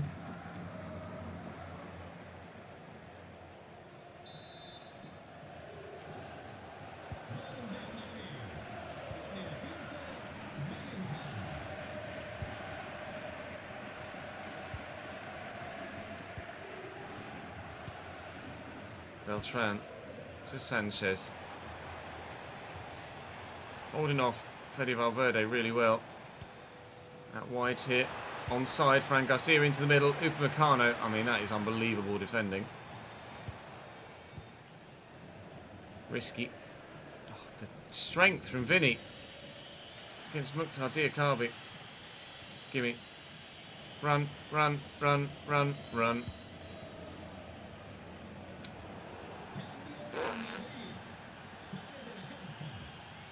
Ferlamendi off and Rodrigo brought on in his place. It's probably what they should have started with. But regardless, now they've got someone actually worthwhile on the left-hand side. They might be even more dangerous going forward. Here's Rodrigo into Bellingham, who could do it again. He very nearly did. Aguirre Zabala with a really good save over the top. Vinny with the corner. Van Dijk's up. Diakabi wins it. It's going to fall to Rodrigo. Gets it under control. Yeah. Volley for... Oh, Jesus. How's that for an attempted first touch? Christ. Prado going with his feet. 6 feet in the air. Lovely ball over the top to Rodrigo. Tried to square it. Right thing to do. Oh my God, what's going on?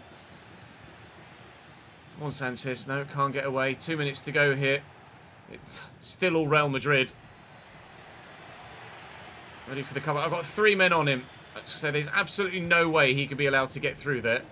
Flicked on by Beltran. Prado with a nice touch. Javiguera. With the ball through, Diego Lopez in behind, racing as fast as he possibly can towards goal.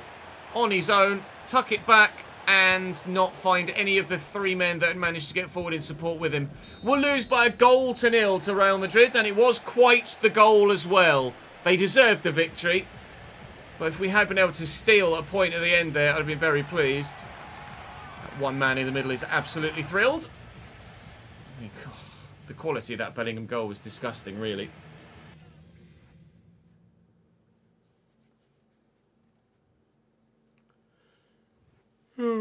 What was the score last time we played Real Madrid? 1-0 as well. To be fair, we've only lost 1-0 to Madrid each time.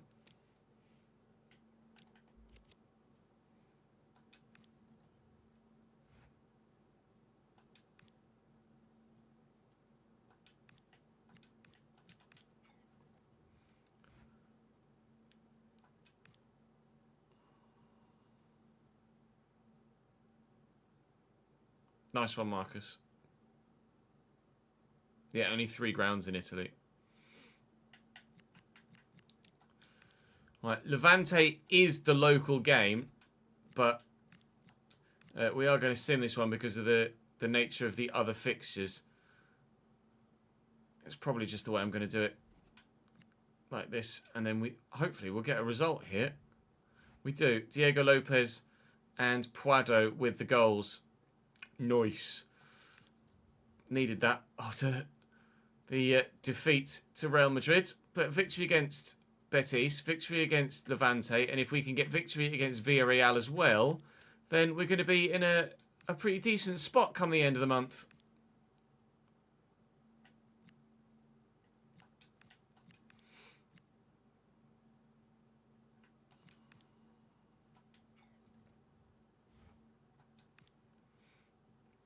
Yeah, licensing in Serie A is awful.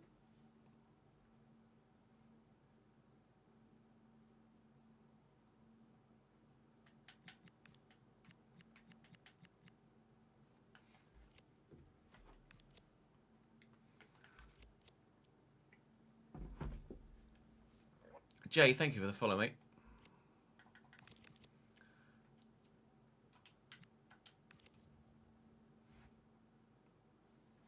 Right, 7th, level on points with 6th.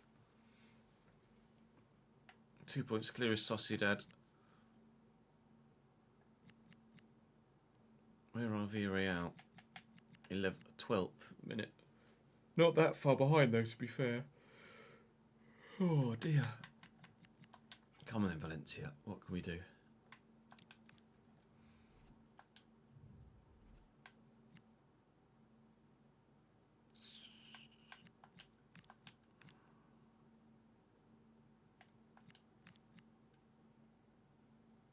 Betis is just so slow.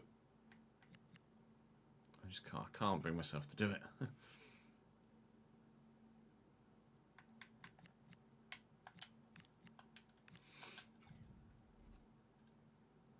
Oh, Espanyol, your favourite club, are they, Viper?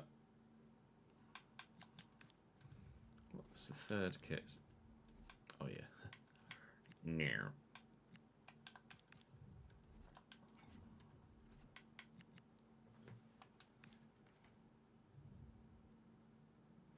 Jay, thank you for the follow-on kick as well, mate. Very good of you. Cheers, pal.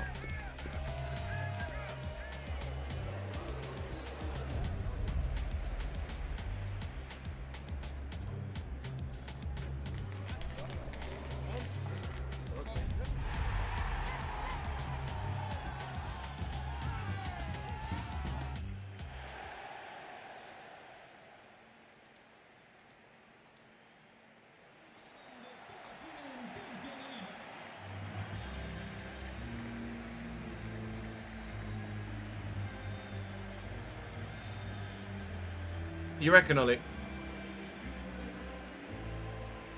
Jose Perez. Like 82, 83 rated, isn't he, this year?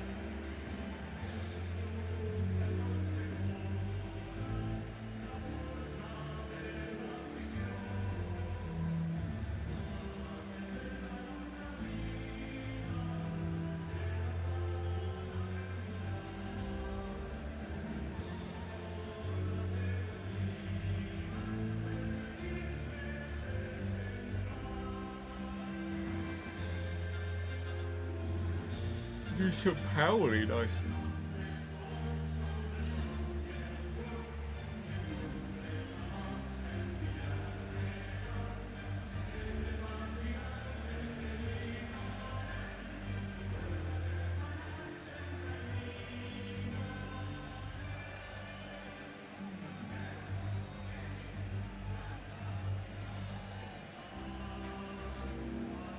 Conde in goal for Villarreal, 4-4-2 for them. Juan Foyt at the back at centre-back. Mana Solomon on the left, Nicola Pepe on the right. George Mikel Tadza up top alongside Gerard Moreno. It's a good team. They're 12th in the table, not that far behind us, and it is a good side, Villarreal. I like their ground as well. They're a tiny club, really, in the grand scheme of things. In a tiny town, really, in the grand scheme of things, Villarreal. Absolutely punching well above their weight. But their weight at the minute. Oh, what a save! Diego Conde! Oh, mate, what a stop! I was certain Diego Lopez was going to score. I was about to say their weight has been knocked out. They need to go down a level. Quado. Their weight has been knocked out. They need to go down a weight category. Valencia 1, Villarreal 0. Javier Prado again.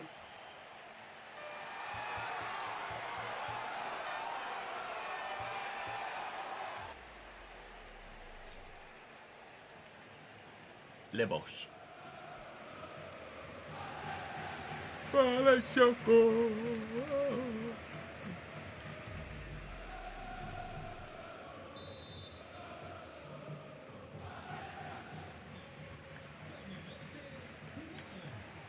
Nico Tadza.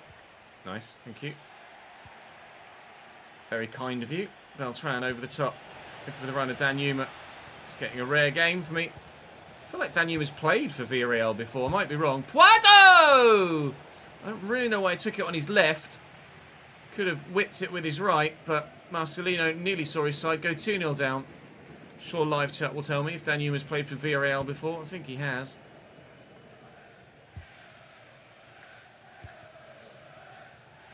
Nico Tadza.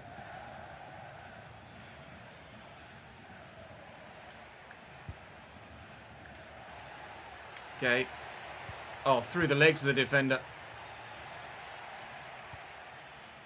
And on the counter, Eric Sanchez came to me saying he was desperate for first team football. Well, you got some. Tried to rush it. Danuma was at Villarreal until this summer. Okay, nice.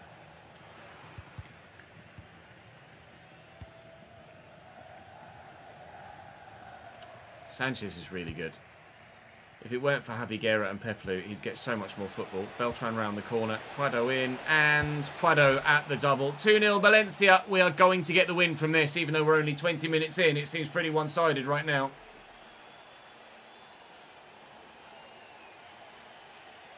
He's here with me at Valencia, Marcus. He's just a bit shit, that's all. Nice ball round the corner. Bosh.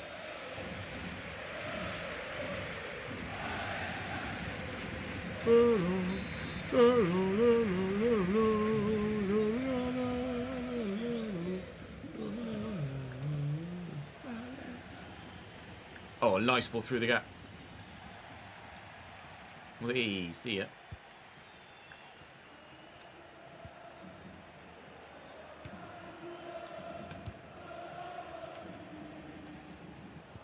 Oh, not where that was supposed to go.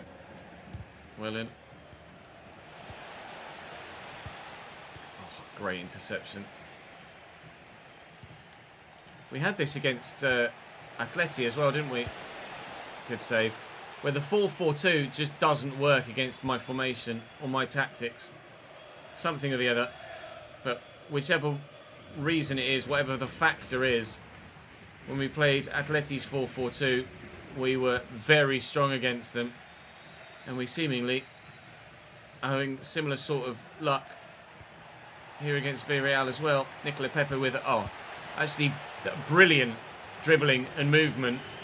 But unfortunately for him, his teammate in the middle, which I think was Moreno, just can't find the back of the net with a shot.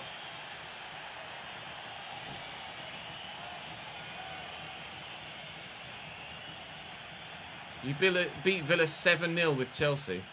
Damn. Lopez.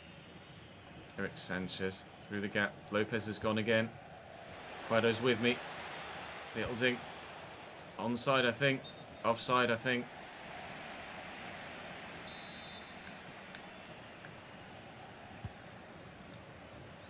Well up, dear Carby. Lovely header. Beltran. Nice block.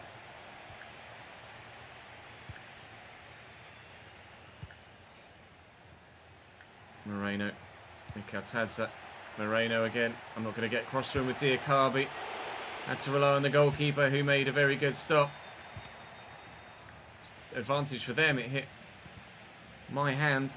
Santi Comasagna can't find a teammate though. Now Diego Lopez has got plenty of space to run into and plenty of support with him too. And he's in maybe for a third hit. Oh, I couldn't bring it to myself to just run through and score when the defender just didn't close me down. Correa. Boyomo. Pepelu. Oh, he's done him. He's absolutely left the defender for dead. Unfortunately, there's another one around the corner. 2-0 at half-time. Yes, Minifu. Or Minifool. We do use Authentic. You getting it on Sunday, are you, Gemma? Nice.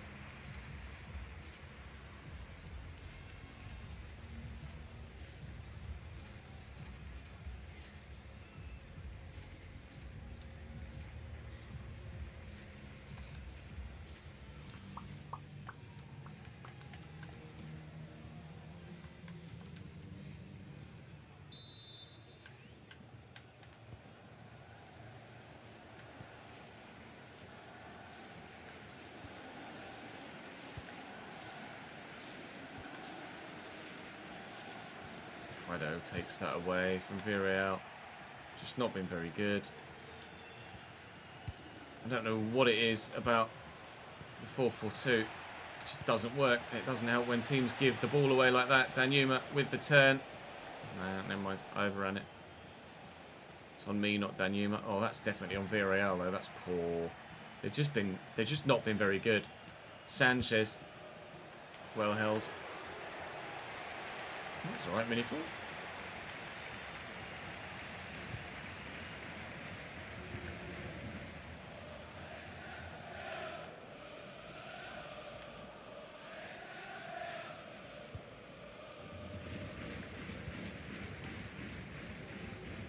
Pepe. And now Martinez. Pepe again.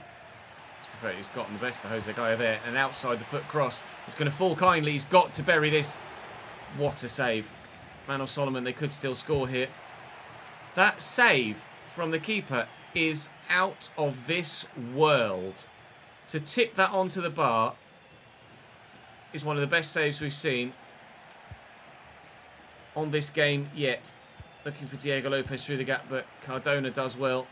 Still only 2, so if they get one before the 80th minute, Villarreal certainly will feel like they can get a point out of this. They don't deserve a point out of this. They have been poor, but a couple of the chances they have created, specifically in this second half, have been really ones that they should have taken.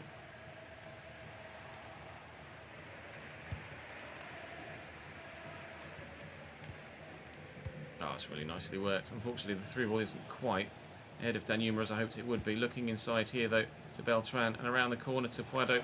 Lift it for Beltran. Did it hit a hand? It did. We'll take a free kick here. Don't know as I have any free kick specialists here at Villarreal. Pepelu, maybe. It's not got much power though. We'll try with Pepelu, but it's probably not a very good idea. What can we do? Pepelu in the 70th minute. Oh! Not a very good idea, he says. Off both posts. And into the back of the net for Pepelu's first goal of the season. My first free kick scored on FC26. And well, it wasn't half bad in the end. 21.7 metres out over the wall of that post, and in. Can you imagine if he'd done that and it had come out again? I'd have been gutted. 3-0. Game is definitely over now, despite Villarreal's improvement in performance in the second half. They just aren't good enough.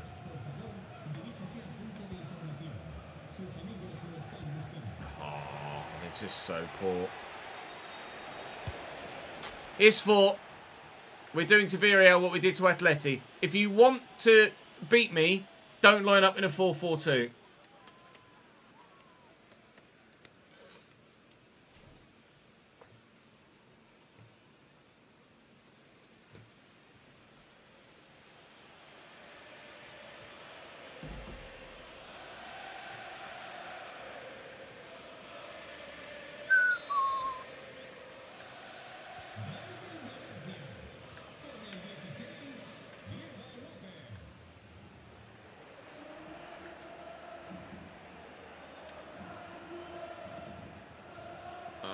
No.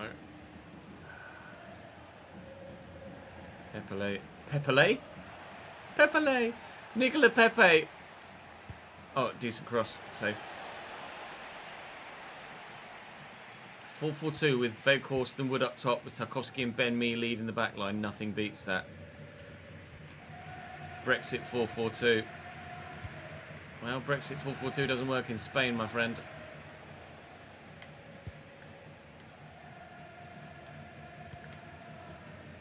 Moreno. Trying to get back at it with Beltran, actually, of all people. Out to Nicola Pepe here. Defenders trying to keep their clean sheet for the clean sheet bonus in their contract. Here's Papagay. Good save. Slightly lucky that it made it to Nicola Pepe. Mikhail Tadza off for them now. Keepers come for that and will get their Mauro Icardi on. Mauro Icardi scored against us when we played Villarreal last time, didn't he? Was Villarreal the game? Yeah, Icardi scored a rebound. I'm sure we lost to Villarreal last time we played them. So this is quite welcome payback, actually. 2 minutes added on at the end of the game. They just not helped themselves, have they? Keep going. On the volley. Nearly a fifth. We'll take the corner. Puado nearly getting a hat-trick, I think it would have been for this game. That's going to be game. Thank you, ref. Ta very much. All right, maybe then. One more. No. Just the 4. 4-0 against Atleti, 4-0 against Villarreal. Don't play 4-4-2 against me. Not now we've actually figured out how the hell to play with this Valencia side. The free kick, the pick of the bunch. Still Jude Bellingham's goal's the best of the day, but we'll be very happy nonetheless with a solid victory.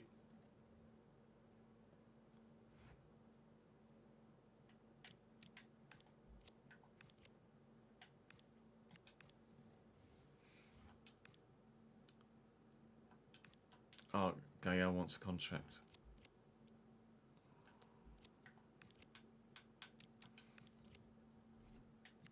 Submitted a transfer request.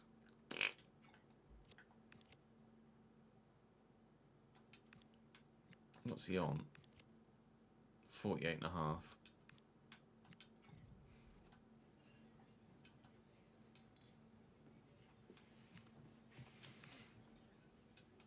That's crucial. That's fine. It's Jose Gaya, for Christ's sake.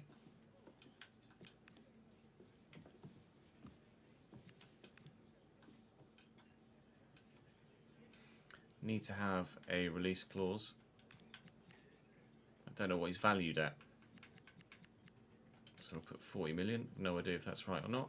40 million will do. And wage. Give him a wage rise. £54,000 a week. Sign it, Jose.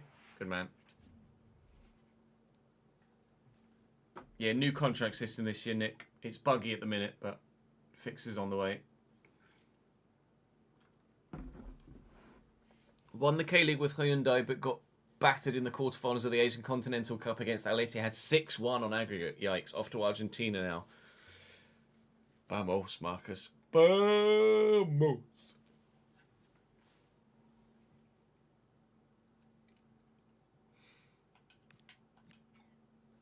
Yeah, Jose Gaya at the club since 2012. So since he was a teenager. Only right that we extend that contract, isn't it? Hugo Duro is fit again. It was 4 weeks, wasn't it, he was out for? So he's back quite soon. I imagine that means he's not quite, not selectable yet. But he's on his way back. He's on his way back. So in the league now, we sit after a really strong month up in that Conference League spot of 6th. We have played a game more than some around us. I mean, we're only 5 points. At most 6 points with Betis. And at most 6 points outside a Champions League position. It's probably a bit ambitious. Jesus, Real Madrid have won 20 of 25. It's probably a bit ambitious to aim for the top 4, but the Europa League could be doable. The board wanted the Europa League within 2 years, was it? Was it 2 years for the Europa League? 3 years for the Champions League. Okay.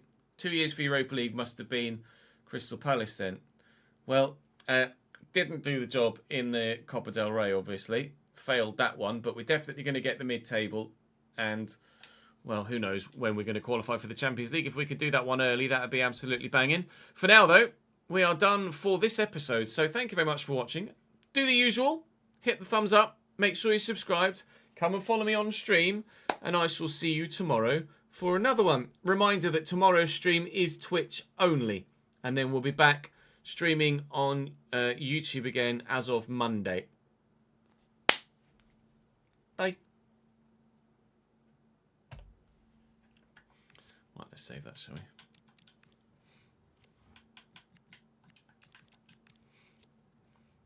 Standard costs like £63, I think, Nick.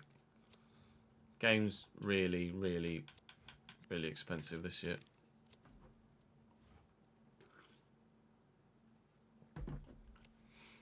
Racing Club are one of the biggest sides in Argentina, I think. Might be mistaken, but I think so. I think. I'm not sure, but I think. Right, let me just send out a message.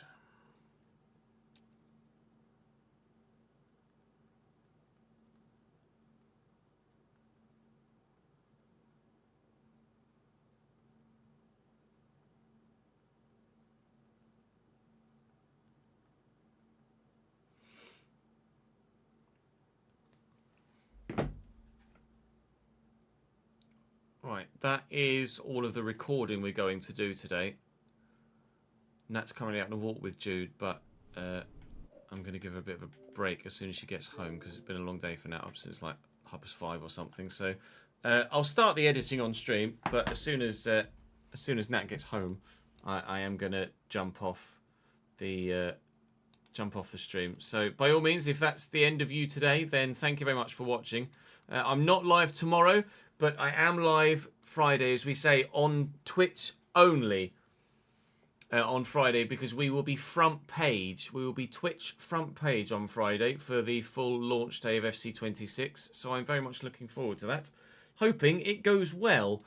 But we are going to still be live for a little bit here. So by all means, stick around for a bit if you so wish. That was Palace episode 6, I think. Go away, suspected spam call. and Valencia 8, I want to say. Let's find out. I'm going to pop them in the other folder and it will soon tell me. It was yes for both. Vamos, vamos, vamos.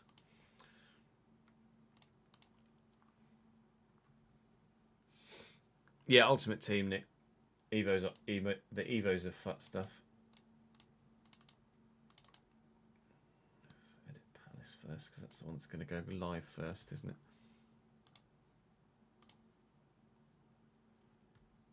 So here's one for your brain. I get a pen at the end of this, but why? I think there's a bug where the ref gives a foul higher up the pitch. Look at Mainu after he passes the ball, or did he give it for handball on the penalty line?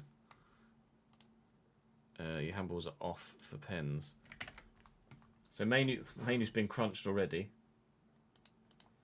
Mainu here is going to get smashed. There. And then through ball.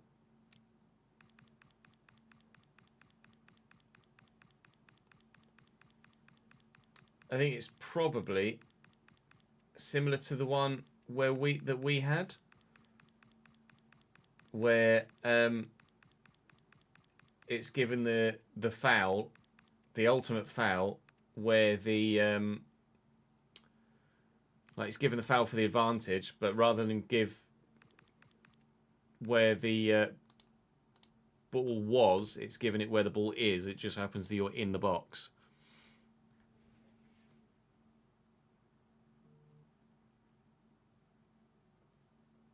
I think.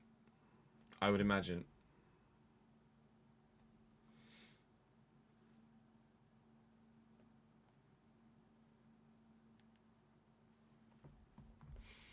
Because we had something similar in the Palace save, didn't we?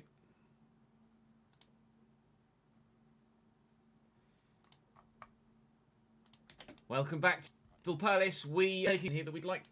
So, what we calling this one? What was this one? Oh no, this was like perfect start in Europe, wasn't it?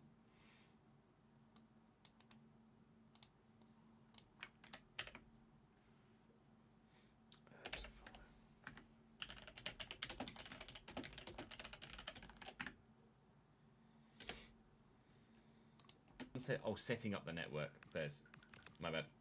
Not got a scout report yet, but what we do have be worth a call up and a loan out in January. What is that? Is that chip shot?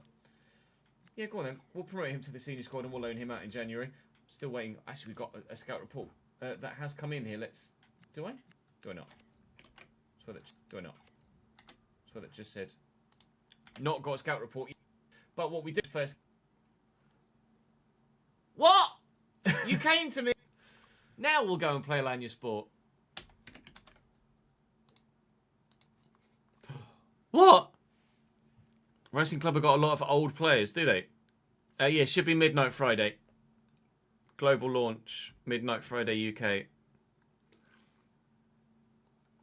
Did you not look at their squad before you moved there, Marcus? Oh no.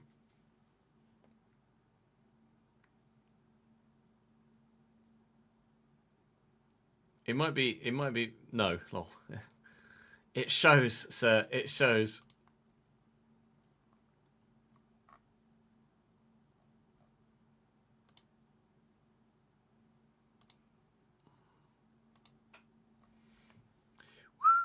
I didn't even see that guy with the span. You got in there too quick, ads.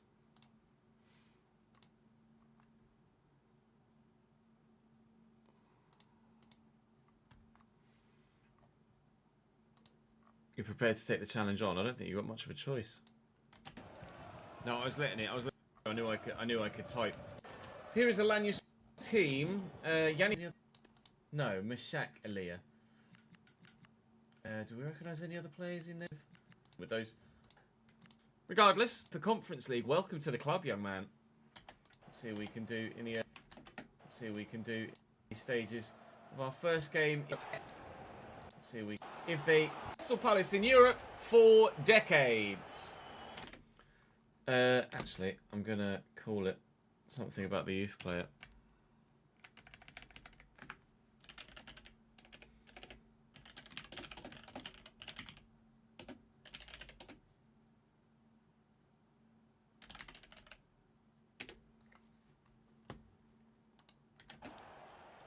That's really line after 3 minutes. Right, that's really well worked. That's right. That's really well worked around. We're able to cut it out. Thankfully, we'll try and come on some sort of counter attack. Caught them on the counter in the opening 3 minutes, and you never know, we might be able to grab another goal as well. They've slightly tweaked for the man at the back post who can't quite get there. We win this with Cobby? No. From that tweet, Ollie, I have knocked it back a bit, but those sliders are still perfectly fine. It's just my own personal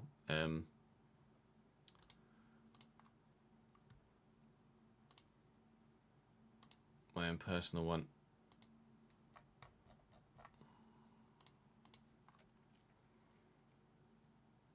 I've not changed user sprint speed at all. User sprint speed is still exactly where it was. Check to Corey. Well, didn't need to challenge for the header because they've just given it straight to me anyway. To Corey Mainu looking for Uche, who's in again. Challenge. I had in mind with Romanessa. Well enough. Float an early ball. Never mind. We're going to get to that. Oscar Dawley probably should have squared it. Good save by Paolo Victor. If we weren't already 2-0 up and we were desperate for a goal, I probably would have looked to square that, but felt like going for it. Oh, good clearance. Get to that first. It's Romanessa. Lays it in front of Cobby Mainu. Fires it straight into a defender. We are absolutely seeing this so far. We've had a couple of opportunities. On? He's on. Anything stand out, but he's just not for anything stand. He's got a very yellow boot. He was just on. It's got to be offside, sure. In 10 yards. Henderson again with a relatively comfortable save. Comfortable save. Abdi back onto his right. And ball, and it's an excellent header. Oh my God, it's so bad. Keeps us moving. Slater's got the number bloody 4. Go on, lad. I think this young Slater kid... Yeah, you can download it early so you can start playing exactly when it becomes available. Sensational. We do need depth at right back with Nathaniel Klein being 69 rated and rubbish. He's offside. I thought he was on. Young Slater, if we... Slater genuinely... Still 2-0 Palace. 2-0 Palace. Oh, that's loose. Poor. Essa. I just thought this... Oh, that's loose. That's really poor. Essa. I always thought Romanessa was absolutely rapid. Bug alert. We wanted to note that your performance has dropped a little recently and this has downgraded your job security to OK. What?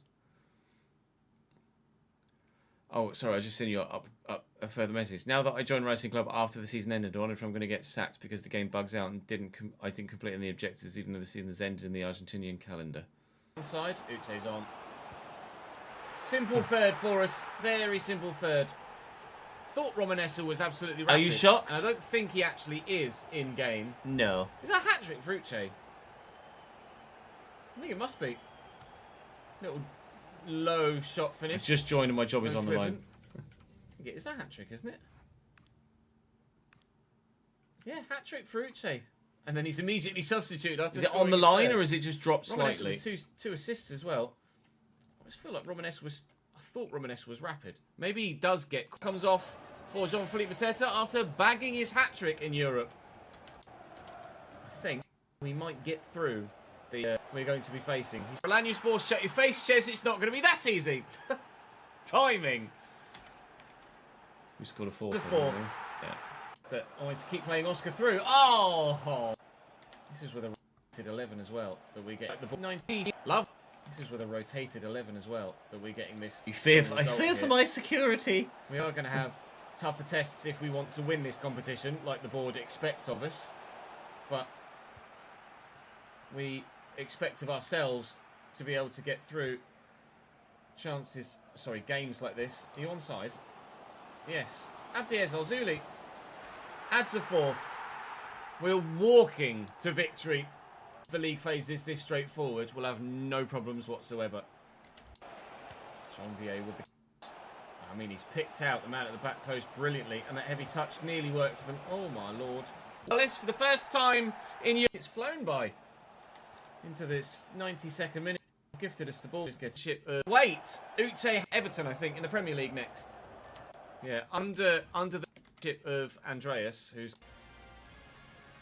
here at the Hill Dickinson Stadium for the first time on FCT. Just got raided by Luke. Here at the Hill Dickinson Stadium then for the first time on FCT.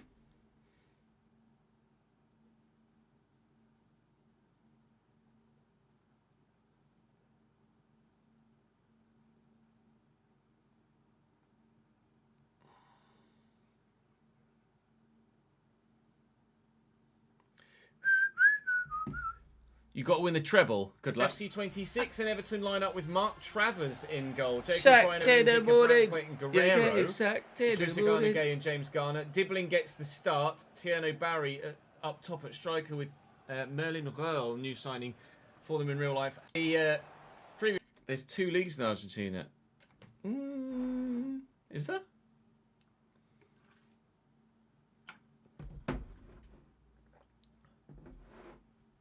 Sure, it's not Europe, or you know what I mean, continental.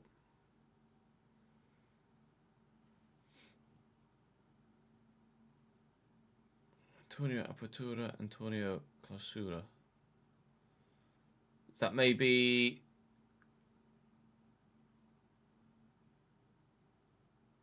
like the league phase and then the playoff phase? Highlight and then kind of like Scotland or Australia or but Belgium Mark or Gahey, something what like you that. guys had said in the comments section. That's what I was saying before I interrupt. Save and holds on well. Quinton Timber, lovely movement from Rodoni. Game, which I actually can't remember who it was. Was it Everton, I think, in the Premier League next? Premier League next. Yeah, under the leadership of Andreas, a scenario where they're not this buggy at launch, then that would be great. Very impressed. Well done, young Danny Slater. Here at the Hill Dickinson Stadium then for the first time on FC20. It's been changed, or is updated. Yeah, James is on... how close is he to going up in rating? He's 82 and he's impressed. Danny, very impressed. I was impressed. Danny, going up in rating. Speed, and he might be quite happy to load him out for the rest of the season. And hopefully he could be an absolute banger moving forward. 6. Travers in goal. Jacob Quinton Timber, lovely movement from Rodoni. Not good enough from Idrissa there. It's phases or half seasons or something. In Abdi, oh my lord. Oh! They keep this up. It's surely only a matter of time before we do take the lead. And Ismail Sarr could have done so too if he could have just gotten away from Jared Branthwaite. Blimey, Tierno Barry's a big boy, isn't he? He's won himself a free kick here too. Thank you for the follow, a random guy. Appreciate it, mate. I think that's Nat getting home with Jude. Right, chat, that's gonna be me for today. I'm not live tomorrow, but Friday we will be live all day from at least 12 PM till 8 PM because we are Twitch front page. So it will be Twitch only on Friday because I'm not allowed to multi-stream with the front page stream. So I won't be on YouTube streaming. I won't be on Kick streaming. The next stream on those platforms will either be late on Saturday evening if I get an extra little bit of streaming time in, or will be Monday. But we're going to get a lot recorded tomorrow. A lot recorded Friday. So that's all from me for now. Thank you very much for watching and for your support today. We'll send you guys on a raid, actually, since there's still a sizable portion of you here on Twitch. They're currently doing this. Oh, Simon's live a minute. Let's send you to Simon. Thank you very much for watching today, guys. Appreciate it very much. Head on over and show some support to Simon. And I will see you on Friday for a big bumper-length stream with hopefully a big bumper-length viewership count. That's the dream. Ads will certainly be resting his neck until Friday. Thank you very much for watching, guys. Appreciate you very much indeed. I will see you on Friday.